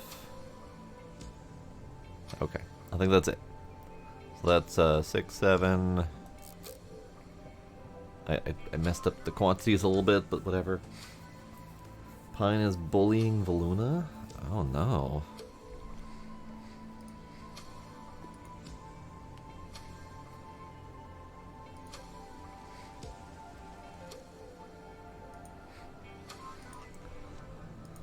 Pine, you should stop bullying Voluna. I'm... I'll try. Okay, good.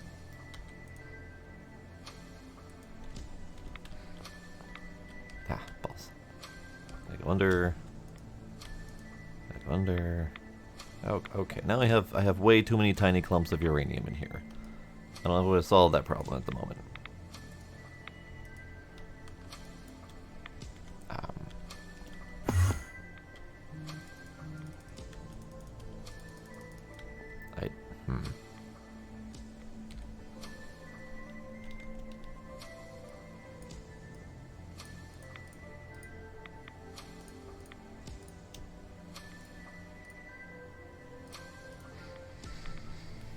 You're welcome, Voluna.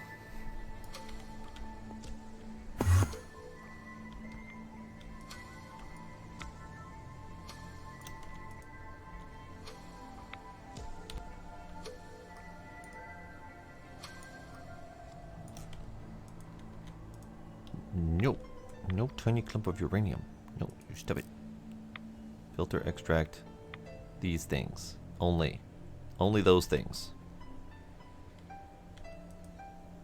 All right, the first of 8 sub basements is done. But Well, it's laid out. Don't mind this. Go down one more. ah, I see. Yeah. So when you say 8 sub basements, you're talking going all the way down to fucking bedrock. I was trying to get a reaction out of you.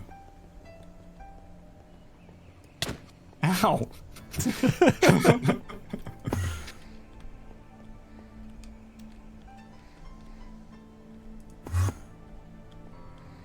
All right, all right.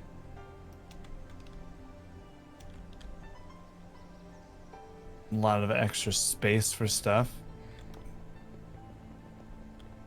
Quite a bit of walk and zoom. And of course, the walls and the floor and the ceiling and stuff can be replaced with different blocks to, you know, stylize it and jazz it up. Sure. The concrete blocks are merely placeholder. So what's with the mid-level here? I mean, you know, just in case we want an engineering floor for any reason. Lanterns, things like that. Is it just for lanterns? The whole Could be floor for lanterns, lanterns. could be, you know, item ducting, who knows. All right, all right. For options. I was thinking about doing one of these like engineering floors between all the floors, and if we wanted it. Probably a good idea, especially as I'm currently struggling with wiring in my reactor. Don't look at the spaghetti. It's not Have you pleasant. seen the ore processing room? Um. Have you seen that spaghetti? Okay, then you should come look at the spaghetti because this is unpleasant to say the least. Where are we? Just this reactor tower. The taller reactor tower. This is fine. The piping, and then in the main floor. Nope, not that entrance. Second and third floors internally, especially the second one. Oh, there's a lot of Yeah. centrifuges. Yeah. Nice. I'm trying to get it to do stuff, but at the moment it just keeps taking in items that it shouldn't take in. I think I got it. I didn't filter correctly first. Okay. So I ended up with way too many items in my inputs when I didn't want them. How bad are the better parallel control hatches? to craft the 4x one is not terrible. Just a couple LUV things, I think.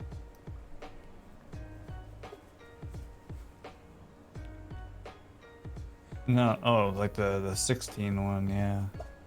Oh, the 16s are horrible. Oh yeah, we don't have ZPM circuits. Right. Okay. Yeah. So we're stuck on the 4x's for a little while. All right. I suppose I could parallel these, couldn't I? Yeah. We'll see. We'll see my workflow. Speed them up 4 times. Although that's gonna increase the power drain 4x, but that's okay. It's fine. It's fine. Yeah. It'll be okay. Okay. We have 8 million coming in from the solar panels, assuming the dimensional transceivers do what I think they do. Right. Okay, so where was I? What am I doing? What's going on? I don't even know anymore. Okay. So this one should be filtered correctly now, I think. They're set to extract filter on these types of fuels, etc. This one did not get set correctly and has a bunch of tiny clumps of uranium in it again. So let's fix that.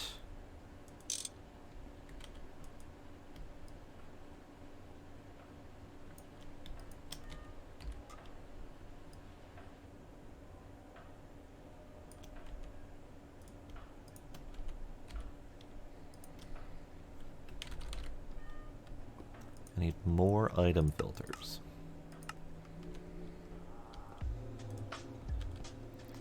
And then another input bus, another pipe, another filter, and then we gotta set the filters again. Unfortunately, I don't know of a way to set the filters more easily than that. So we're just gonna have to clicky. So the first 5 I think are fine, because if we do LEU, LEU, and then LEN, and then LEP, and then LEP, those are going to be the ones that are going to be crafted in the highest quantities, and then the last 20 of them or whatever will be fine. However many friggin' fuels there are.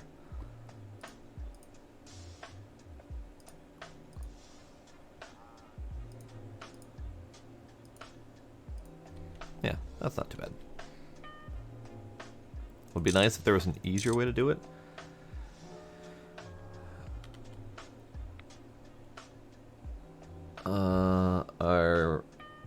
Are what centrifuges? What you mean? Ah, blast it all! I did it again. I forgot to set this to import or to the extract.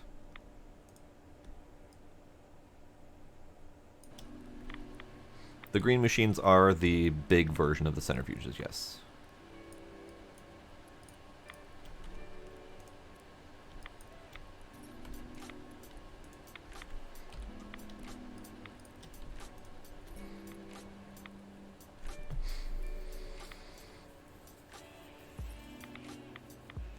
Ooh, smart filters, you say? Let's test out a smart filter then. So this is my TBU. So this one can't be touched. This one needs an input. So smart filter. Let's try that. Centrifuge. Filter extract. Whitelist centrifuge items. Oh, that's not gonna work. Because you can also centrifuge the non-depleted fuels. I guess it does thermal centrifuge, so we'll see if it works. Let's find out, shall we?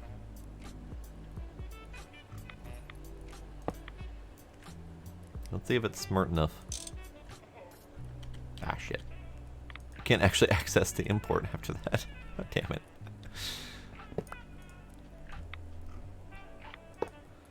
Alright. Balls. Alright, we're just gonna have to turn it all on and test. Alright. So. You have nothing. You are set to import whatever's in here. And you are filtered to extract. Okay. What do we have up here? Nothing. Good. Okay. So let's just slap us some U in there. That's going to take it out. And that should be dumping into here. Okay, it is dumping into there. Now let's see what happens if we connect the whole damn mess.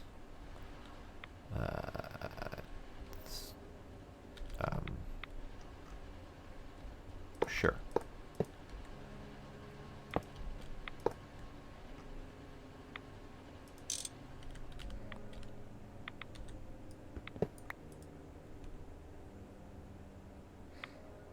Okay, so we're getting depleted LEN in here.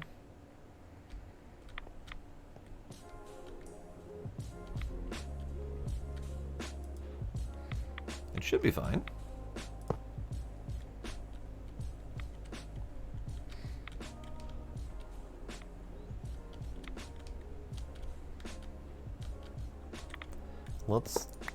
Let's be bold. Let's replace this with smart filter.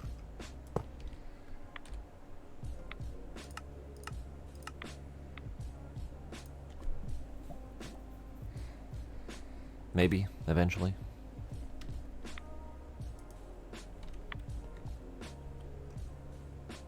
Oh, let's wrench you off for the moment. There we go. Alright, smart filter, configure, extract, centrifuge.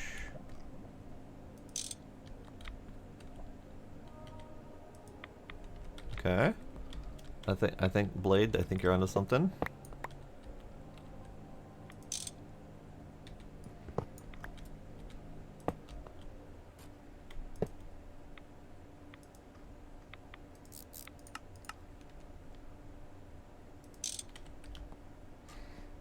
Good, good. Alright, so you are still centrifuging. You're getting all your stuff out. You're getting all your stuff out. All you things are going in here. Okay. So let's turn on these ones, because these should all be safe to turn on. Because I don't think we're getting any of this plutonium anyway. We're not getting 238. Alright, can you come over by the building for a second? I need your opinion on something. Where are we going? Oh, he's gone. What's so up? this is the spacing for, well, for 3 floors. So you're going with tall floors. 7 tall with a 2 floor spacing. Okay. engineering floor between. So the only possible recommendation that I've got is a 3 high engineering floor. And the main reason for that is if we're going to be running wires and shit in there, we're going to want one space on, say, the ceiling of that floor for wiring, and then the rest of the space for walking, so we can actually navigate and do configuration if needed. Because if it turns into smart about your wiring. If it turns into a spaghetti nightmare, we're not navigating through there easily. I've fought that battle several times myself. So a 3 floor engineering floor would be more beneficial overall. And I ran into that even under the EBFs. If you go under there and try to wire shit up, it's difficult because it's only too high. And you have to like run around in circles trying to find the path through the spaghetti. I know. Okay. Do they need to be 7 high? Are you just going for grand, or you have a plan? I don't think they need to be. I mean, 7 high is as big as tall as the basements, like the ones under the main building. So if you look at how much, like, if that gives you a better visualization of how much space that is. Yeah. Okay. You know, we got. I mean, most of that space is spent with us wiring on the ceiling and trying to get our wires down to the buildings or the stuff that we make.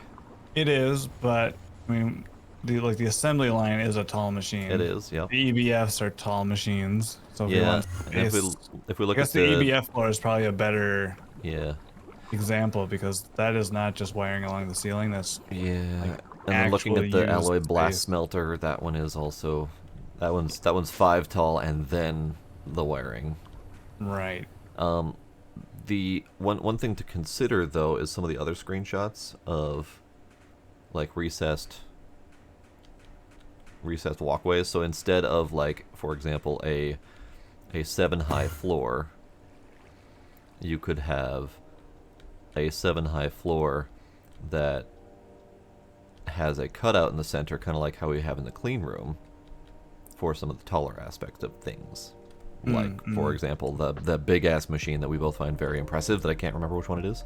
The rotary hearth furnace? Yeah, that one's not going to fit in a 7-high either, so we're going to need a cutout for that at some point, or we're going to need to slap it somewhere else. Put it on the roof. It would be an impressive roof object, yes. But yeah, we could do that instead of having just really tall rooms. Yeah, I guess some rooms dedicated to cutting out and working a floor lower. Yeah, I mean, we can always, like, with the rooms, because what I was thinking about doing is having a 2 or 3 wide, probably a 2 wide, 2 or 4, because chunks are even, unfortunately. Walkway down like the middle here of each floor, and then having like the rooms where things are happening off to the left or the right. Yeah. So what we could do is like knock out the ceiling on some of those rooms and extend it up a floor. Yep. As well. Yeah. But So I guess this would what be I my want proposal. Is hopefully avoid doing. With this being any taller, if we were to do like 3 high and all that, is that it's no matter how many design elements you add to the outside, it's gonna primarily just look like a giant rectangle. Yes. If it's much taller. So what about this? 3 tall engineering rooms, or engineering paths, and then 6 tall internal rooms, with the idea of cutting out some rooms if we need to for taller space. Maybe. Yeah, maybe. It could work. Just a thought on at least the 3 tall engineering spaces. Yeah. I'm kind of on board with wiring through engineering spaces, but it needs to be navigable, or else it's just a nightmare. Yeah.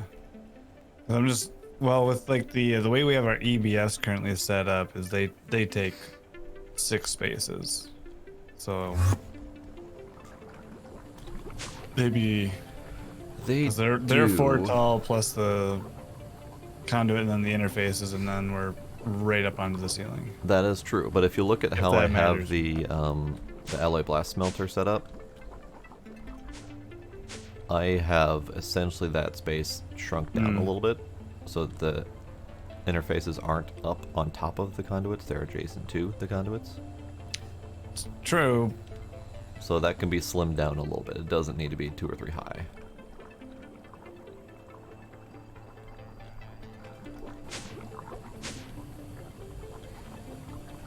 But I mean, if you want big grand spaces, I mean, what you could end up doing is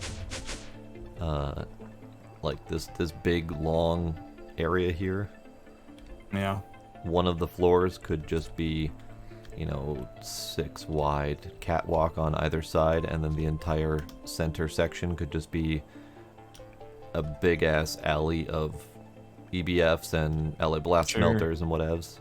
So what I was thinking is this corner piece where like the circular tower is going to end up jutting out of, which you gotta figure out a better way to blend that into the structure as a whole. Yeah. But I was going to have it be open air at least to the 2nd floor with walkways that will then extend across the road over to this portion. Yeah, okay. So this corner bit, it will at least be 2 floors tall. Okay. So, but yeah. Just things to think about. Yeah. I think having at least one of these floors be a double floor with the open alley in the middle. Could be neat for all of the EBFs and all the other big ass machines that we're gonna end up needing. I mean, hell, you could use that big alley for the whole ore processing line with all the big machines. Oh, that's not enough space. Oh, okay. Okay. I mean, judging with like the size of like the centrifuge units and stuff. Yeah. And like how big like the electrolyzer one, it like I was serious about probably needing 12 chunks for it. Yeah. I mean, the centrifuge units can stack on top of each other, so you can have 5x5 by 7 stacks of centrifuges tall if needed. But yeah, I don't know. I'm on board with big open spaces, but at the same time, that's wasted space that doesn't have machinery in it. So yeah, I guess I'm just concerned about this thing ultimately just looking like a giant L-shaped rectangle with some doodads on the side, and then like just having it be ultimately underwhelming and no, I get that. And that's why symmetry is bad, because avoiding symmetry so keeping your L shape is helpful. Doing the circular tower on the side, or I was assuming semicircle tower on the side is going to help. Yeah, I was hoping, I mean, I was going to have the tower extend above the rest of the structure, but now like seeing how tall the rest of the structure is going to be with just 3 floors. Right. Like, it's going to look like a tiny little narrow spindly bit, so I don't know about that anymore. I guess one question is, do you have any plans for how big you want, or how much you're going to put in each floor? Because the floors, I mean, you might have this tall center tower here this tall, but maybe from like here on it's only 2 floors tall or whatever. Oh, true. But then if it's only 2 floors tall, then your second floor is what's going over the road, so then it's going to be this huge flat roof area, so you're going to need to do some stuff to separate that out a little bit. I think we're going to end up needing to expand out this building at least another set of chunks over here. So that way that one bit on the other side isn't so narrow. Yeah. Yeah. Because it looks like it's just going to be a very narrow, tiny foot kind of thing sticking out. Right. But yeah, different height levels will help. Maybe adding another semicircle tower over here for a different purpose. Were you doing that semicircle tower for the sphere? Well, yeah, I wanted the sphere sort of towards the top of it, and then like what I was thinking is the rest of like the circular bit that extends above the rectangle part, we could put the fusion reactors. Okay. Because those are circular mega blocks. Oh, I haven't seen those actually. Yeah, if you take a look at them, they're like a little particle accelerator. Oh yeah, the rings. Yeah, I remember seeing those. Yeah, so I was thinking we could put the rings in the circle that end up feeding power into the orb. You know, that kind of a... I think the orb is bigger than the center of that ring, but we could have like ring on top and bottom. Yeah, so the biggest orb is 13 by 13. And so, I mean, I could have the tower go up a little bit where we have the rings of the fusion reactors, and then we have it like bulge out a little bit where the kind of like water towery almost, or like lighthouse kind of looking, where the orb is in the top with 4 sides exposed to the outside so you can see it. Yeah. Kind of a thing. Yeah. And with the orb you could do, so if we do max size orb, because why the hell would you ever not do max size orb? Yeah, right. You could do a fusion ring reactor slapped on top and underneath of it, so it's kind of like encased sandwich wise. Could do that too. And then have some support structure to hold those all together and all that stuff. Right. Yeah, like that. There's that one screenshot that has all those turbines. Yeah, yeah, that one. Yeah, the thing on top of it is a fusion reactor. Really? Yeah. I don't remember seeing that part. Yeah.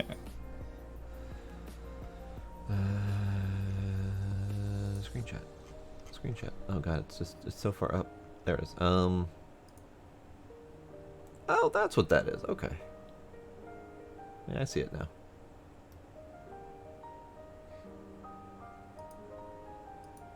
I think that's like the natural thing to do with those. Because you're putting a sphere inside of, or a ball inside of a ring.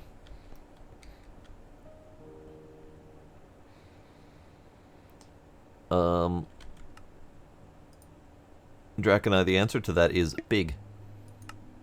Big building. Yeah, I could do something like that for sure. But yeah, that's the kind of thing I was thinking about. But I'm worrying that the width of the tower is now just going to be like too small compared to the rest of like how grand the rest of the building is, and it's just going to look awkward and Right. like a toothpick sticking out of a loaf of bread. Well, I mean, it's not small. The ring itself is what, 15 wide, something like that. So it's still almost a full chunk in width. So it's not going to be small. Right. But yeah, looking at how this is all laid out and how much height and how much space you're thinking, I think we need more building. Well, all right.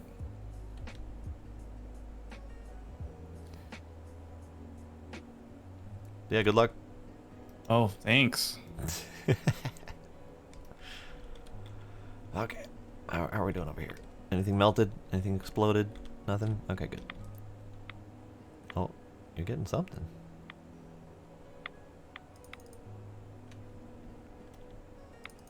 What are you getting? What are you getting? Give. Depleted LEN 236.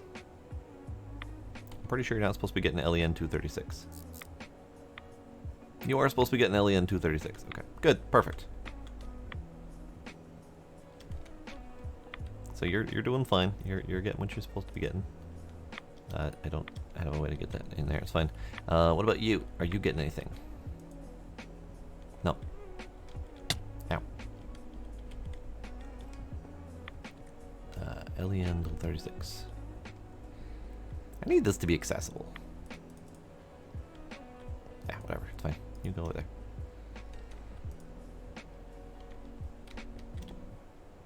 Ah. Turns out it helps to power things. Turns out.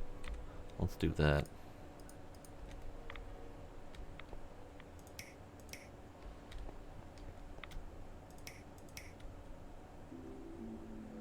Okay. So over here, we're good. You're good. Everything's good. You're happy. We're happy. Everything's fine. You're good. You did your thing. You did your thing. Wonderful. Okay. So. Fuels. I think the Americium is next. So you are missing plutonium. You are getting neutronium, neptunium occasionally. You are missing all of the uranium-238. You are also missing uranium-238. This one's going to be a tricky balance because this is U-235 and U-233. Both of them requiring a stupid amount of 238. So that might be something where I have to pick which one I'm going to use or make sure that it's round robining. Can we round robin? We can enhanced round robin. Supposedly. We shall see. Let's get the rest of the capacitors going. So we've got 4 here. I think we need another 4 more. So let's get those cooking.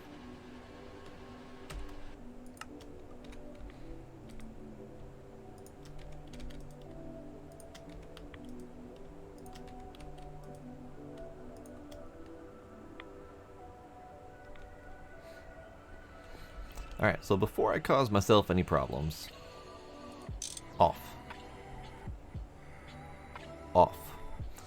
Because what I need to do is I need to set up all the fuel craftings and make sure that I don't end up with a fuel in my reactor that I should not have in my reactor. Because that would be bad.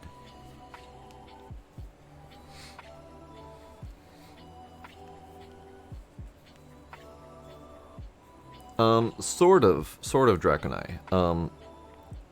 In the mod pack description, they recommend peaceful, regardless of which version you're playing on. I think that the hard mode version of the pack just kind of has it on by default. But yeah, they recommend peaceful. Because this isn't meant to be a combat or exploration pack. This is a tech pack. So we've got normal and peaceful. We did not do hard mode. And I'm kind of thankful for that. Because this pack, hard mode does not let you spend coins. And we've done a lot of spending coins when we can't find certain materials. So I couldn't imagine doing this without being able to spend the coins. That would be hard.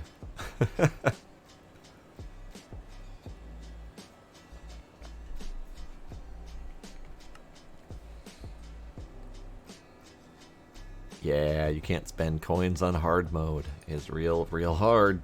Just saying.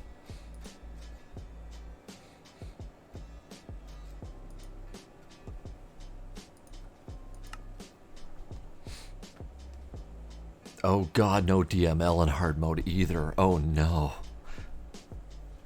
Oh no. That's... no. No. Okay, let's continue setting up the auto crafting for the fuels, shall we? So I'm just gonna make sure I get my outputs here. We've got LEU 233, yes. We've got LEU 235, yes. We've got LEN 236, yes. And we've got LEP 239, yes. So next up, we need LEP 241, which I think is going to require the plutonium 241 ingot. Okay. And then LEA 242.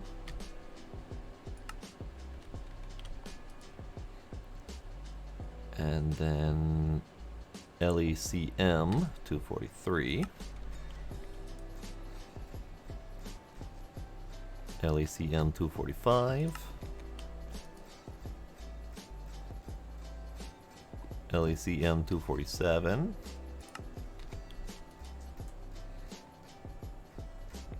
LEB 248. LECF 249. And LECF 251. Good. 4 more capacitors.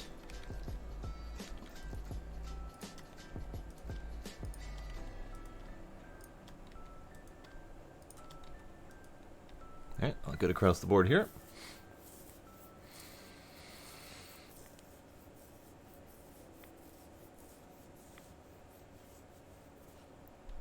Yeah, Draconai, the buttons, correct buttons, is machine room up. You might recognize these machines as the deep mob learning machines. These are the ones that generate all of the infinite resources. So, we rely on this heavily. I don't even know how you'd do this pack without this. Because it generates resources a hell of a lot faster than any other method, really. You would have to do shit like vanilla mob farms and ore drilling, manual ore mining. Oh god. The more I think about doing that, the less I want to even think about anything about that. No thank you. The miners, yeah, the miners are pretty good, but the miners, there's no tailoring what you grab. It just grabs everything. So, you know, it might chew through a couple days worth of processing coal before you ever find your iron. Solar-powered steam miner for early game. Interesting. Interesting. Because I know there's the steam stuff. Yeah, and I remember something about hard mode kind of forcing you through the steam age as well. 7 block radius? Oh no.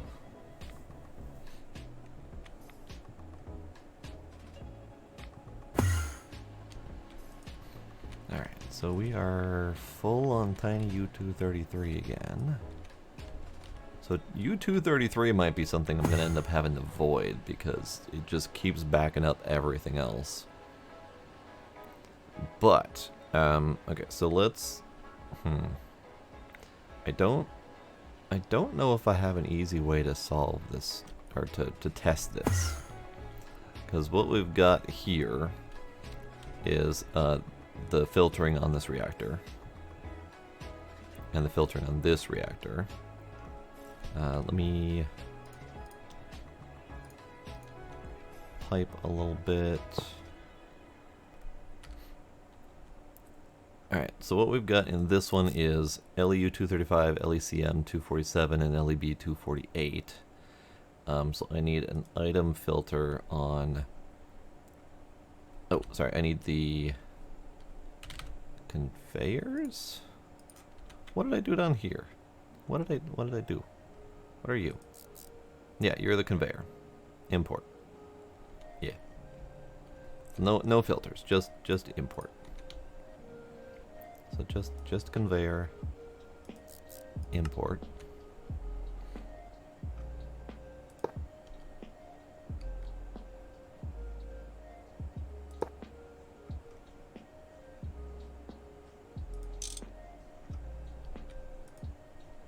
Okay.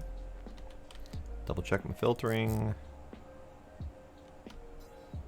50 heat, 54 heat, and 52 heat. Yes, should be good. Should be good.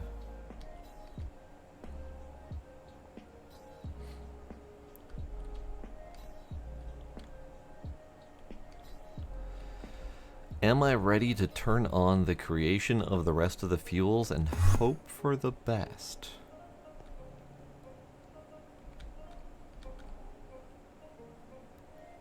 Maybe? I don't even remember which one's next in the chain. I think it's LECA. I need to label these. This is gonna be a problem. LEC or LEA. Oh shit. I can't do the next step until I make the next reactor. Because we've got LEA as the next fuel. So LEA is made from americium 242 and 243, and that one is a 94 heat, which then burns down into LECM, which is a 112 heat, which then burns into LEB, which is back down to a 52 heat, which is the one I have set up. So I need to set up the rest of my reactors before I can continue this process.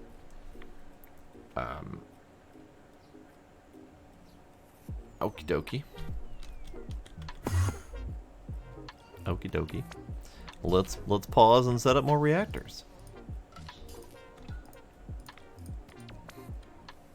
So I need reactors.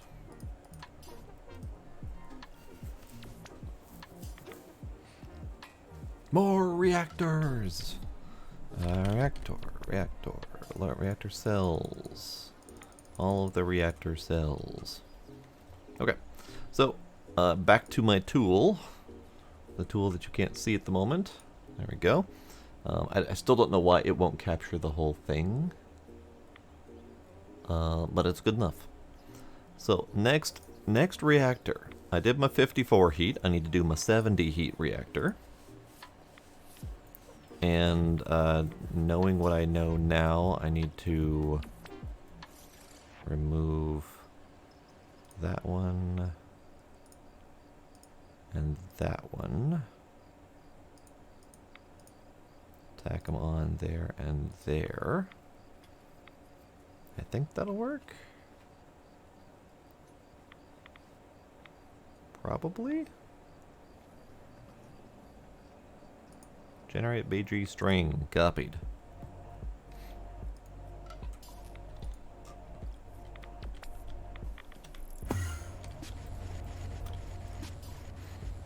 Paste. Load.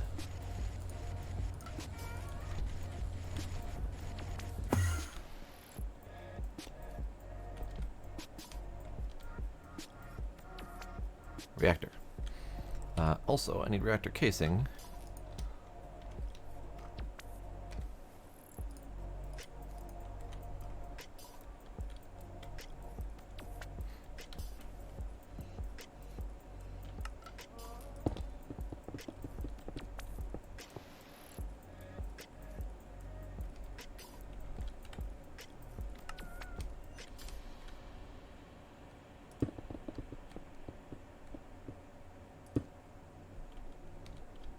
You know what? Close enough. Close enough. Make sure it did the thing. It did appear to do the thing. Then we take our copy pasty gadget and we just slap a. Perfect.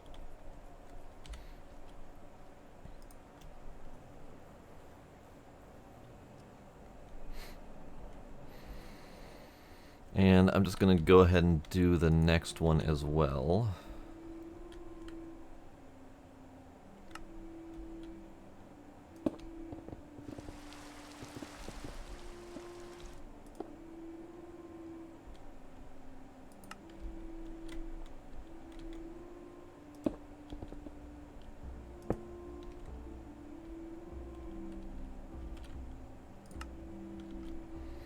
Alright, so next one, I need to load up the next reactor. Load reactor 120 heat. Now this one, I do need to move a couple objects, but I need to make sure that it's correct. Because this one's a challenging bugger. Okay, so remove those two. And can I put them here and here? No, I cannot. Can I put them here and here? Yes, I can. Okay, that'll have to do. The top of this thing is going to be like nothing but coolers, but it'll be fine. So we copy. We come back and we do the pasty thing again.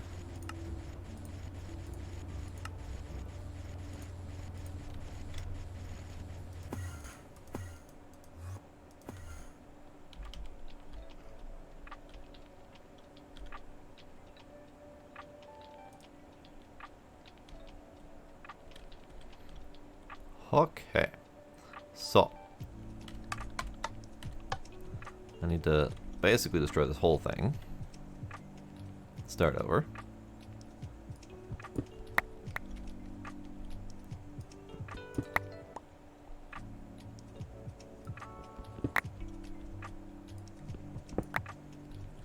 And same with this one.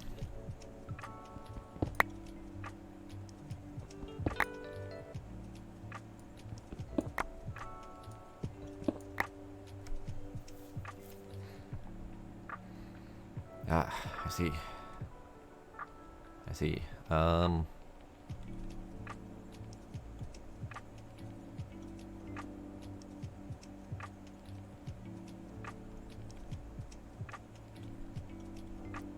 We have a cryothium problem.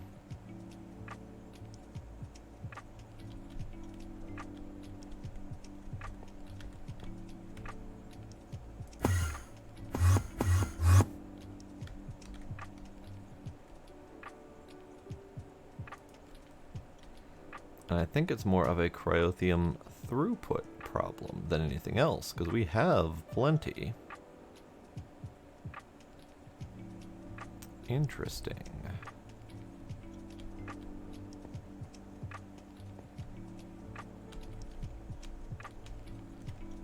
This one over here is having a hard time retaining its cryotheum.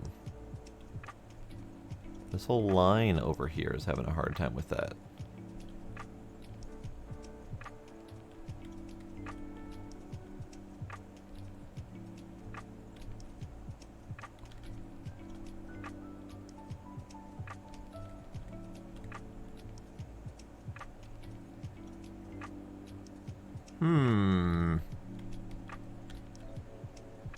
Alright, slight power upgrade. Okay. I finally was able to make the flux plug and the flux point. Ooh, nice. They're very expensive. I'm sure. So I've got one of those over in the grid and then one of those plugging into the power room.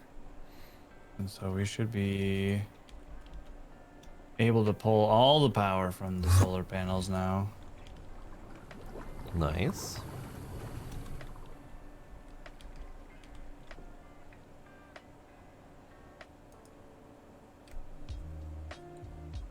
Well, 5,000 arithmetic out.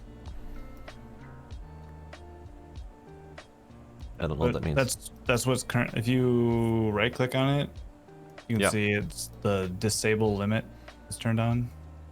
Yep. So that's just what it's currently doing. It's not like limited to 5,000 as far as I can tell, but Where's the flux plug? yeah, This is the flux point. Yep, so the plug is in space. Okay. Pulling from the solar panels. So the flux point then is pushing out 5,000 arithmetic? Is that just what's going through the power cable then? That's just currently, yeah, that's just what it's currently doing. Fascinating. It's not its limit, but that's all that's needed for it to be outputting. Wow. User blocked. Ouch. What do you mean user blocked? Network members. Pine. Owner. Twin. Blocked. Oh, there you go. Thanks. I didn't know that was even a setting. Okay, so this is good. We're gonna run into the throughput issue on the single connection on the wire again at some point. Oh, sure, but I mean that's why I've got the several faces there. Yeah. But Okay. Okay. yeah, we'll hit a problem at some point because technically I need 16 faces from those, so I would need another flux point. Oh dear. All right. But they are expensive. Okay. Okay. So I only made the pair. All right. Well, I'm running into an issue I don't know how to solve at the moment. Oh yeah. I think I've reached a threshold with the stainless steel fluid pipes. They seem to be struggling to keep their buffer full. They're keeping the reactor full, but they are themselves not staying full. I don't think that's necessarily a problem. It probably isn't a problem, but it's concerning because they've been full up until recently, and now they're struggling to stay full. Well, let's take a little look-see here. Make sure we're not out of like blizz rods or something. We're not. No, nope, my that is still full. My extractors are full. They're not extracting anymore. So the pipes that are directly adjacent to the extractors are full, and they're not feeding fluid around anymore. So something's Something's weird, but I don't know what exactly. It might be fine. But Maybe they just don't like fighting gravity. maybe. Maybe you need like a Greg tank every so often with pumps pulling in and pump pulling out on either side or something. I don't know. God, I hope it doesn't be. It's just a gravity issue. Yeah, I mean, I'm kind of thinking like the pipes in Factorio where they have the longer they are, the less throughput they have. Yeah. So you need the pumps every so often. I don't know if that's the case, but that's the first thing that comes to mind. That would be unfortunate. It would be solvable, I suppose, but it would be unfortunate. It would be, but yeah, it'd be annoying to deal with. Okay. Let's try connecting up this away and see if that's a solution. Because if we can have just an intermediate connector between them, I need to get that off my hotbar before I accidentally create a whole bunch of reactor bits.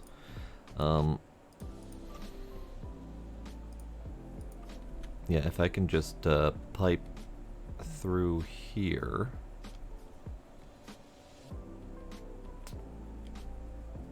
Yeah, it's just concerning that it doesn't. The buffer's full, but I'm concerned that it's not going to have the fluid when it needs it. And it looks kind of like what used to happen with thermal expansion. Agila, hi. And more specifically, the thermal expansion earlier versions, where the pipes had their own buffers, and the buffers were constantly like flowing, like there was actual like fluid mechanics kind of simulated, and you'd have, you know, pipe all the way across here, and this one would fill up, but then it would kind of slosh backwards to this direction and then slosh backwards to this direction. It looks kind of like what it's doing right now. I don't know exactly how it's doing that, but it does appear to be doing that. So that would be unfortunate if that's the case.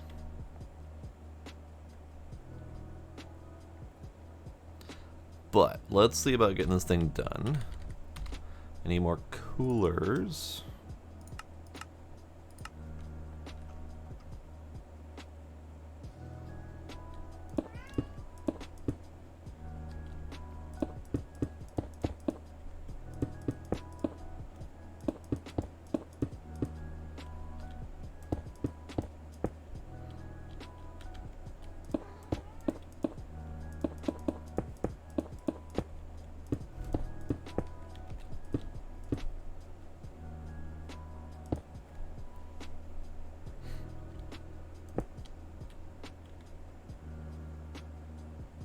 Ah, I see.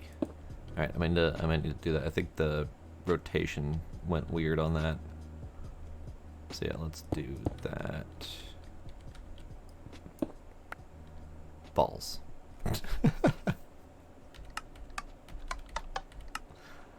Ah.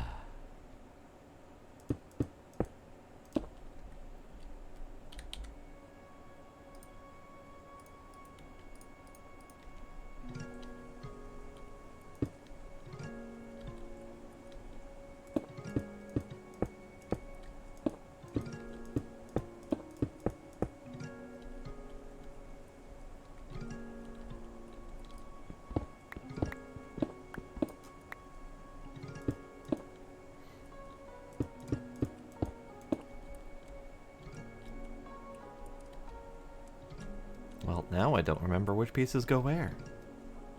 Well, shit. Oh no. Alright. It's fine. It's probably fine. When in doubt, more coolers, right?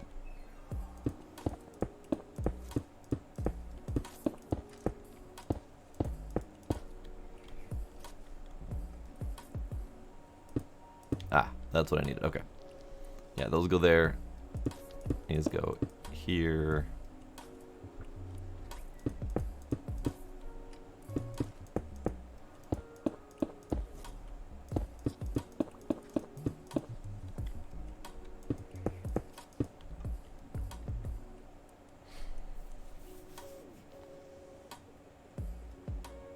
Oh, ha! I forgot to disable that. Thanks, Blade. Have a good night, Blade.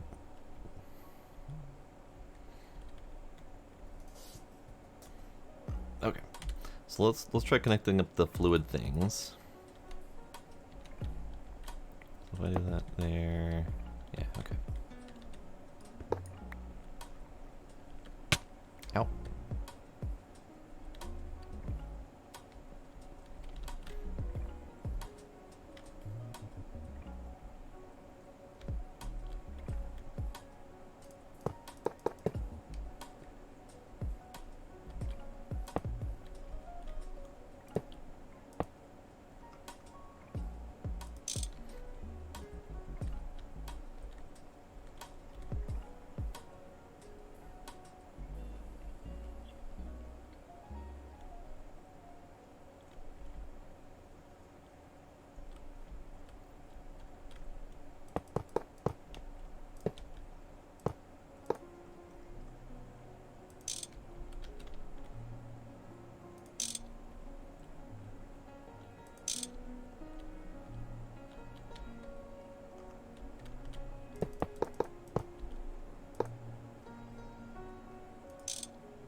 Which side was it on? That side, okay.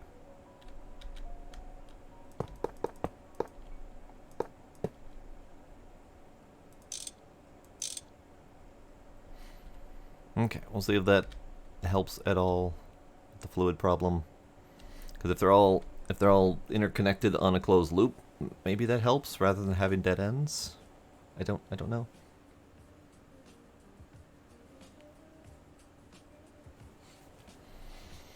Alright, we need more coolers. More coolers. More coolers. I don't think we need that many. Let's do another stack and we'll do a little bit more if we need to. Okay, coolers. That's this one done. Done-ish. It needs, you know, buffers and shit. But let's do... Yeah, so this is the one that needs to be that.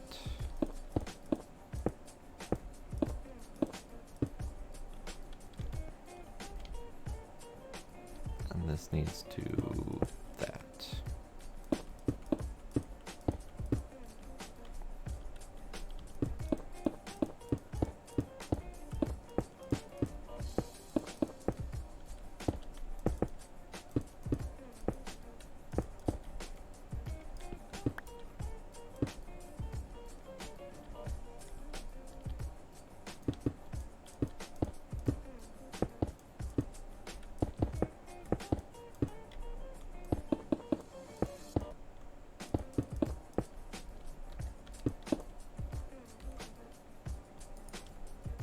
I need more coolers.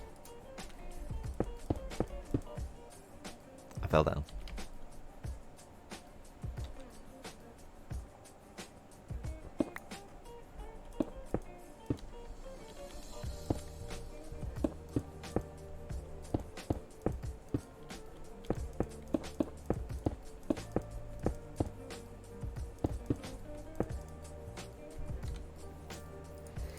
This cooler's not crafting fast enough.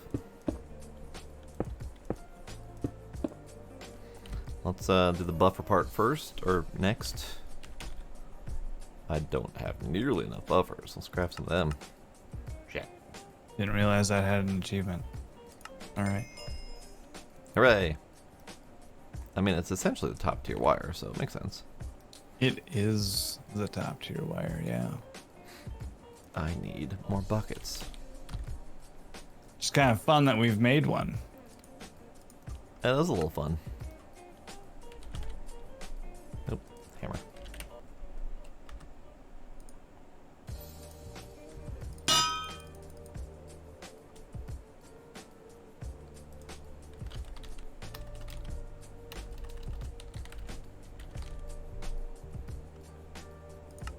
Lots.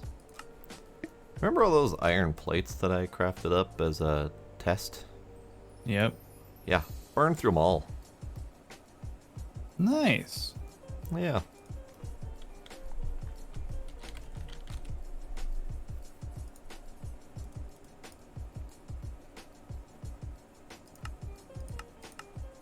More. More. More. Buckets. All the buckets. Okay, that should be enough for the moment. Craft up buffers. That's too many buffers. Craft up that many buffers. I need more tough alloy. Okay. I'll start off with 64 then.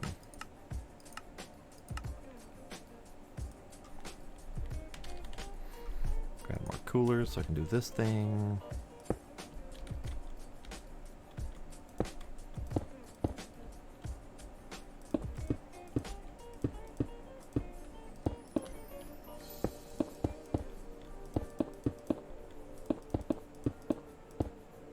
Two more. Okay. Two more. Good. However many I made over that is too many. Ah, nope, forgot. I need to do the top.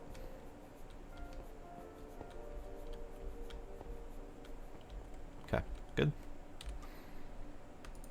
I don't think I made enough unless there's more coming. Two more. Two more. Perfect. Okay. So, reactors.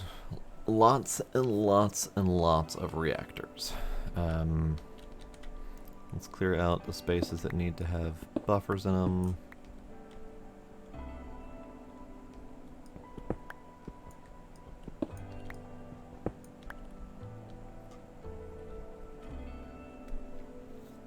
That's a lot of reactor.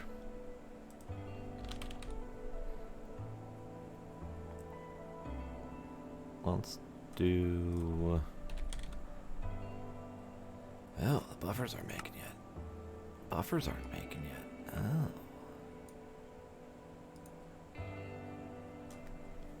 What are you stuck on?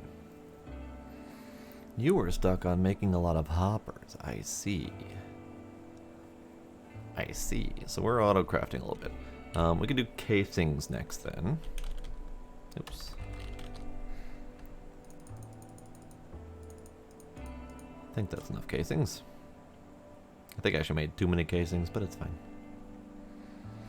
Okay, and then I need my building gadget.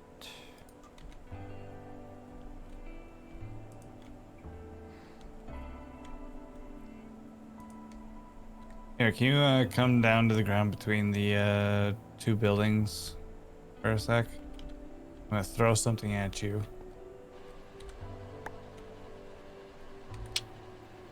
Dang. What?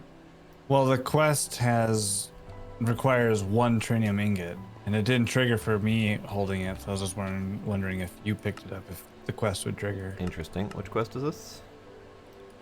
Trinium near the middle of late game. I see. Yeah. Oh, it's because it requires Naquita processing. Oh, okay. Oh, okay. Here, Well, put that back. thanks.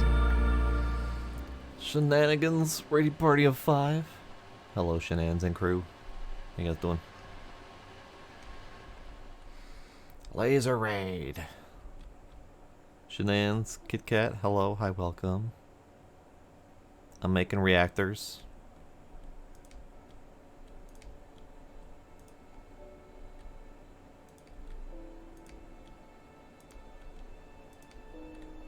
Unfortunately, this is not an easy process.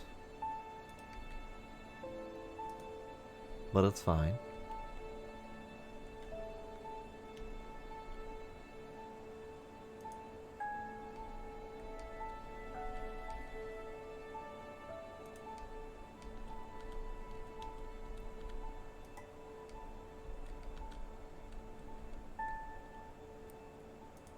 Yeah, okay. Yeah, okay. Yeah, alright.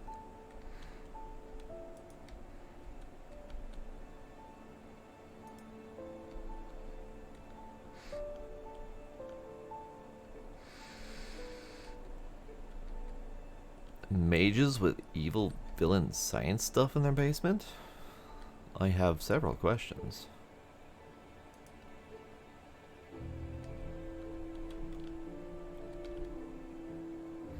Alright.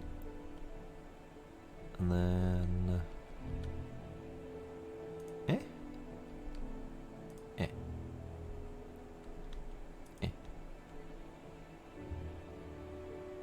Ah, the top buffer. I should be able to... I can't cover the top buffer yet. Okay.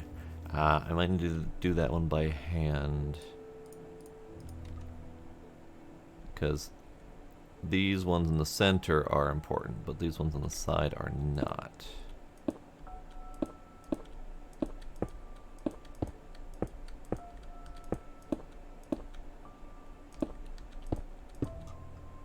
Okay, so these need to be filled with buffers. And in fact, I can do those right now because I have enough.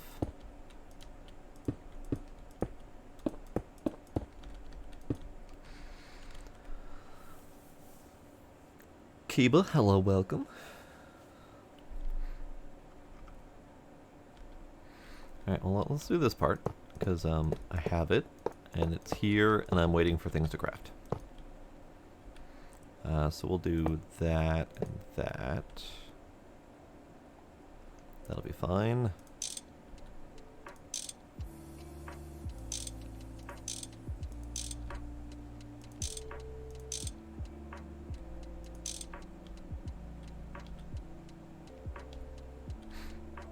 Okay, so this is good.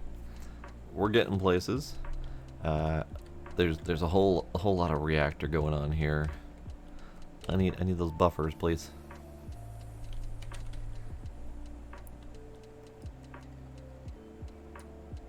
Oops, I just put something in the network and I don't know what it is. Oh god, this is the problem. Oh well, if it's a tool I needed, I will get it later. Okay, so let's see. Oh, yep, case. I need a stack of reactors. So you,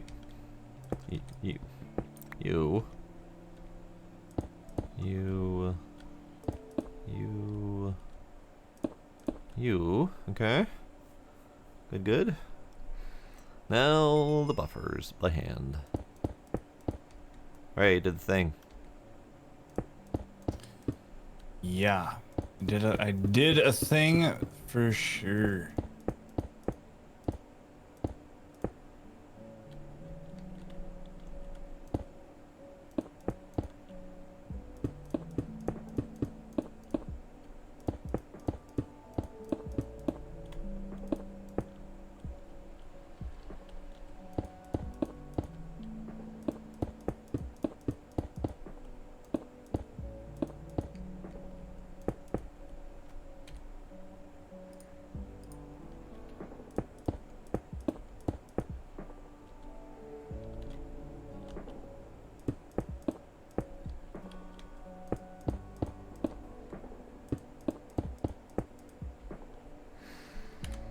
Okay, more buffer.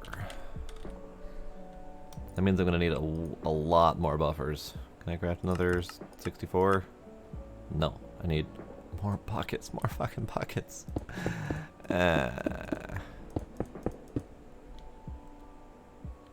Wine. Okay. So, this reactor is complete. You have enriched the Naquada. Yes. Now that one triggers. Yes, they have definitely emphasized the multi-block structures for sure. So these are reactors. These are nuclear craft reactors. Out of that. Ooh, whole dollar. Greg Tech, which is the primary mod in this pack. You're just shy of 15,000 Nomi pennies. 15,000? Nice. Yeah. That's even without you adding your recent quest grabs. What was the really big multi-block structure? Was that the the next level EBF? The rotary hearth furnace. Rotary hearth furnace, that's the one. So, Greg Tech multi-blocks. We'll check out that in a second here. Greg Tech multi-blocks have been a journey, for sure. I have these out 5x5x3 structures as my big centrifuges. We've got this lovely structure here is a huge laser assembly line. It's 17 blocks tall. We got these 3x3x3 or 3x3x4s for the ingot smelting and the cooling. And then there's this one, the rotary hearth furnace.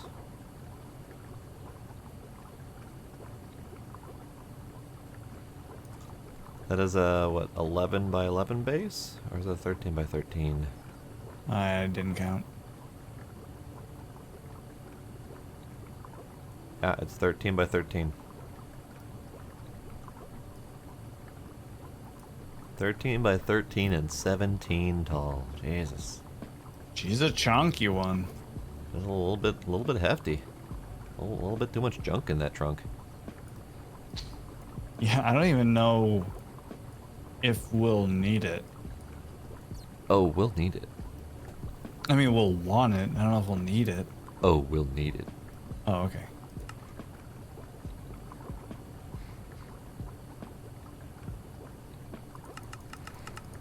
We could probably build it and slap all of our EBF processing through it. Just parallel the hell out of it.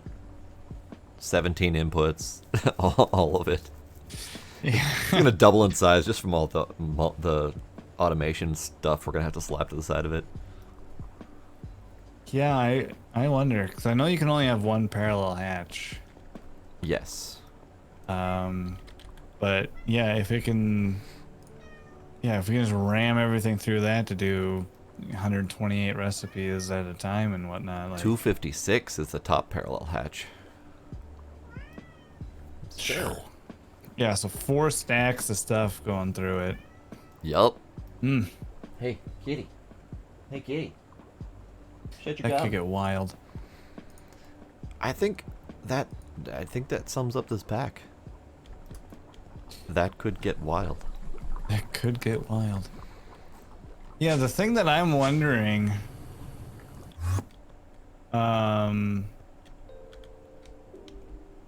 so there's a multi-block DML structure, and I'm just wondering why. For all of your DML needs. I guess, but I feel like at that point we would just be able to have, well, I guess a lot of things we can't do with the fluid. So if we want to just mass produce like dragon layer data and stuff, yeah. Mm-hmm. So, all right. Mm-hmm. What's that thing called, by the way? The simulation supercomputer. Ah, 5x5x5 lovely cube. Purple and green with a red center. Nice.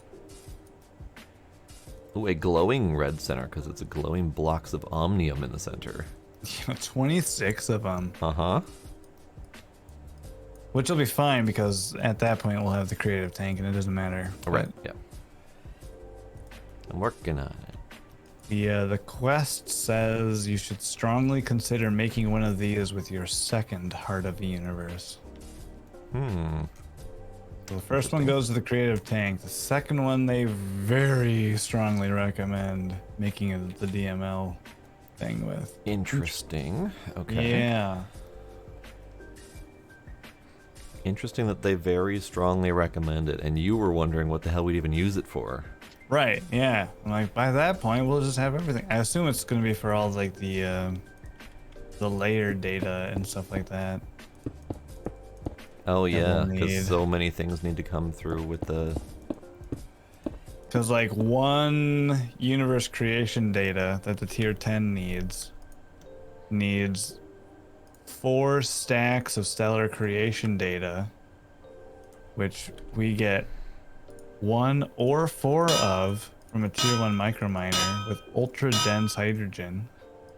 So we might just need to send through 1,000 tier 1 microminers. Oh, is that all? Okay.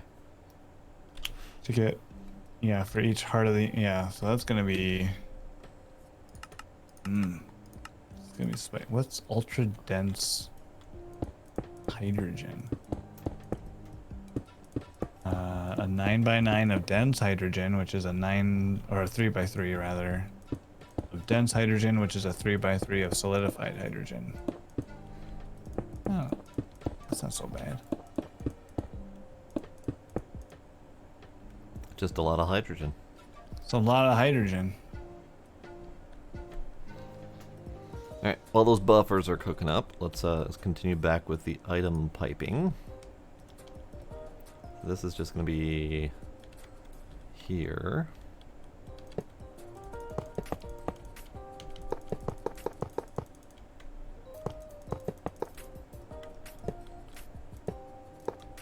Okay, item pipe all the way up. And that can go there. Fluid pipe. Oh, okay, so here's the problem, and I don't know if this problem can be solved with all of these pipes. I might need to switch back to conduits, and that would make me very sad. I just don't know if all of the piping can be handled through this process. I just don't know. But we're gonna have to try.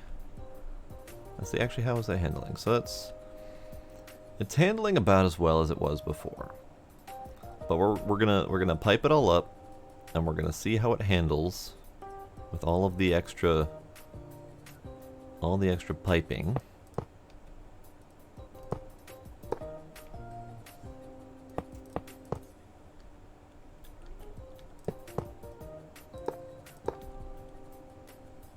Nope, I need one more here. Okay.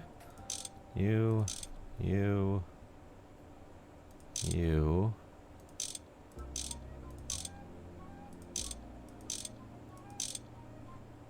Okay.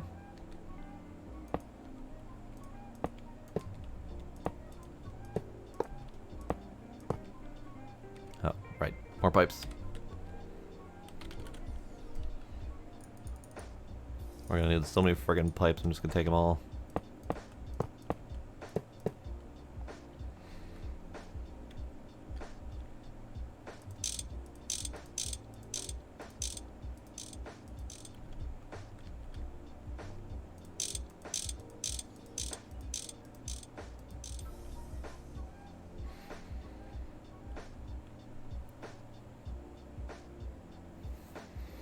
Oh boy. Oh boy. Oh, the buffer's done. Let's do that.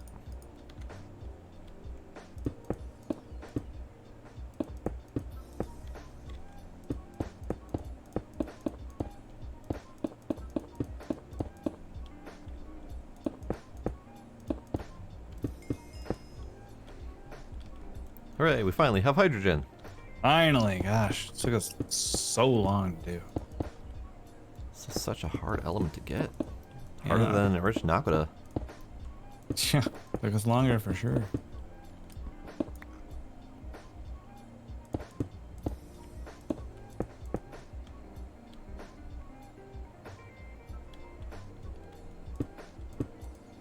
Balls. I need like some more. So close. Okay. Doodly doodly doodly doo. Doodly doodly doodly doo.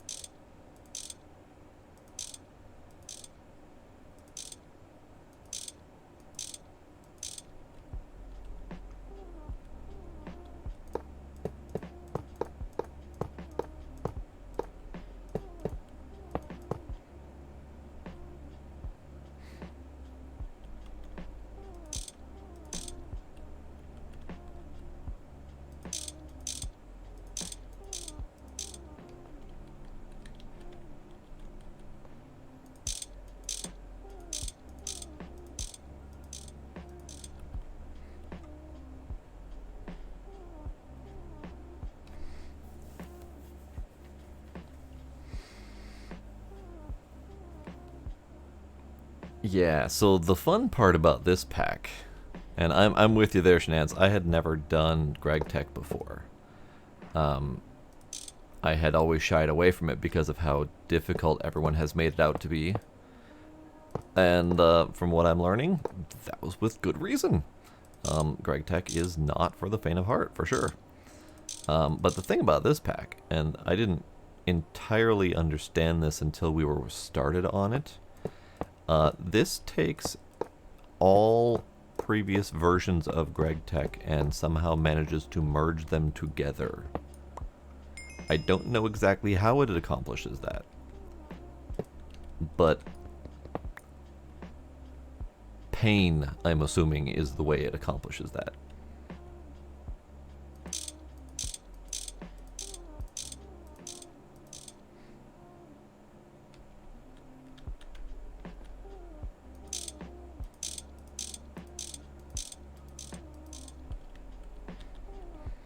Alright, so I need to connect this up, so we're gonna go there. There, that'll be fine. Alright, any more? I'm not even done with one of the 2 reactors I just started building. Good lord. More pipes.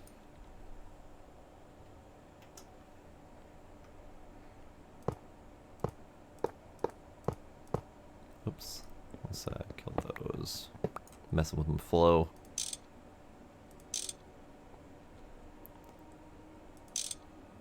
We merging those? I don't remember if we're merging those down there. Yeah, we merging those. Okay, that's fine.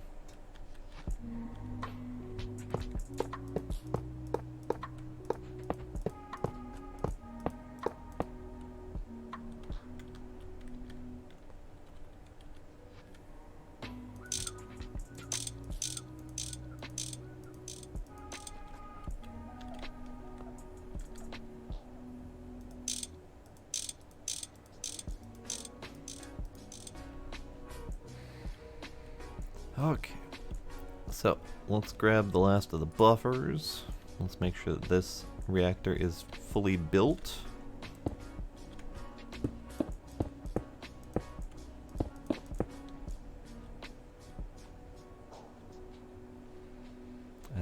I think we are fully built. This is good.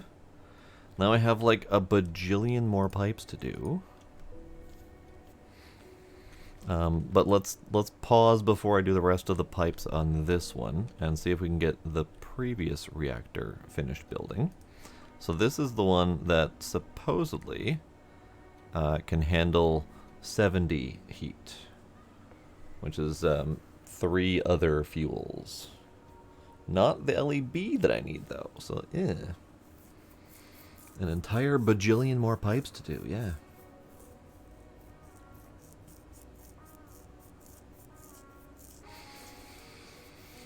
Yeah, I mean, ultimately, Shenanz, that's kind of what this pack accomplishes. I've seen similar goals done the same way, or the different ways. But I mean, that over there is our rocket. We've already been to the moon and back. So yeah, we got space age going on. We're already we're in the process of making wetware nanochips to do all of our processing on. So we're working on organic circuitry. So yeah, I mean we're doing it. We're doing it. All right, so we need another tank. We have tanks. Okay, good. I need these tanks. Tank. Okay, so tanks previously have been on the 3rd there. Perfect spot for it right there. And then I need my Project Red stuff again. Comparators. Pipes. Screwdrivers.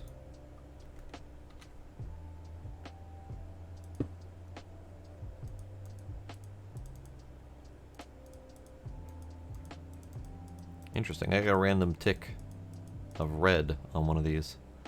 Weird. Alright. And then Then we just down and around. All right. Nope, that's not the right ones. Give me those back. Okay. Do the same thing here.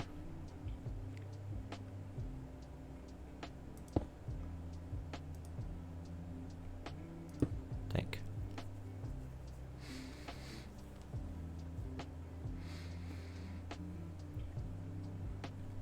Greg Tech New Horizons. All right, all right.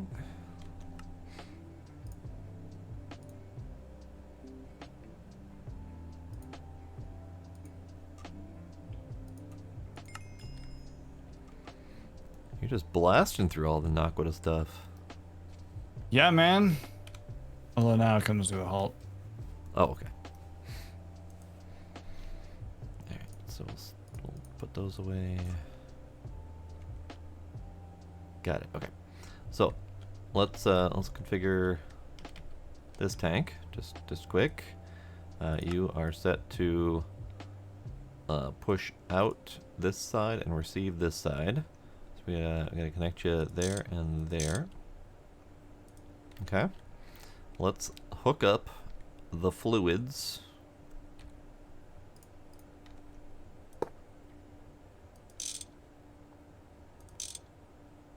Hook up the fluids. Let the coolant flow.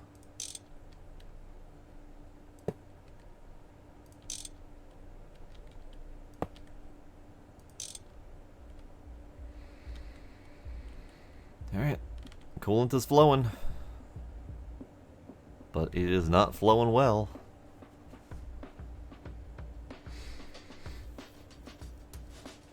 Ooh, Kiba, you don't feel the depths of Greg Tech New Horizons. Nice. Alright. We might have a throughput problem. And that's fair, because these are only doing 1,800 millibuckets a tick. Only.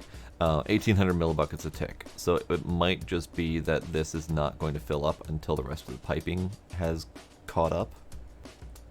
But what I'm hoping is that I don't have to redo this piping. But it seems to get it in waves. And this piping is behaving very much like the old thermal expansion piping, where the fluid sloshes around and flows through the pipes, which is fine. That's how fluids work.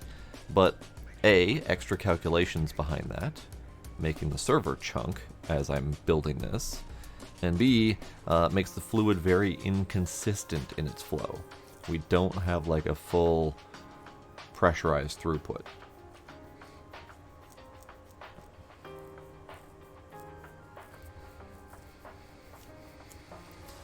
I love old Thaumcraft. I haven't had a chance to really get to enjoy newer Thaumcraft versions, but I think it was Thaumcraft 4. I don't remember. I'm not going to give version numbers because I don't remember for sure, but there was a newer version of Thaumcraft that I did not care for. I didn't care for any of the changes they made for it. And my understanding of the way that they were making the changes to Thaumcraft was they didn't want people knowing it like the back of their hand. So they just kept changing it so that people kept having to relearn how the pack worked, or how the Thaumcraft mod worked. And I don't think that was a very good method. And I didn't care for it. Yeah, 1.7.10. 1.7.10 was the version that I played a lot of Thaumcraft on, and I enjoyed it. Also, Twilight Forest. Yep, I do enjoy Twilight Forest quite a bit. Hey, guess what? Hey, what was that? Nice. Nice. Damn. You have achieved peak technology. No, I have not. There's still 2 more levels of voltage above this. Oh shit, forgot about that. But according to the quest log, the 0-point module stuff is the last tier of machine that's sensible to produce before you reach the creative tank. I see. So there's no reason right now to stretch beyond that. Alright, good to know.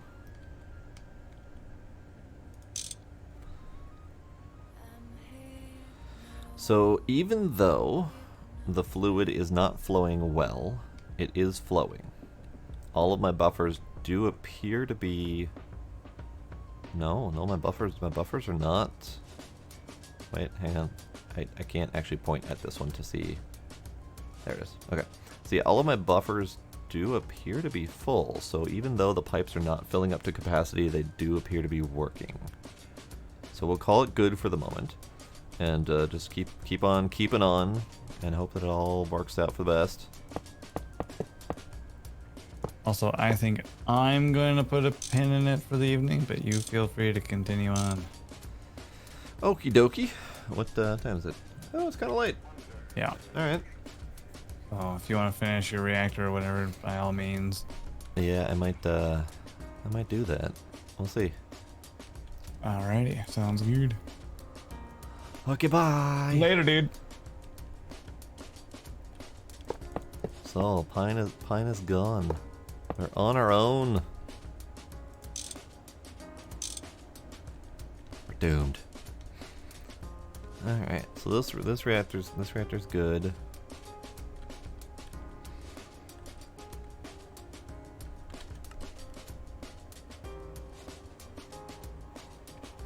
Oh, you guys don't like Erebus? Come on.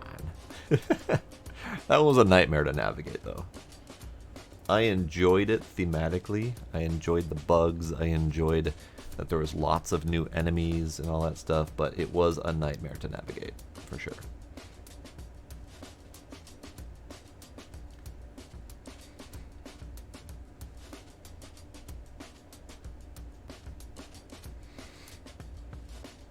Oh, okay, but he was talking about me being all alone with chat now because Pine's gone. And that is accurate. Hello, Gila. Hello, kitty. Good kitty. Gila's being adorable. Okie dokie. So, let's do a thing. I need some reactor ports. So we're porting here, and we're porting here. And we're gonna do this setup.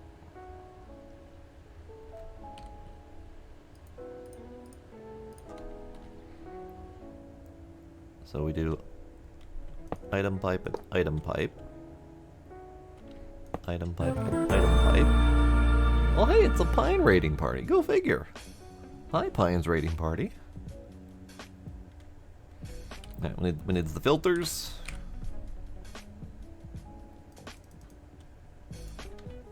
No, I don't need filters. I need 2 filters, and I need conveyors. I need 2 more conveyors.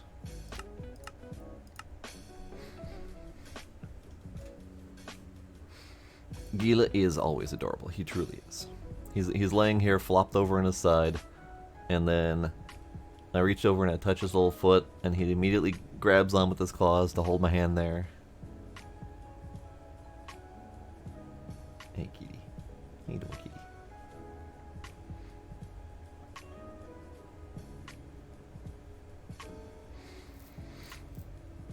kitty? The Gertie head tilt.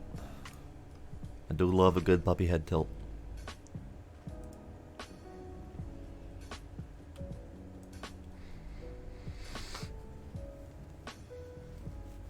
Oh yeah, if 1710 has had all the time and effort of all the modders thrown at it, I could see it running smooth. Okay, so let me grab my filters, my filter info. So this is the 70, 68, and 60 heat reactor. So what we need in here is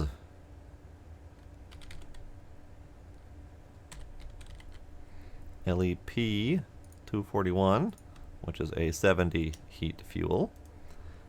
We need LECM 245, which is a 68 heat fuel. And then we need LEU 233 for the 60 heat fuel. Filter the extract, good. And then this one is going to be my 120 heat reactor. This one's going to have 4 fuels in it, because I'm not expecting to get very many of those. So this one is LECF, both of them.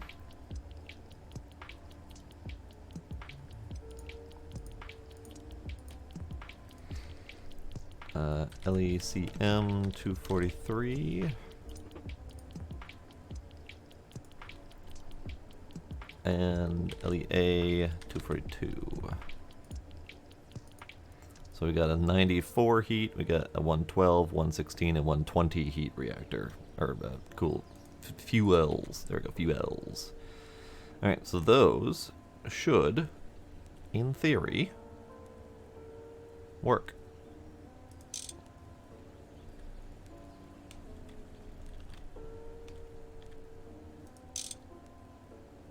In theory. Alright, so you got your coolant, and you seem to be mostly steady.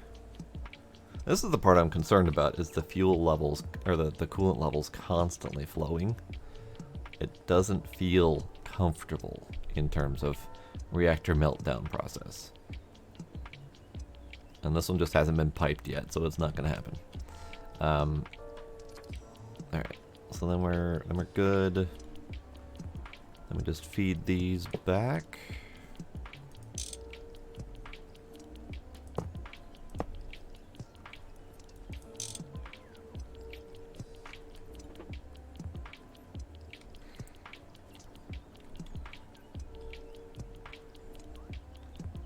Okie dokie. I think, other than the piping on the top one, I think we're mostly good. I want to turn on the LEA. Because this one is not on. It's not going to be on. So if I turn on the LEA production, it should flow into here.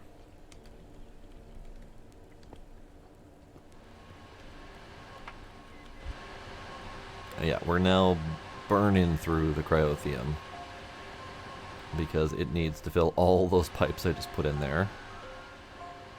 But we're doing good, alright?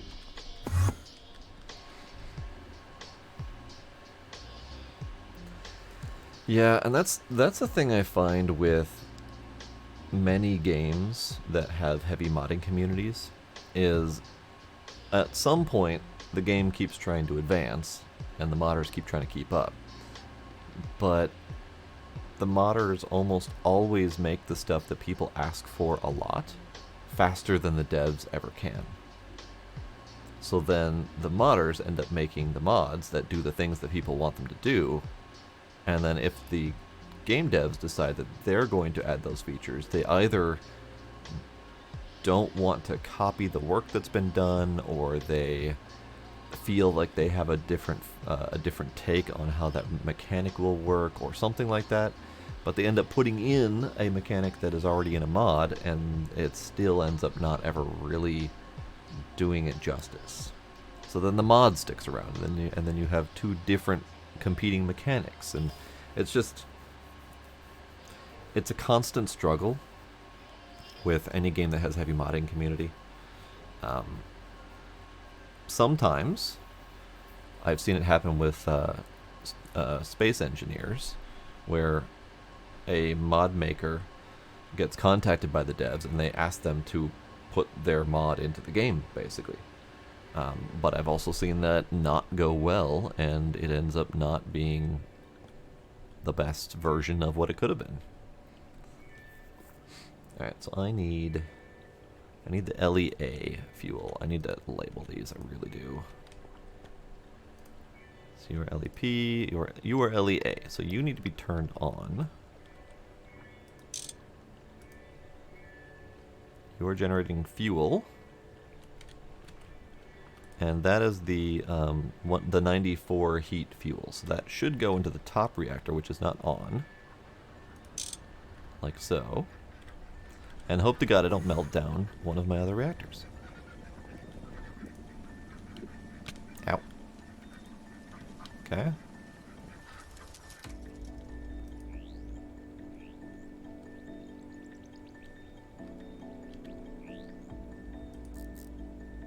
LEA.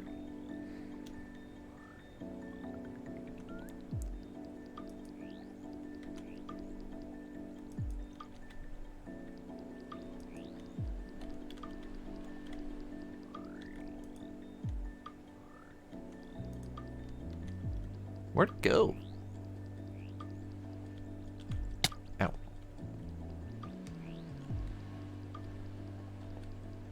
Where'd it go? Ow, stop it.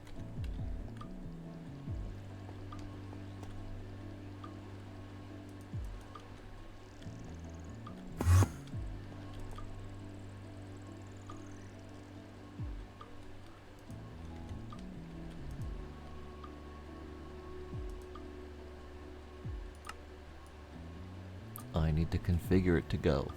That's what I need to do. Okay, okay. You know what? It's been a long night. It's been a long night. And I'm pretty sure I still have this thing turned off as well. Oh dear, okay. You're gone. Please don't melt down any of my reactors. It melted down my reactor. Okay. Okay.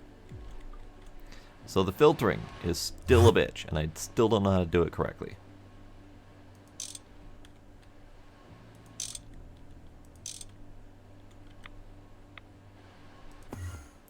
So I have a problem to solve.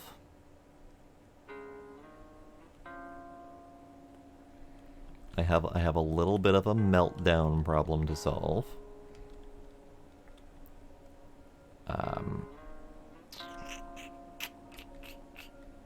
It's fine.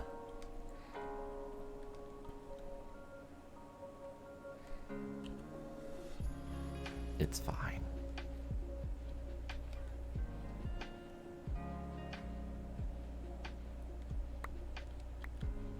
I do hope that it's not melting down other parts of the other reactors, and that it's just affecting the one reactor that melted down. Because that would be very unfortunate. So I don't know what the fuck is with these cables. I truly don't.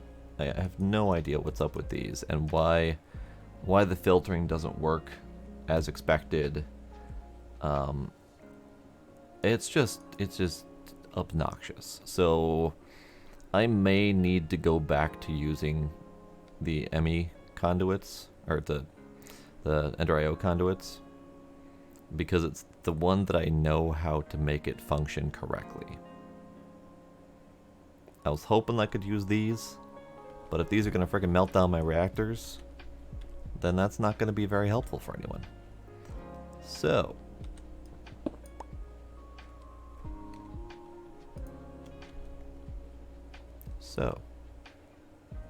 I'm going to leave this like this. And I'm going to come back and clean this up another time, because I don't have the willpower to clean this up right now. Especially after how much work I put in this week, or this stream to make it work. Ow. There. A little bit of self-flagellation there for screwing it up. But I'm gonna need to switch to Ender.io conduits, because I can't get this to work otherwise. And I might need to do the same thing for the fluid, but I don't know for sure yet. I'm still on the fence about whether or not the fluid is even working correctly. It appears to be, but I don't know for sure.